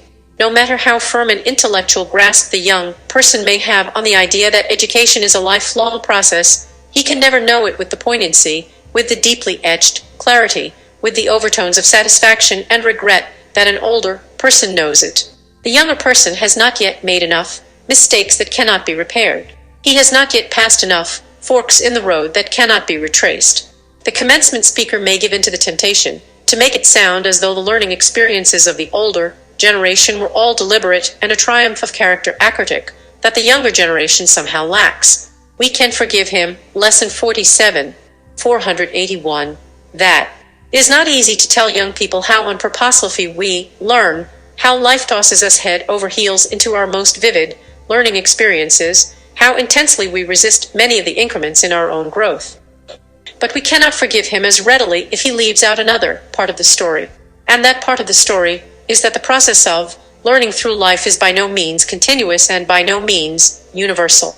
If it were, age and wisdom would be perfectly correlated, and there would be no such thing as an old fool proposition, sharply at odds with common experience. The sad truth is that for many of us the learning process comes to an end very early indeed, and others learn the wrong things. The differences among people in their capacity for continued growth are so widely recognized that we need not dwell on them. They must not be confused with differences in the degree of success as the world measures success which individuals achieve. Many whom the world counts as unsuccessful have continued learning and growing throughout their lives, and some of our most prominent people stopped learning literally decades ago. We still have a very imperfect understanding of why some people continue to learn and grow while others do not. Sometimes, one can point to adverse circumstances as the cause of a leveling off of individual growth, but we cannot identify the conditions which have hindered or fostered development. Of course, people are never quite as buffeted by circumstances they appear to be.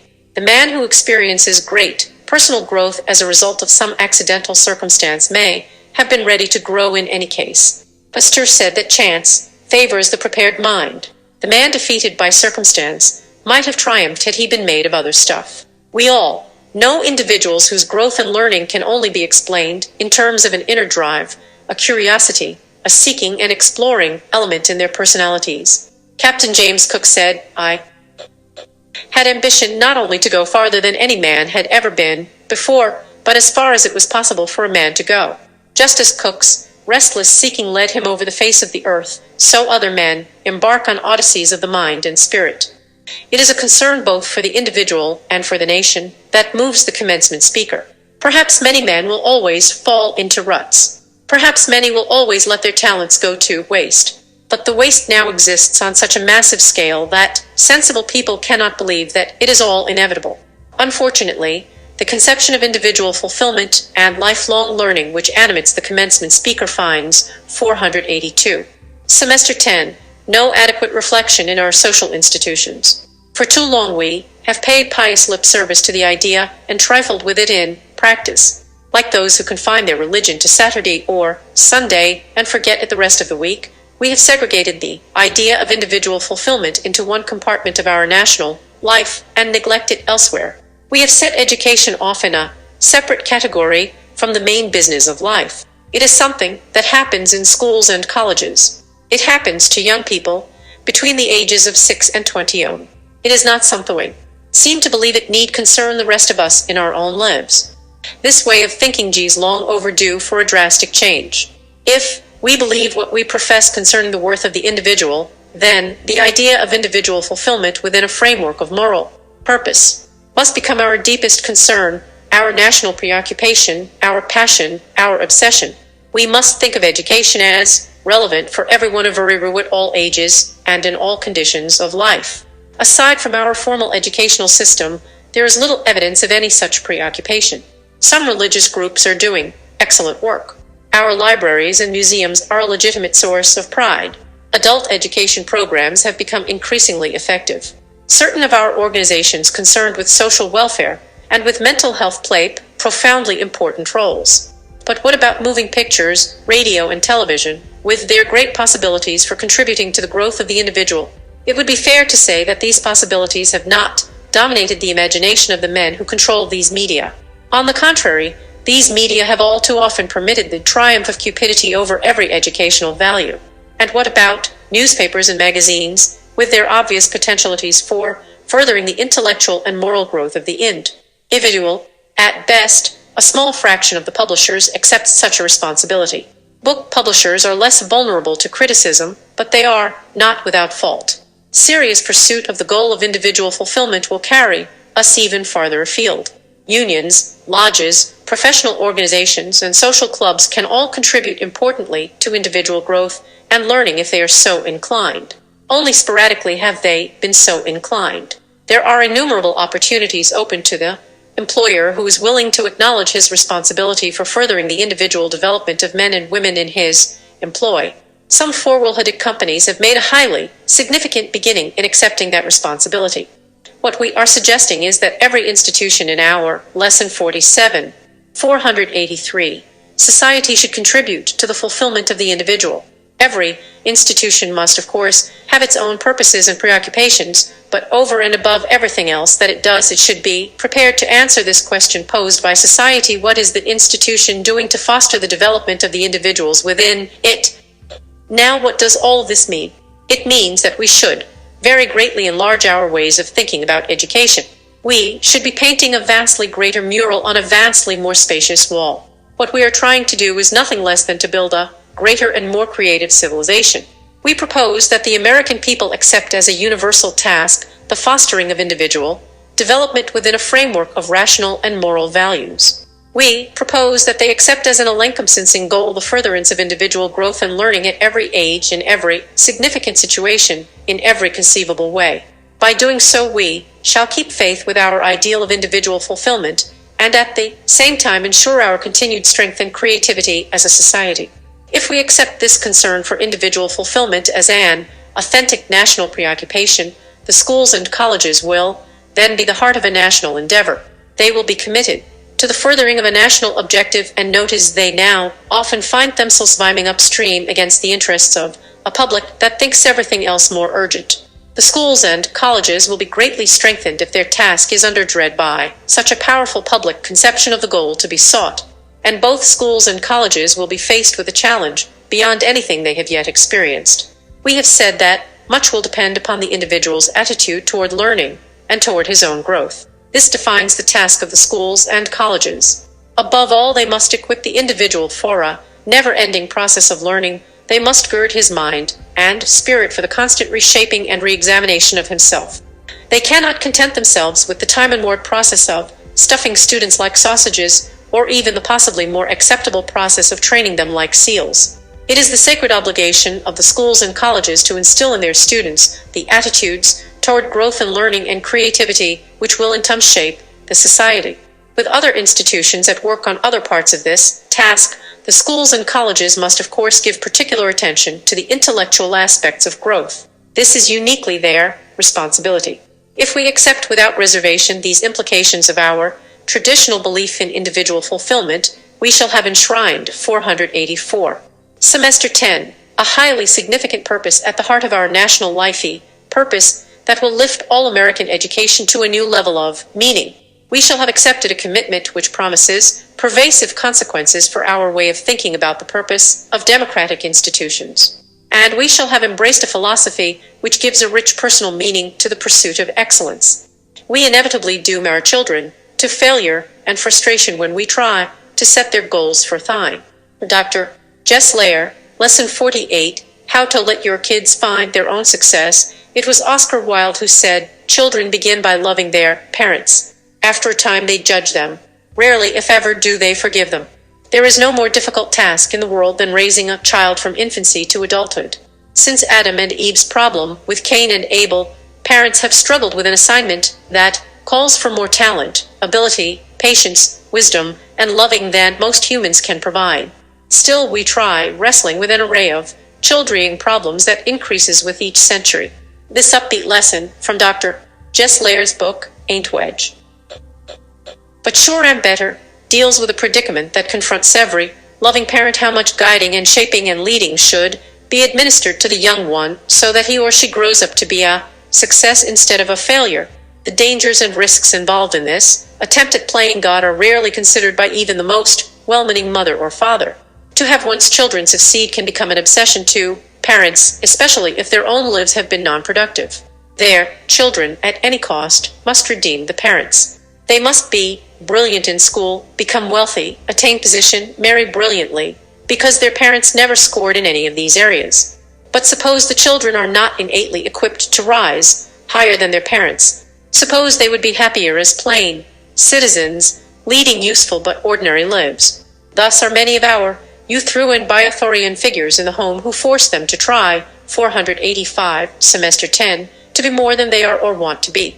These parents instead make failures of them, failures reflecting their own vanity, greed, and egotism. Pay attention as a warm and worldly professor who has counseled thousands shows you how to help your kids grow and flourish in a garden of their own choice, not yours. When that happens, both you and they have succeeded. My wife contends that I was a natural-born Bacalaureate, even a natural-born monk. When I see how hard it is for me to face some of the constant problems I have living with my wife and children, am inclined to think there is a lot of truth in what she says. But I know I'm even more poorly suited for a solitary life than the married life. I crammed into my first 23 years practically everything anyone could want to do. I had plenty of fun and hell-raising as I grew up. I went to Army College and to the Army in a year and a half. I graduated from college with trips out west skiing, mountain climbing, and fishing. I took a long canoe trip into Canada. I worked many jobs to pay for all my activities. I had many friends and the deep love of a few good young women. In August of 1947, just before I was 20, I was visiting Berkeley after a summer working in the mountains. I was looking for my high school of who had ditched me while I was in the Army. As it got toward dark and the lonesome time of day, I looked out across the bay at the lights of the Golden Gate Bridge. I thought, here is one of the most beautiful sights I have ever seen.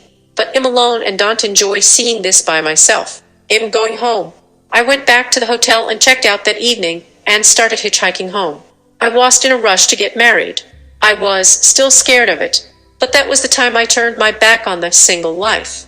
The point of my story is that I had all the opportunities in the world to stay single and enjoy it, but I chose not to stay that way. I chose to be a family man. If this was my choice and if I believe my family is the most crucial way to satisfy my need for relationships, then why don't I act like it? Lesson 48, 487. All I can say to myself in my defense is that what I'm trying to do is for me one of the two hardest things I've ever tried. One of The hardest is to find God as I understand him, and make a continuing, conscious contact, and give up playing God myself. The other terribly hard thing is to be a husband and a father. In neither of these two problems can I blame anyone else. I can't blame the troubles I have had trying to find a higher power on the people who taught me about religion. Everyone who taught me religion was as kind and loving as they could be. I was never punished.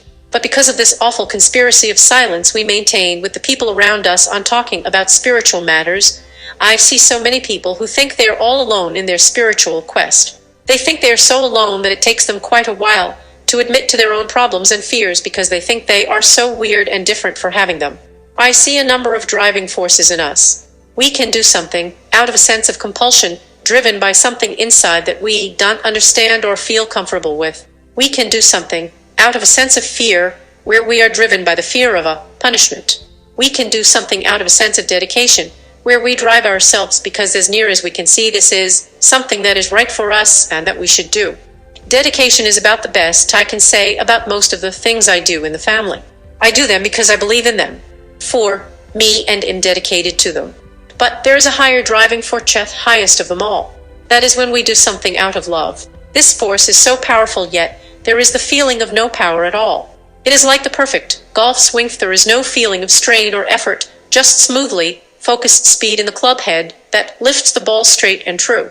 You can feel that near perfect shot in your whole body, and you know how good it is the minute your club head makes contact with the ball. When I do something in my family because I really enjoy it, then my duty has become my pleasure. And it is a pleasure for all the people around me. When it comes to my children, I have to continually fight my tendency to try to raise them to make them go the way I want them to go so they will make me look good. And I expect more maturity from them than I had when I was their age, or even more maturity than I have now at 40. When I talk to other parents, what is so unreal is their horror at some of the things kids are doing today. The only way they can be so horrified is to have forgotten what they did when they were 488. Semester 10, kids. I ran around with every kid my age in Bryceland, Minnesota. And I knew most of the other kids 2 and 3 years older and younger than me. They were all cut from the exact same cloth. The degree of hell that they would raise would be a little bit different, but it just wasn't that much different. Yet, I'm sure that today some of those kids are holding up a level for their kids that they were never able to measure up to themselves. Recently one of my kids got in some trouble. I was telling him of some similar trouble I was in when I was about his age. Jackie Caldentry strained herself. She said, "Yes, I know you did those things, but I don't want him to come out like you, and that's the problem. When we raise kids, we know just exactly how we want them to turn out. I want people to see my kids and marvel at their manners, their poise, and their talent. I was that way, but that's the point. I don't want my kids to start out like me. I don't want them to make the mistakes I made or that anyone else made, and I want them to turn out better than me. And I want this exact same thing for all 5 of them. There's no freedom for them in that, and no real learning either. How can you learn ballet or life without making mistakes? When you ask me why I don't want my kids to make mistakes, I'll claim it's because I don't want to see them get hurt. But that's not really why I don't want them to make mistakes. I'm worried about my ego. I don't want people thinking less of me because of what my kids do. I don't want to have to fish my kids out of the police station.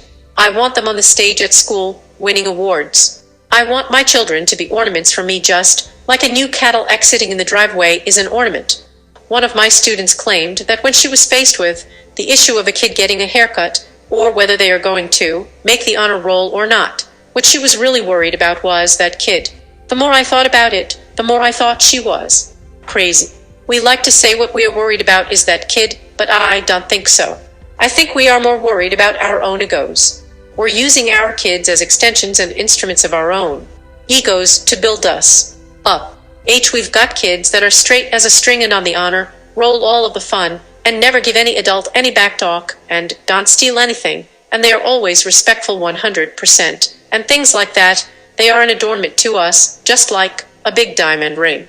They help show us off, and we can walk downtown real comfortable knowing that our kid is always just exactly where he is supposed to be and doing just exactly what he, less than 489, is supposed to be doing. Nobody's got kids like that, but that's the pressure we're putting on them to be. Well, what kid can ever live up to that kind of thing? And why should any kid be an ornament for us? They aren't a necklace or a piece of jewelry. If W want ornaments by M.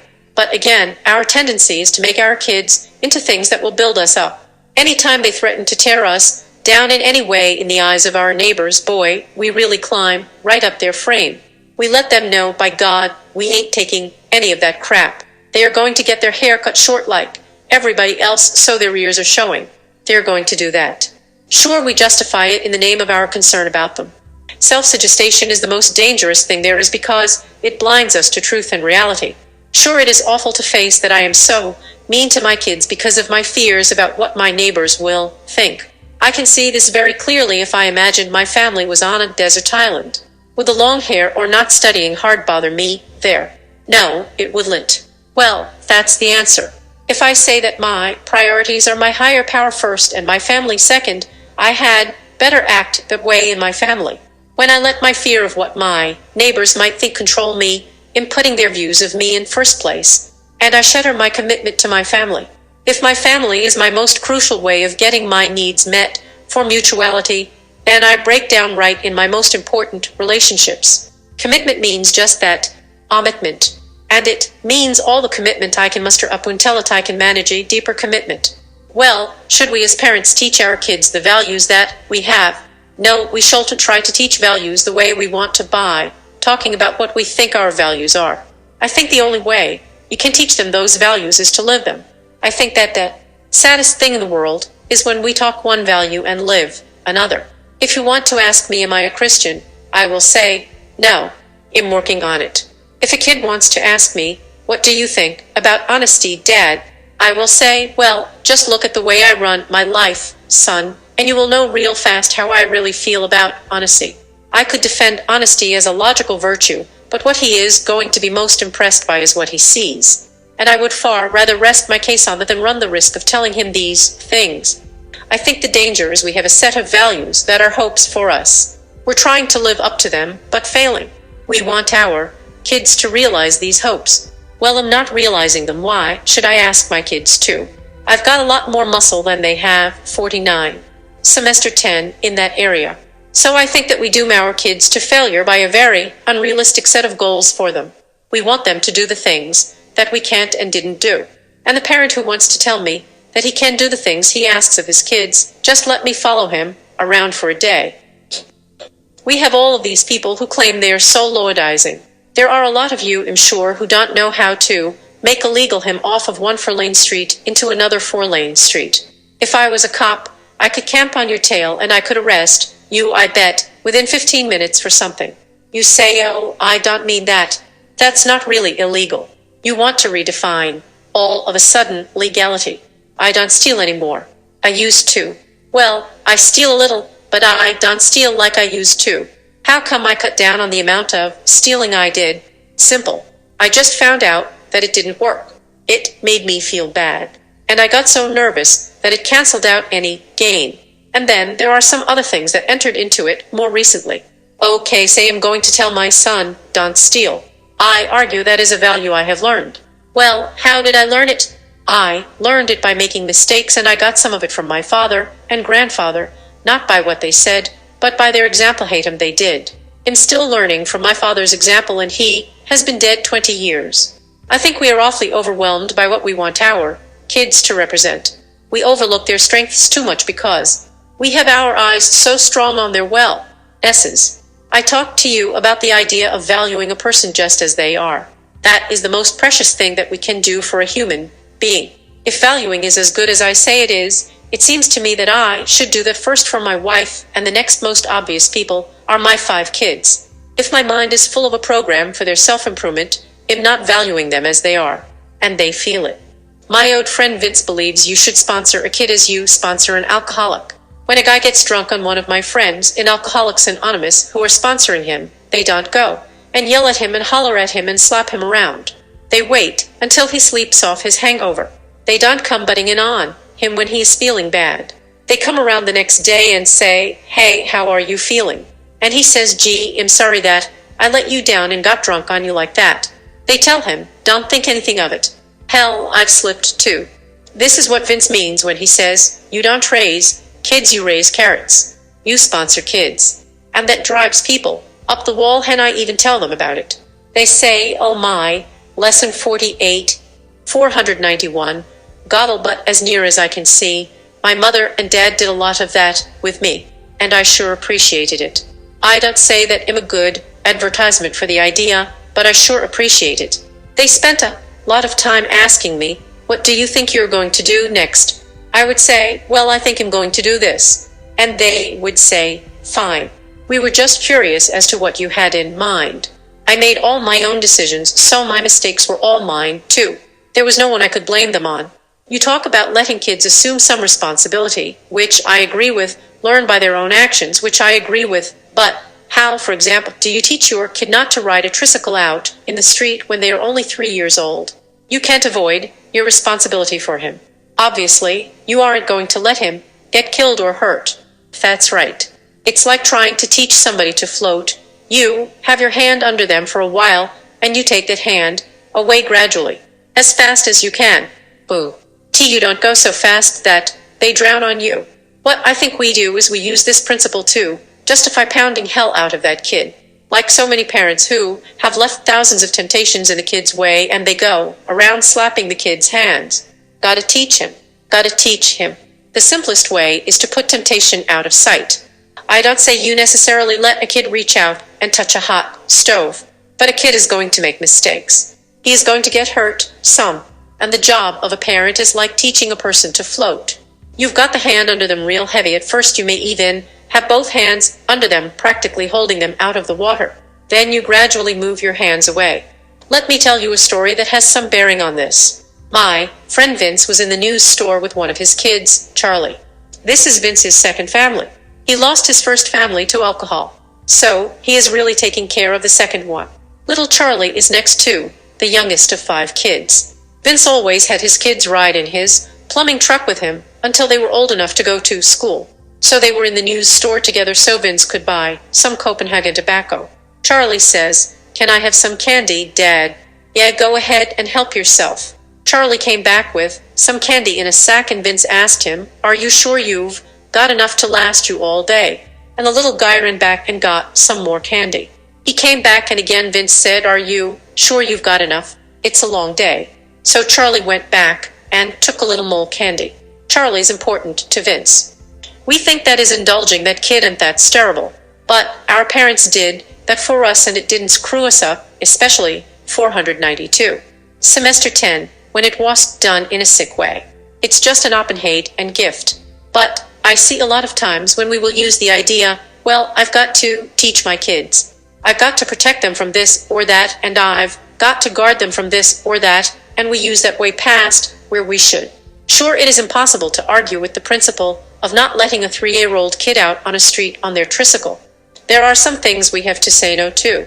But you can say, oh, no to only so many things. So you had better set some priorities and say no to the things that are really important to you as you see it. And then that is it. And there has to be a lot of places where we aren't saying no. If you say no to everything, then you're in trouble. And I think a lot of times that's what we fall into. The person who raised the point you have to protect the 3-year-old doesn't fool me. The question is too obvious to need an answer. What is probably really bothering her is she wants to keep her teenage son from going steady. She wants to protect him from girls. A lot of people get mad at me when I talk this way.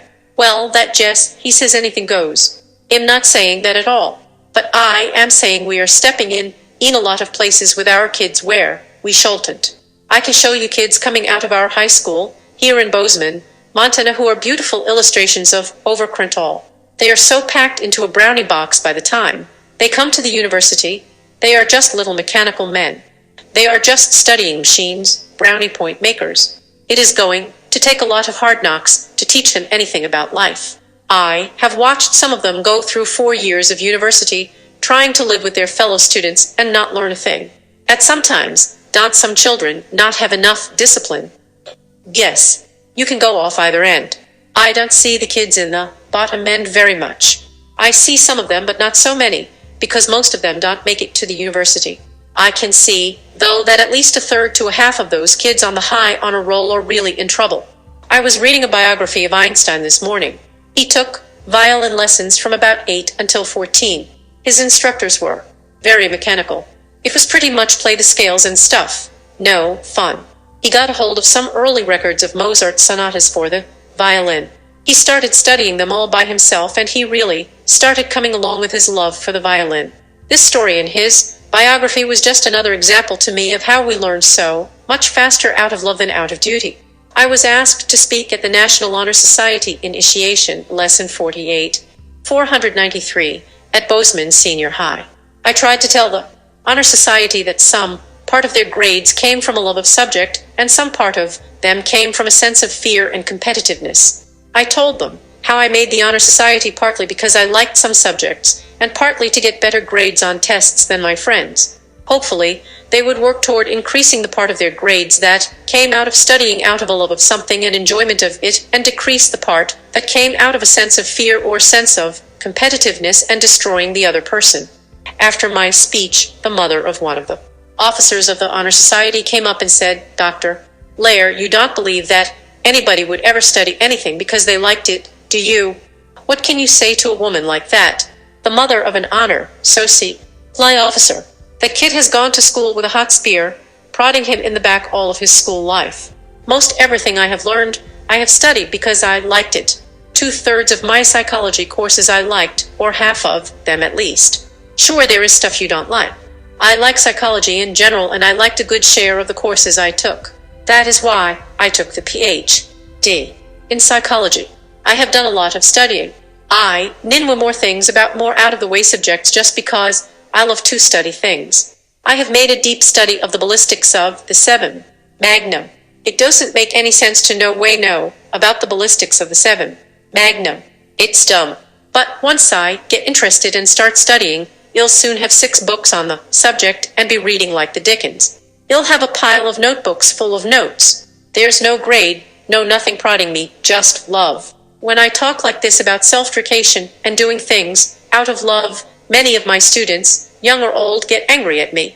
They say that Jess, he is really screwed up. Again, we can look at Einstein. Do you realize that the same year that Einstein was coming up with some of his crucial equations, there were 3 other men who were publishing articles that contained most of the basic equations for the theory of relativity. The 3 of them were just an Cybro away from it. In fact, they say you can derive the theory of relativity out of any of those other articles with just the equations that they put down. But I think the one thing that distinguished Einstein from those other 3 cats was they didn't have the guts to step away from tradition like Einstein did. I think those others would defy tradition up to a point, and then they would get frightened. What I think happened was Einstein had been raised in the same orientation toward the past as the other 3 men, but Einstein had the courage to go past the accepted 494. Semester 10, Boundaries. I will grant you this point: you can raise some very mediocre lawyers, doctors, and scientists by this red-hot Sparrow Act treatment. You can get exceptionally dutiful, high-gatching kids, but they have got an automatic ceiling in their training because their fear stops them from going so far or deep into things, because that would be irreverent and disrespectful. Some of these overtrained kids end up cussing us. Why in the hell didn't Ma and Pa let me know that there were some other careers than the kind you go to college for? I heard a dad get the shaft from his son for that back in Minnesota. I thought, hey, man, you are paying. He had these kids who were really straight. They had short haircuts and did everything right. For a parent, with all my problems, it just makes you sick to your stomach watching kids like that. They have a sense of duty. They are on scholarships. But one of Hissons who was in a profession said to him one day, I wish that I hadn't had so much pressure to go to college. I wish I was a tool and die maker. I think he is a little frightened by the profession he is in, and he doesn't feel up to it. And yet, he doesn't see himself as being free to change. If he really wants to be a tool and die maker, simple. Learn tool and die making at night while he's doing the job that he has got, and 5 years from now he will be a tool and die maker. So, you can get anything that you want from your kids. The only thing is you've got to be willing to pay the particular price for whatever it is you want. And the price tag I'm talking about is if you are trying to treat your children and other people like individuals and trying to give them a degree of freedom, you've got to pay the awful price that freedom exacts, which is the mistakes are out in the open. All the mistakes are out in the open, and you've got to face them straight on. There isn't anything that doesn't have a price. You can stamp out kids just like cookie cutters. All you've got to use is enough fear and enough pressure, and you can have anything that you want, and you pay the price in a different way. But not only do you pay the price for the kids, but you pay a price for yourself. You separate yourself from them. Here are all these old people sitting around saying, "Why won't my kids come to see me?" Well, like I said earlier, why should they? Why would they want to? You see this in families. The minute those kids get married, they go as far away as they can. I know all kinds of families where the kids have got jobs in all different corners of the United States and its possessions. Isn't it strange it happens that way? In my grandpa's family, most of his 7 kids never went more than 60 miles away. It, less than 48, 495, lost in a dependent way, but in a good way. They wanted to have work so they could stay close by home. I don't think that's an accident either. We still see families who stay together today. That's supposed to be impossible because of mobility and specialized careers. But in northeast Minneapolis, where the Poles live, you see kids coming back to the neighborhood. They might come back as doctors or lawyers even, but so many of them come back. If you want to be close to your family, you don't decide to be an oil engineer and go to North Africa. I think much of the mobility we see isn't a basic cause of problems as much as it is an effect. A good way to avoid closeness is to run and keep on running. If your family rates a higher priority than work, then you find work that lets you be close to family. If work is most important in your life, then you go anywhere your work takes you. You may say, "Oh, I love my dear old dad and mother. I haven't seen them for 10 years, but I sure love them." I don't understand that. Each spring the trout are in the creek. Each fall the elk are up the Gallatin. Each winter the powder is on the bridgers. Each day the sun is on the hills. Those of us who want to will be here, together enjoying those things. You can put distance between you and your parents for 2 reasons.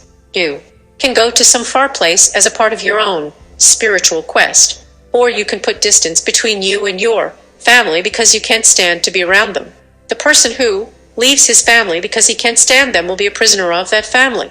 He has unfulfilled hopes and expectations from that family that tie him to them emotionally no matter how far he goes. He is just as tied to them as the one who hangs around forever, who is also looking for something he didn't get. The only way you can ever really leave your family emotionally is to walk away from them seeing they gave you what they could. What they didn't give you, they didn't have to give. The son or daughter who leaves a family this way is free to move away or stay around depending on what's right for them. It is hard for me being on the other end of this decision. I've watched 3 of my 5 children struggle with leaving home with more or less success. And it is sad to see some needs on their parts I can't fulfill. And the only thing they can do is see that it wasn't malicious on my part, just incompetence. By the time I had learned even a few of the things I learned as a parent, it was too late. Lord Rochester said, "Before I got married I had 6 theories about bringing up children. Now I have 6 children, and no theories. Even worse, I'm still not good at some things that are very 496. Semester 10. Important. Intembly ostento, my kids when therating, tack dog out some problem. Once in a while I can do it, but most of the time I can't. Fortunately, Jackie is good at this. She yells at me to listen more, but unless there's a very special problem I can see, I'm not gisket at it. She says to do it and what rate, but it is easy for them to tell my heart isn't in it. See, he saw my failings as a parent. I see few things he can do, and am thankful for them, but I would sure hate to see my kids hiking around an untit liar 50 hoping flight someday I would finally see the light and start listening to them. I see the light now. BT so far the gift of listening tough and well hasn't been given me. Arid I know that thinking. As if it hasn't worked very well for me. So I'll just hate to bear down harder on what I can do, and hope for compassion on the part of my kids. So far they have given them far inra of that than I ever hoped for. I think biggest problem one had as a fath or is realizing how different each of my children are and learning to respond to each of them as an individual. My oldest son went with me from his earliest years hunting and fishing. When he got to be 50, He made close friends and was with them. So I figured, okay, it's now my second son's time to go hunting and fishing with me. But he didn't care much for hunting and fishing. But my youngest and did. My thought was, I can't take you youngest son, because it's your middle brother's Tom. Except he didn't need or want his Tom. I finally got that straight and out in my head. Then I reasoned Sumplevite's and worse. My middle son enjoyed cars and would like to work on them. But I didn't like working on cars. I realized what I had been doing. I had been saying to my sons, come on and share my interests with me. If you do that, we will be able to do things together. That's a very limited deal. I'm now seeing much more clearly how different each of my 5 children are from Jackie and me, and from each other. And I've pretty well reconciled myself to the fact I'm not interested in a lot of things they're interested in, and am not going to be able to pretend much interest I don't have. So we do together what we are interested in together. On the other things we find what companions we can. My relationship with my wife was mutual. I chose her and she chose me. But my children just came. Another hard thing too, faced with that I cannot change the amount of mutuality there is between me and each of my children. All I could do was accept the differing amounts of mutuality and do with it what I could. This hasn't been easy either. My ego says I'm a groovy parent. It'll have lesson 48, 497, groovy relationships with all my kids. Except it doesn't work that way. Once I woke up to the reality that I had 5 separate, different relationships, things got better fast. Now I can enjoy the wonderful qualities each of the 5 have and not try to force something artificial. In the process, I've gained what mutuality that is there, so I've got 5 relationships that are valuable to me. They give me lots of good feeling about life and myself. And they hold up a clear mirror so I can see myself better and move along more smoothly on my spiritual quest. But all this time, the hardest thing to do is let them make their own mistakes. I'm constantly screaming at myself, what kind of lousy father are you? Don't you care about your children? Why don't you do what you are supposed to do to raise them up the way they should be raised, and set their feet upon the paths they should be set upon? The only thing that helps me is so far I can't see that anyone did that to me, so I'm trying to do the same for my children and not try so hard to raise them, but to do some sponsoring of them. When all is said and done, success without happiness is the worst kind of failure. Louis Binstock, Lesson 49, How to Have a Happy Life. More than 1,000 years ago, the mighty Caliph of Cordova wrote, I have now reigned above 50 years in victory or peace, beloved by my subjects, dreaded by my enemies, and respected by my allies. Riches and honors, power, and pleasure have waited on my call, nor does any earthly blessing appear to have been wanting to my felicity. In this situation, I have diligently numbered the days of pure and genuine happiness which have fallen to my lot. They amount to 14. Philosophers, wise men, and poets are nearly unanimous in their conclusion that the ultimate goal of life is to be happy, and yet happiness, for most of humanity, is a butterfly which, when pursued, is always just beyond our grasp. Why, what is there about this condition, free to all, that makes it so rare? And what must we do, or cease doing, in order to let more sunshine into those somber days of our lives? Our nation became the first in the history of the world to incorporate the word happiness into its basic founding documents. It was a praiseworthy effort by some very wise men, but 200 years of experience have proven that giving us the freedom to enjoy happiness has been no guarantee that we would. Success and happiness are often coupled as goals, as if the attainment of the first automatically guaranteed the second. Not so. All of us know successful individuals who are miserable. Can you be both successful and happy? Yes. In this lesson, from his book, The Power of Maturity, Louis Binstock introduces you to 5 spiritual senses which are as important to your life as 499, 5. Semester 10, the 5 physical senses of seeing, hearing, smelling, tasting, and feeling. Combine these 5 important senses with the success secrets you have learned in this university, and your life will be filled to the brim with joy, love, and achievement. Muni, many of us know the story of On the Bounty, or have seen it in either of its 2 motion picture versions. Who can forget Charles Laughton's commanding voice bellowing, Mr. Kristen, and adding to the injustices that set up the mutiny led by Clark Gable. There really was a mutiny on a real ship named Bounty. The cause of the mutiny seems to have been the inhumane actions of Captain Bligh, but between the lines, one can see other factors. Surely one of them was the feeling among femis-treated English sailors that they could find a permanent haven on some beautiful island like Tahiti, where they had been able to stay for an enchanted while.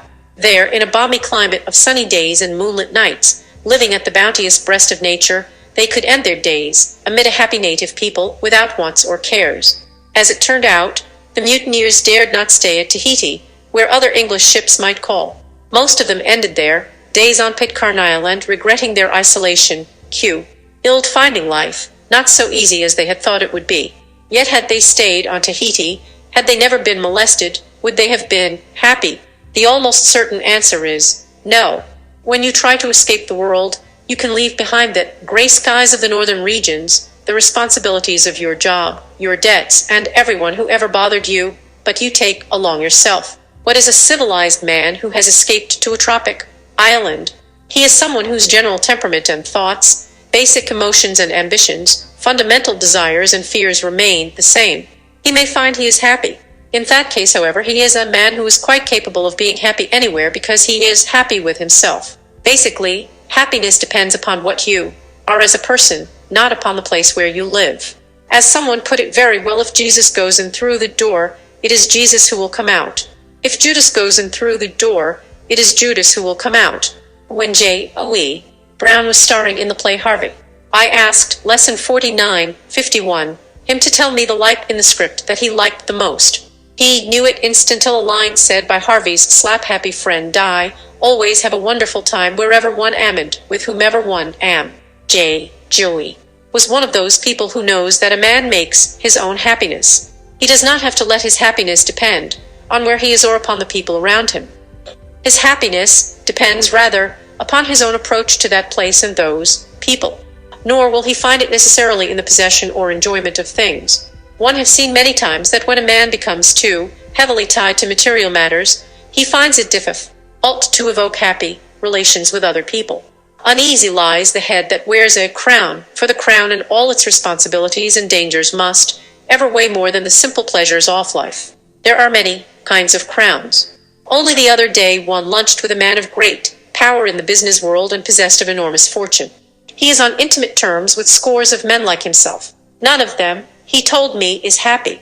He went on to examine the general reason for the millionaire's unhappiness, and one was not surprised to find that it hinged on very personal matters. As a rule, these men seemed to have faulty relationships with their wives and children.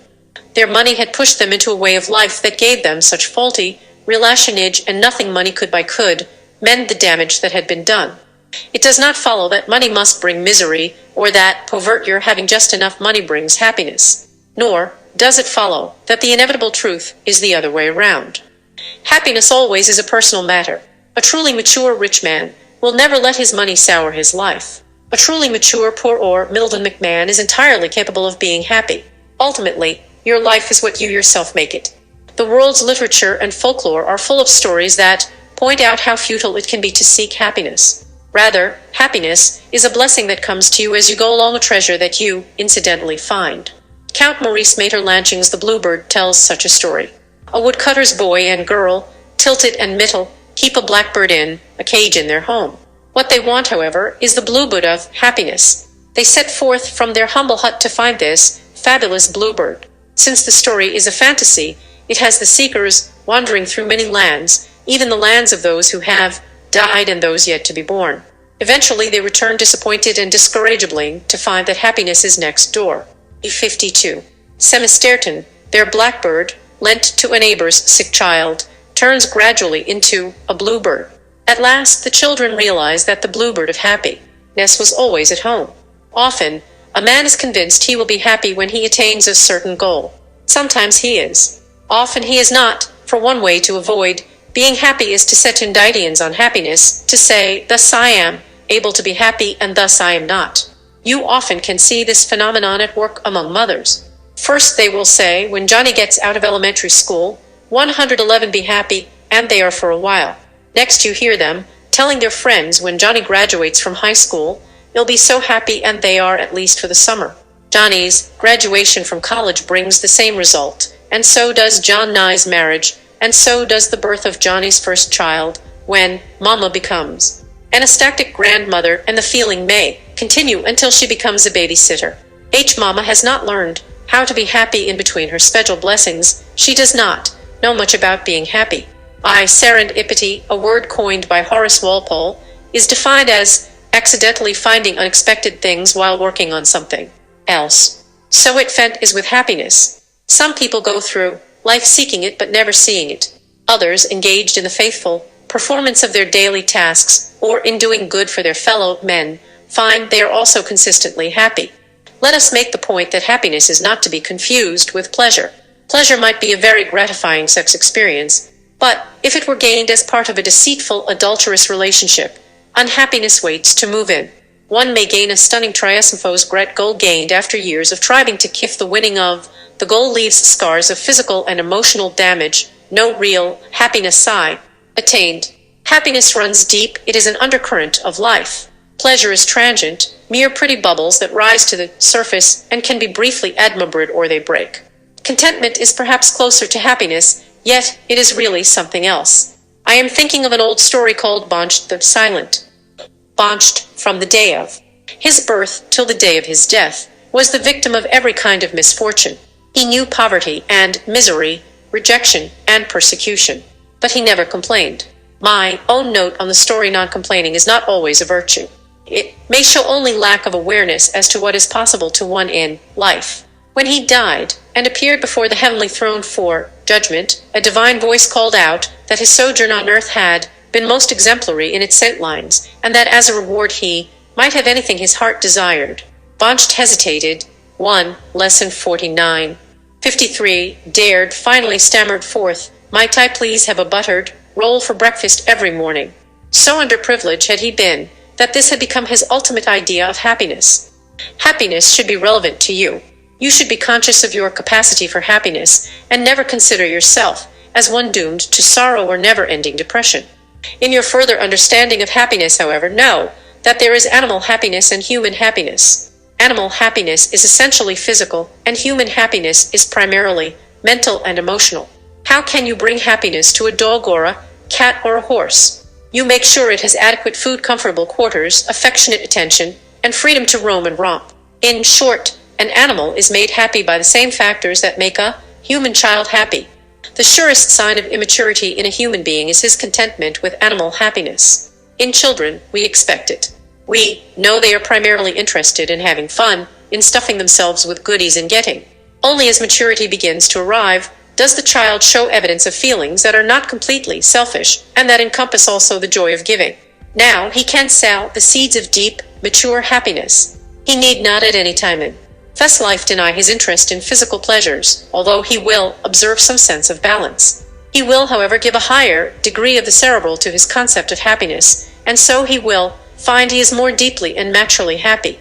Now we shall set down some definite criteria of happiness. You will note again that so many factors that many people regard as being essential for happiness are more closely related to passing pleasure. But nothing can be defined in a completely all black and white pattern. We begin with 5 criteria that seem very desirable, and yet are not the essence of genuine happiness. Life, of course. Without life, you would not be able to be happy. At the same time, just to be alive is not sufficient reason for happiness. The ancient Hebrew toast to life is not intended to refer only to the counting of one's years. It refers rather to making one's years count. It is a toast to life lived on a plane far higher than the animal. The ancient ages had a way of speaking that can be puzzling to the uninitiated. Know the true meaning of some of their sayings, however, and you know you are face to face with truth. Thus they asked, "How shall a man live?" "Die," was the answer. This meant 54. Semester 10, that a man was to slay all that was ugly and mean in himself, and so live truly and worthily.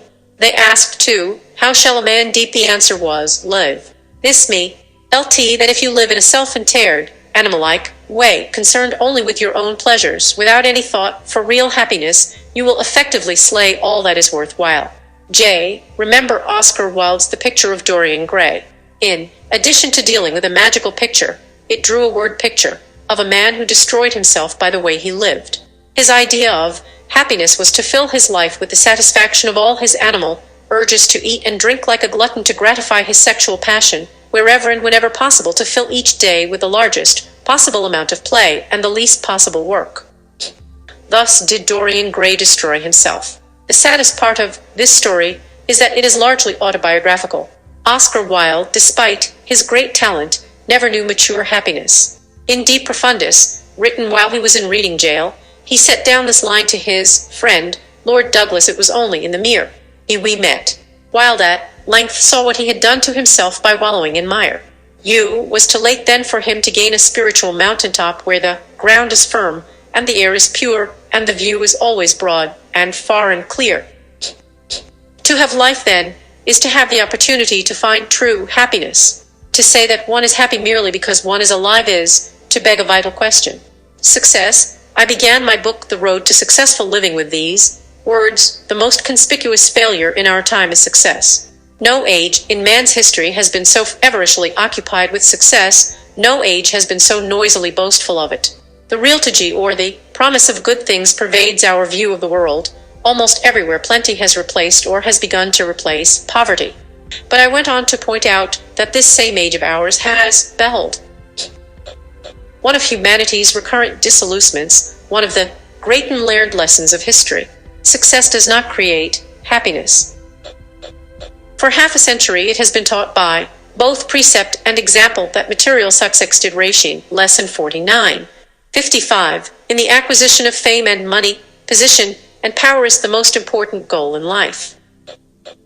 Material success is what a man has, spiritual success is what he is, and we had tended to lump them together, to assume that happiness was the product of wealth. We had been proved wrong. We spoke earlier of the kind of mother who keeps on making conditions for happiness, tying those conditions to the life repairs of her son. The son himself, if he acquired his mother's point of view, would have trouble in proving to himself that he ever was happy, and not just waiting for happiness. Being in the lower grades, he would dream only of high school happiness. Discovering that high school studies made demands upon him, he would yearn only for college, a golden dream. Finding out that college life involves something more than song fests and football games, he would yearn for the happiness of having a job. Once he had a job. But you can see the sequence here. Let us go back to the question of goals. It is easier to set up a specific goal, such as making $1 million or becoming president of a large corporation, than a general goal such as missing no opportunity to help one's fellow men. I know a man who thought he would be happy if he accumulated $100,000 by the time he was 40. He had his 100,000 before he was 40 and set his goal at a higher level. Reaching it, he wanted $1 million, he got his $1 million and wanted more. Was he happy? He could not rest, he wanted more, and more. He was another of those men who came to wonder dismally why he could not master so simple a skill as getting along with his wife and his children. Was Alexander the Great ever happy? While we may remember his conquests, we remember him most as the man who died at Thurtreith, unhappy because he had no more worlds to conquer. Was Napoleon ever happy? He wanted power, and he acquired power, but never enough. There never is enough. And he died frustrated, exiled, and lonely. Thus, much hinges on one's definition of success. In that sense, the person who knows deep, mature happiness has succeeded in life. Set aside, however, all ordinary definitions of success when you relate it to happiness. Security. What kind of security do we mean here?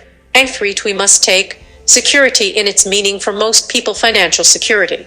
E56. Semester 10. Who has it? We must first rule out the millions who fall asleep every night. They can sleep with one last worried thought as to whether they will be able to pay their bills, meet the rent, clunt on holding their jobs long enough to pay off on the refrigerator.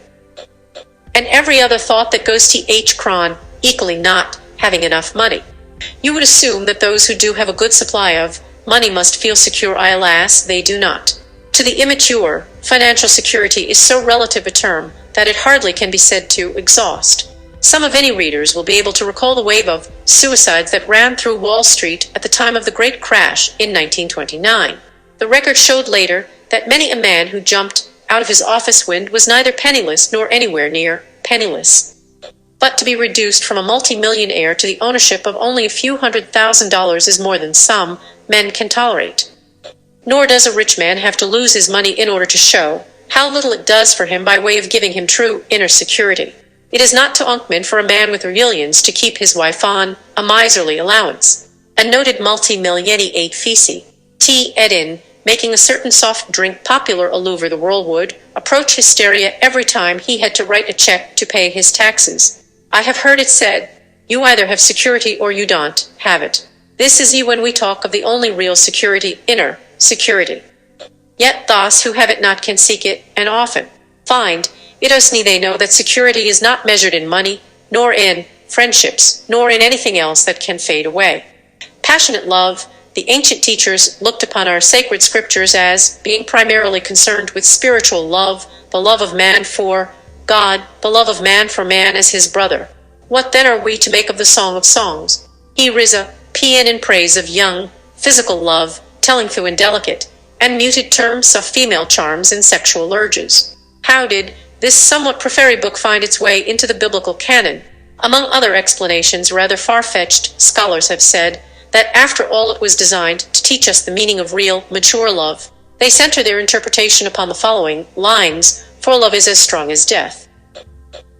Many waters cannot quench love." Lesson 49. 57. Passionate, youthful love, then, can eventually become mature, deep love. Love can be carried far past youth, and, on its own, better terms, last all one's life despite the ravages of time and circumstance. Love can become a maturity of strength with which to meet all circumstances. Passionate love has its place. To deny the passions of youth would be to deny human nature. Only remember that this kind of luvetto meni, the only kind of love, has no ferny connection with happiness. Unfortunately, passionate love is more dramatic than mature love, more visible, more amenable to treatment in song and story. The hit parade is always Tavahi with songs of love at a romantic, if not passionate, level. Love stories last through the ages. Thwarted young love will be a theme for the novelist and poet forever. Passionate love can be a great wellspring of pleasure. It also can be a source of considerable torture, whether the loving two discover they are different people after all, or the fatal third party enters. The mature person may enjoy passionate love, yet he knows it is passing. And he knows that any passing phenomenon is no fit foundation for happiness. Mature young people can love each other deeply, yet their essential happiness is a factor that strives beyond their passion. Within a family, there may be deep love and yet constant bickering. I know many children who love their parents, but somehow must quarrel with them. Surely this love brings no happiness to either side. Peace. Joshua Loth Liebman's Peace of Mind was published over 20 years ago. Peace still remains as individual a matter as it did in his portrayal. Certainly there is no general peace, either within or without. Despite our great strides on various fronts of material progress, we are still torn by inner tensions and live now with special terrors, knowing that one false move can depopulate the earth. With all this, we must realize that there cannot be any such condition as absolute peace on earth except the peace of the tomb. Again, I quote from my book, The Road to Successful Living, "The peace of life cannot be perfect, and it cannot be permanent. The very essence of living is movement, and movement always encounters resistance. And resistance means 58. Semester 10, Conflict. Armed warfare may someday cease, and soon, we hope, but the inner conflicts of humanity will never be totally resolved. Peace on earth in the political sense is a distinct possibility. Even a necessitated absolute personal peace of mind for all men everywhere is millennial and a dangerous illusion at that. The mature man knows that only someone who lives like a vegetable, bereft of the vital processes of thinking, feeling, and aspiring, can ever have peace of mind. But that does not mean that an active man can attain happiness. Some of the most genuinely happy men and women I know are involved in associations and activities that trouble their days and disturb their nights. In giving of themselves to others, in working eagerly without pay for worthy causes, however unpleasant that work may be, they find a happiness unknown to those who seek only peace. So long as our minds are active, our hearts sensitive, and our souls searching, we always shall be occupied in refashioning a shower environment according to our heart's desire. Discontent need not take away our happiness. There is great wisdom in the words, divine discontent. We have examined 5 vital values that many will say are basic to human happiness. We have seen that in their general conception at any rate these values are not really the essence of happiness. What then are the permanent vows Hatif do make for happiness? I shall now set them down in a positive program for the attainment of happiness. They are a sense of being, a sense of belonging, a sense of meaning, a sense of growing, and a sense of giving. We may call them the 5 spiritual senses that correspond to the 5 well-conned physical senses of seeing, hearing, smelling, tasting, and feeling. The physical senses give us great capabilities for pleasure.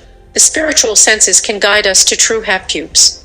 A sense of being, in his The Importance of Living, Tinyat reminds us that the 3 great religions of China, Confucianism, Taoism, and Buddhism, shared in common a very common sense-earthy approach to the pursuit of happiness. Consequently, the mature Chinese was a person who never allowed himself to become so immersed in thought that he drowned out all his emotion, or to become so completely wrapped up in any one idea or ideal or philosophy or 59. Philith. That H fled to appreat high. Own. The birid. G the joy of. Just. Being alive. Merely to Beto woke up in the morning too. Behold the glory and grandeur of this world, to satisfy health and eye. Appetite experience the normal functioning of the body to bilk, with friends to look upon the face of loved ones that is happiness, Enquank mature Chinese, in inertist to his Occidental brother, gives his emotions and instincts much freer religion, he is less subject to inhibitions and restrictions. Like Elkai Retter in the musical who sings, Iji, joy me being. A Jiral Hinu Jishungshal, M. Tchbob is a great privilege then if you are incapable of great. Without a great achievement. Read the Bible, particularly Skmi of the Salins and the Song of Songs, and you will find the Southeast approach to life and love. As anyone who reads Lin Yuting's book will recognize, he is two faults to be opposed to the use of the intellect. He tells us, sither, that our Western world has placed so much emphasis on thinking that it has dwagrapid feeling.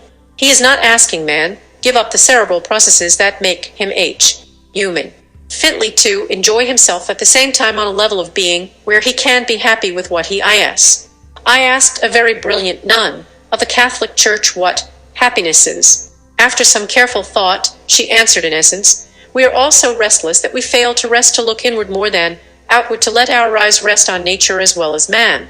She went on, to be happy you must have a sense of being, always knowing you are part of a wonderful world, reflecting upon the joy of your being, physically, mentally, emotionally meditating upon the mystery of the universe and marveling at the magic of nature and of human nature.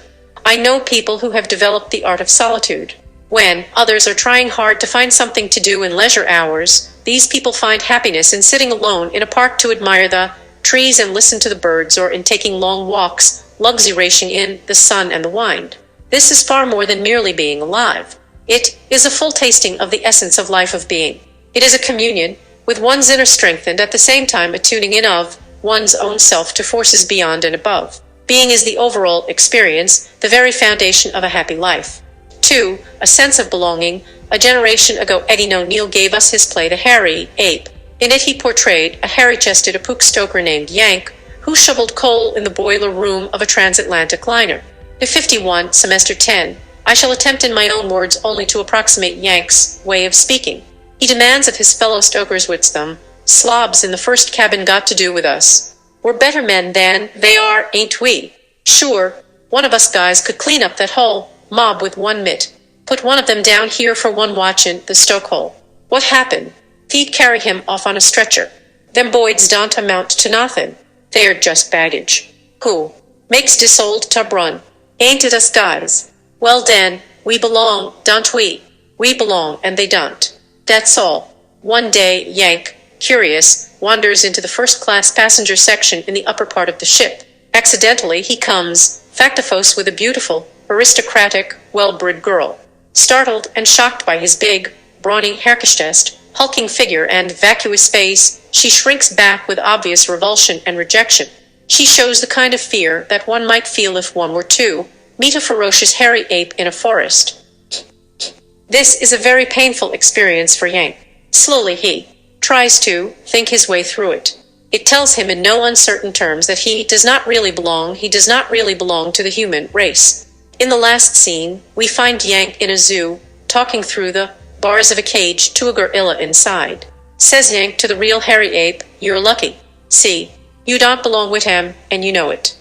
But my belong wit and but I don't see. They don't belong wit. Me, that's what. Yank opens the cage and says to the gorilla, "Step out and shake hands. He'll take you for a walk down Fifth Avenue. Well, knock him off in the earth and croak with the band playing. Come on, brother." The gorilla grabs Yank in its enormous arms and crushes him to death. Dying, Yank gasps, "Im trough.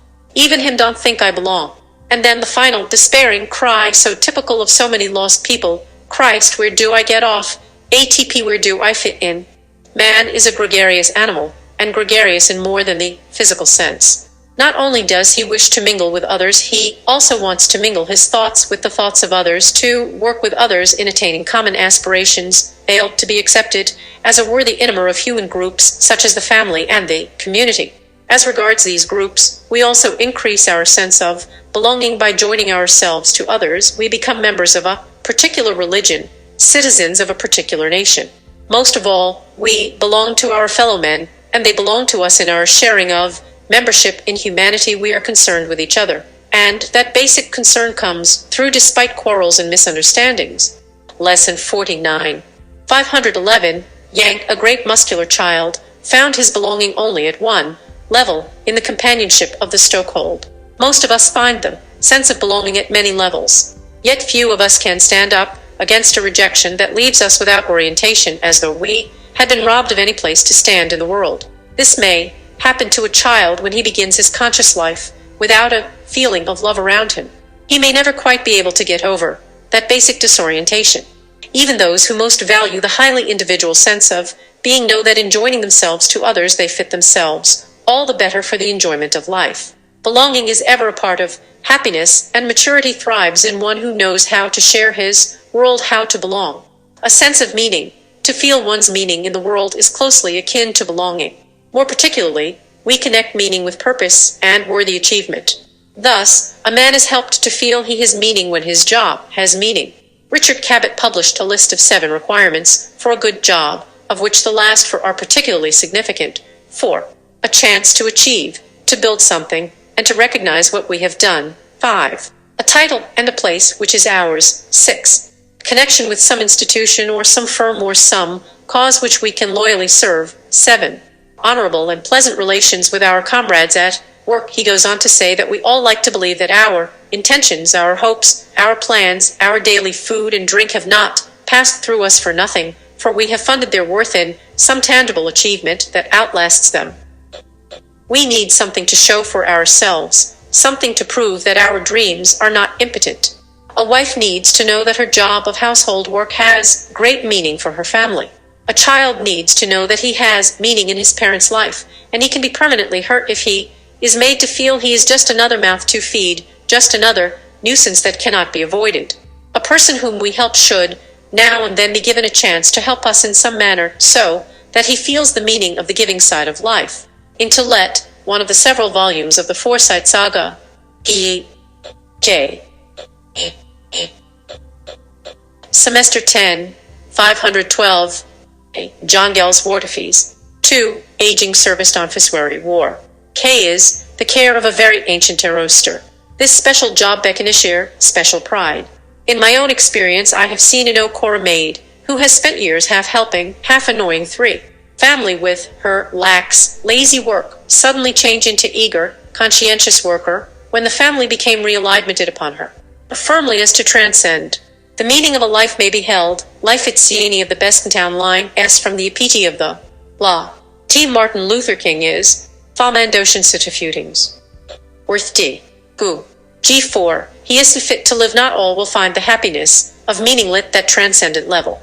Yet all of us can find the meaning of volver ourselves with humanity in matters beyond our daily bodges. Isoi. A sense of growing. One of the greatest misfortune in home. I'm in life is to be retarded. In growth, this is particularly true of physical retardation because it is always visible. One have been close to the agony of boys and girls who through sowing defect are doomed never to grow beyond 4 feet in height and must be told. And I have watched them develop a mature approach to their plight, put aside self-pity, and become the appeased individuals in a circle of young friends. They even develop sense of humor about their affection. They turn a liability-tasharonal asset. Naturally, they grow within. One of the happiest communities I have ever come across was in a school for the mentally and emotionally retarded. Some of the happiest parents I have met have been the mothers and fathers of retarded children.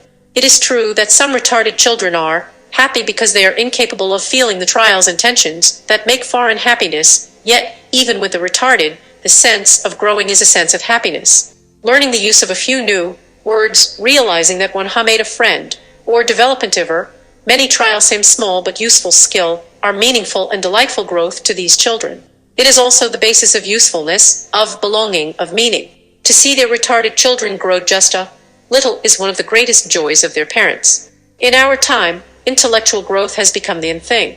Acceleration and expansion of learning for normal children now begin in their nursery years. An increasing number of adult classes in many fields is another sign of the educational thrust forward.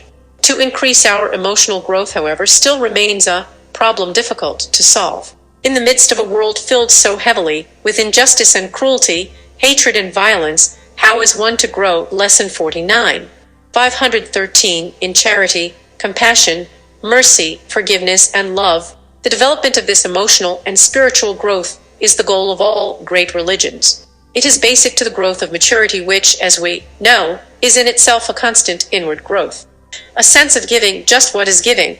In the physical sense, it usually amounts to handing over part of one's excess possessions to someone else's someone in need. This can be a mechanical motion. Money can do good no matter where it comes from and no matter in what spirit it is given. True giving includes a gift from within. It must be a gift of the heart along with the gift of the hand. Money may be its outward and necessary symbol, but one who really gives knows how to give part of himself. Anyone who takes part in the management of charity drives knows there are ways in which to get increased donations. In a large city, the community chest's board of directors found that a certain prominent and prosperous merchant had donated only $5 to the annual drive. They called on the man. Mr. X, they said, we know you are one of the finest and fairest men in our city. Isn't it part of your responsibility, along with the rest of us, to take care of the indigent, the blind, the aged, and the orphaned? Yes, said Mr. X. It's not that I don't believe in supporting charitable agencies, but I'm sorry, I am simply not a charitable man. I know others in my position give more, but I give what I give and that's all there is to it. The directors smiled. Their spokesman said, we ourselves once felt that way and we had to learn. Let us help you learn how to become charitable. You will find there is a great happiness in givirage. Now, we thought a man like you would give, say, 15. Never mind that. Why don't you just make out a check for 5 to the chest this year as a beginning? Next year I know you'll want to give more. Confronted with the sense of noblesse oblige, presented with an image of himself that he felt impelled to live up to, the merchant wrote out a check for 5. The next year he gave more. In a few years, he became one of the city's biggest and proudest givers. Or was he truly a giver? As his fellow citizens watched, they came to appreciate having his money, but somehow they never could appreciate him. They felt he never learned to give himself with his gift. Giving made him proud, gave him status, but never really made him happy. 514, Semester 10, on a bit strangely gifted, strangely troubled man, Oscar Wilde wrote a fable, The Happy Prince, that begins. High above the city, on a tall column, stood the statue of the Happy Prince. He was gilded all over with thin leaves of fine gold, for eyes he had to sapphires, and a large red ruby glowed on his sword hilt. One beer came a swallow who had delayed his winter trip to Egypt and on his hurried way happened to put up for the night between the feet of the statue. One bee swallow discovered that the prince was weeping. He wept at the sight of the poverty and misery of the poor people in his city. One bee swallow was persuaded to stay long and out long into the winter to help the prince give literally of himself as he distributed riches to the poor. First, the swallow took the ruby to a mother tending a sick child so that his health could be restored. Onabin the swallow carried one sapphire to a starving writer in a cold attic. One the other sapphire, I was flown to a little match girl.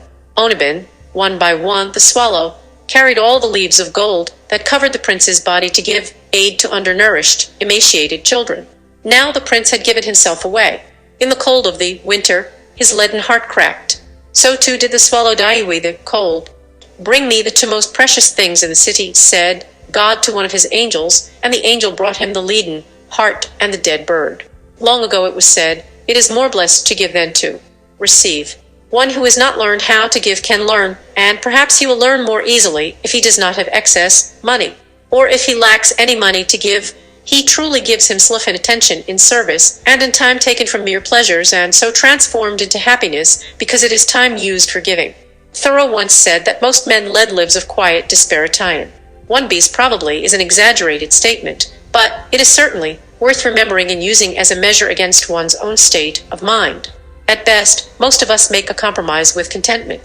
We have pleasures, and from time to time we feel real joy. But also, we experience many misfortunes. Sometimes all we can see and feel is the sorrow that reigns upon us. And so we may conclude that happiness is only a will-o-wisp, an empty dream. It is not to be found in the here and now. Perhaps it is waiting in the sweet by and by.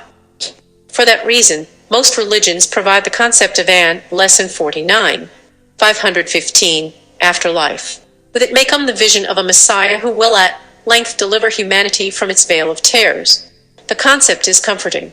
As with the concept of God, there is no way of proving or disproving it.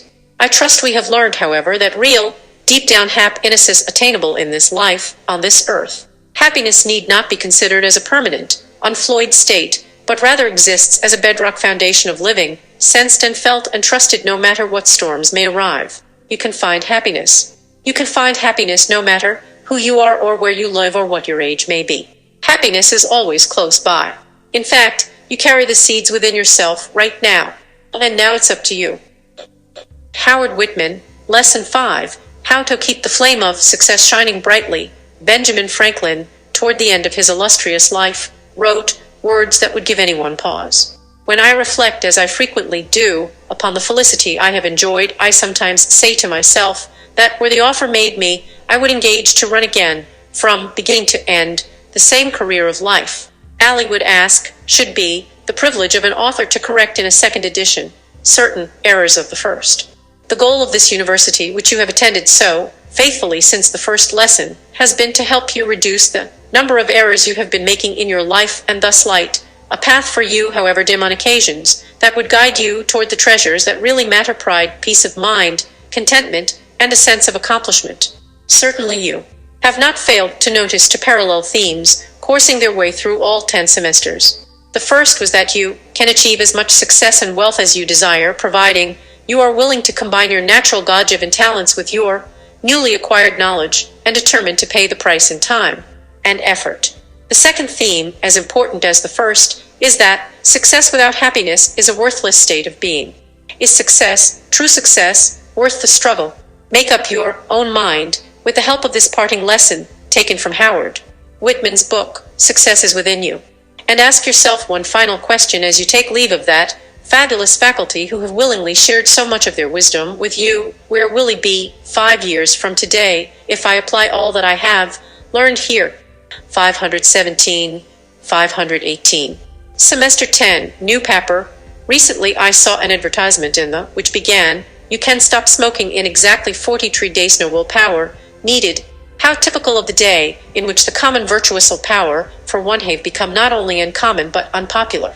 We have somehow, in the late 20th century, come to the belief that in our spectacular age we have learned so much more than all of humanity before us that we can jettison the past, shelve the verities, and regard the virtues as interesting but useless antiques. In our attitude toward success we have all but turned the virtues into vices. We have looked down our offensatory noses at such qualities as hard work, perseverance, thoroughness, diligence, conscientiousness, aspiration, and ambition.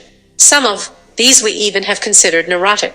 In the workaday world, instead of looking for young men burning with ambition, we have labeled this type the eager beaver, and we have chalked his eagerness up as a demerit against him.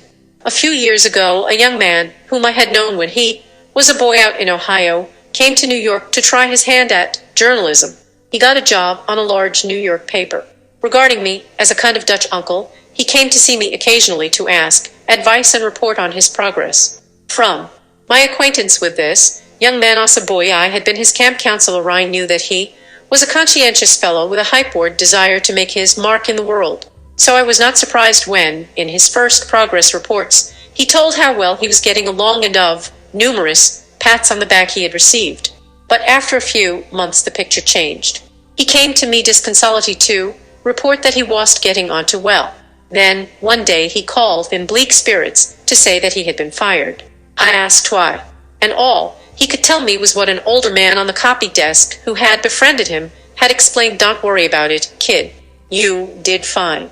The only trouble was you worked too hard. They were afraid you wanted to be editor.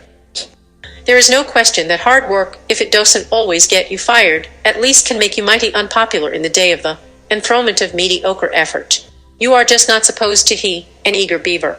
You are not supposed to race so fast to be so less than 519, ambitious in pursuit of that old-fashioned, outworn prize called success. And yet, it is a strange phenomenon that the very individuals who scoff at success seem desperately to want it for themselves. The author of a book condemning materialism is no less interested in his royalty statements than any other author. The educator who doesn't want students to buck for grades or honors is nonetheless bucking as hard as he can for that advancement to a superintendentcy with its additional $2,000 a year. The young parents who, in their 20s and full of modern psychology, do not want their children to be materialistic or ambitious, have a way of growing on into parents of 40 who hope their children will make good marriages, live in nice homes in the suburbs, and, in short, successful. There is a reason for the inconsistency between what many of us pay lip service to and what we truly believe. The smashing attack upon success in recent decades should never have been directed against success at all, but against false notions of success. Not only have we thrown the baby out with the bathwater, we haven't even known the difference between the two. Much has been said about unhealthy, unproductive living which passes in the dark as success. It is, of course, nothing but failure in a masquerade costume. But success itself, real success, remains as true as ever, just as the good law remains good no matter how many times it is violated. Success has been violated, to be sure, yet it is no less authentic a goal because many have followed false trails and failed to reach it. When the American Psychological Association met in the fall of 1955, the customary search was made for a truly comprehensive definition of mental health. One was advanced by Dr. Frank Barron of the University of California, a definition which, as one observer remarked, was unusual because it sounded so useful. Dr. Barron's fourfold ingredients of mental health were 1. Character and integrity. 2. Intelligence. 3. Ability to set a goal, keep it in sight, work toward it, persistently and efficiently. 4. Good judgment in appraising reality, likability, and self-indulgence. Mental health, like so many of the explorations of modern man, had in this definition come full circle. The definition made no mention of maladjusted compulsivences or perfectionism. Instead, it listed time unmarred virtues, which were Recom 52. Semester, mended to the young as guides for living long before Freud was born and certainly before. Mental health became a national movement. One review of the psychologists' meeting pointed out the factors listed by psychologist Barron as indicating good mental health might have been cited by any old-fashioned moral philosopher. There is something built into the nature of man put there by the Creator and beyond the power of any theorist to remove, which spurs him on toward the expression of his best effort, toward exertions and striving, and rewards him with the satisfaction of a job well done.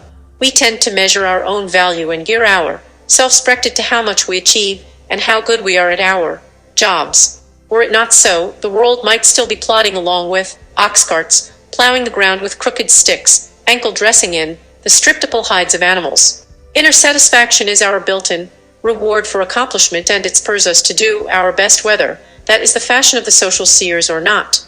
The 20th century has been called the century of the common man.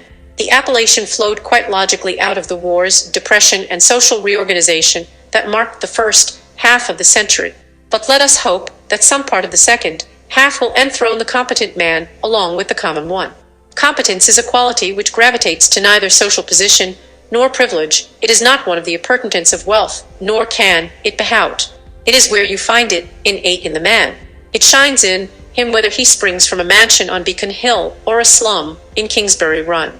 It is, thus, one of the qualities most in tune with democracy, for the highest have no greater claim to it than the humblest. In seeking for it, all men are equal. It holds forth opportunity to every man with incorporate parity. We have shunned success, virtually conspired against it, to the peril of our times and civilization. We have mistaken democracy for mediocrity, trying to strike a dead level of middleness as a cultural ideal. Now, it must be growing clear to many that we thus lose the finest fruit of democracy, the freedom and opportunity of each individual to release the best that is in him, to achieve the most he can and to be recognized for it. The French writer Philip-André Malraux, after exploring the tanglewoods of modern intellectualism, offers as a new yardstick for our time the simple dictum, man is what he achieves. Indeed, the forward motion of achievement is life demonstrating its alleviance. If we can select the goals we truly want to pursue for our own good and honest reasons, and have both the lesson 521, courage and the competence to go on pursuing them, then we have the kind of success one describes as real. We can, for a fact, be rich with or without money. Once the poet Carl Sandburg said, "Before you go to sleep, say to yourself, I haven't reached my goal yet, whatever it is, and am going to be uncomfortable and in a degree unhappy until I do. When you do reach it, find another." This is the forward motion of life. It is the cadence of success. Success is no exclusive club. It is open to each individual who has the courage to choose his own goal and go after it. It is from this forward motion that human growth springs, and out of it comes the human essence known as character. Perhaps the ultimate purpose of life itself is the testing of the human spirit, to develop out of it something better, more inellery perfect.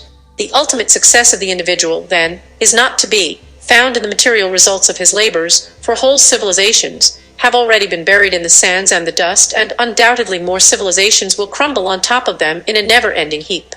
But after them, what is added to the human spirit? This is the heart of the matter, for after the sands and the dust only, the human spirit is left to go oil. Each individual in his lifetime is entrusted with a fragment of that human essence, to be the spark of his own existence from birth to death. Is he rich? Has he enriched the life spirit which was given him? Is he successful? Has he made the spark glow more brightly? The Fagley, James Allen Drive, Marcus Bach, P.T. Barnum, Lord Beaverbrook, Marguerite Beecher, Willard Beecher, Arnold Bennett, 35, Louis Binstock, Dorothea Brand, Arthur Brisbane, Dr. Joyce Brothers, 17, Dale Carnegie, George S. Classen, Robert Conklin, Russell H. Conwell, Joe Coudert, Frederick Van Rensselaer Day, Keith DeGreen, Richard Dem. DeVos, Dr. Fitzhugh Dodson, Dr. Wayne W. Dyer, Ralph Waldo Emerson, Benjamin Franklin, Dr. Alan Fromm, John W. Gardner, 17, 145, 257, 391, 383, 383, 213, 499, 25, 213, 347, 319, 281, 329, 95, 3, 449, 51, 65, 177, 21, 395, 191, 461, 477, J. Paul Getty, 435, Kenneth Hildebrand, 85, 241,267, Dr. Napoleon Hilly, Albert Hubbard, 429, Dr. Harry J. Johnson, 373, Charles Tremendous Jones, 169, J. Martin Coe, 113, Michael Korda, 357, 485, Dr.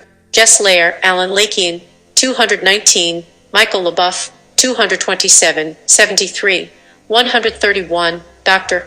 Maxwell Mounts, Orison Swett Martin, 31, 119, James W. Newman, George O'Neill, 339, Nina O'Neill, 339, Dr. Norman Vincent Peale, 419, Dr. Randy Redd, 159, Cabot Robert, 291, Dr. Tom Rusk, 159, Dr. David Seabury, 445, W. Clement Stone, 187, 47, Jack Arendt, Oren Uris, 47, Howard Whitman, 9517, 523. The source material, the ability to love, achieving real happiness, Acres of Diamonds, advice from a failure, the art of money-gating, the art of selfishness, as a man thinketh, the autobiography of Benjamin Franklin, believe, beyond success and failure, compensation, creating a success environment, creative living for today, eat, drink, be merry, and live longer, Elbert Hubbard's scrapbook, excellence, eating to the top fast, the golden age, quack to get control of your time and your life, how to get people to do things, how to get whatever you want out of life, how to live on 24 hours a day, how to stop worrying and start laying, how to win friends and influence people. I ain't well but I am biter. I want to change, but I don't know how. The laws of success, life is tremendous. The magic story message. To Garcia, the new art of laying, the power of maturity, the power of perception. Pushing to the front, release your brakes. Ye. Richest man in Babylon, the road to successful living, the search for self-respected, shifting gears, success. 524.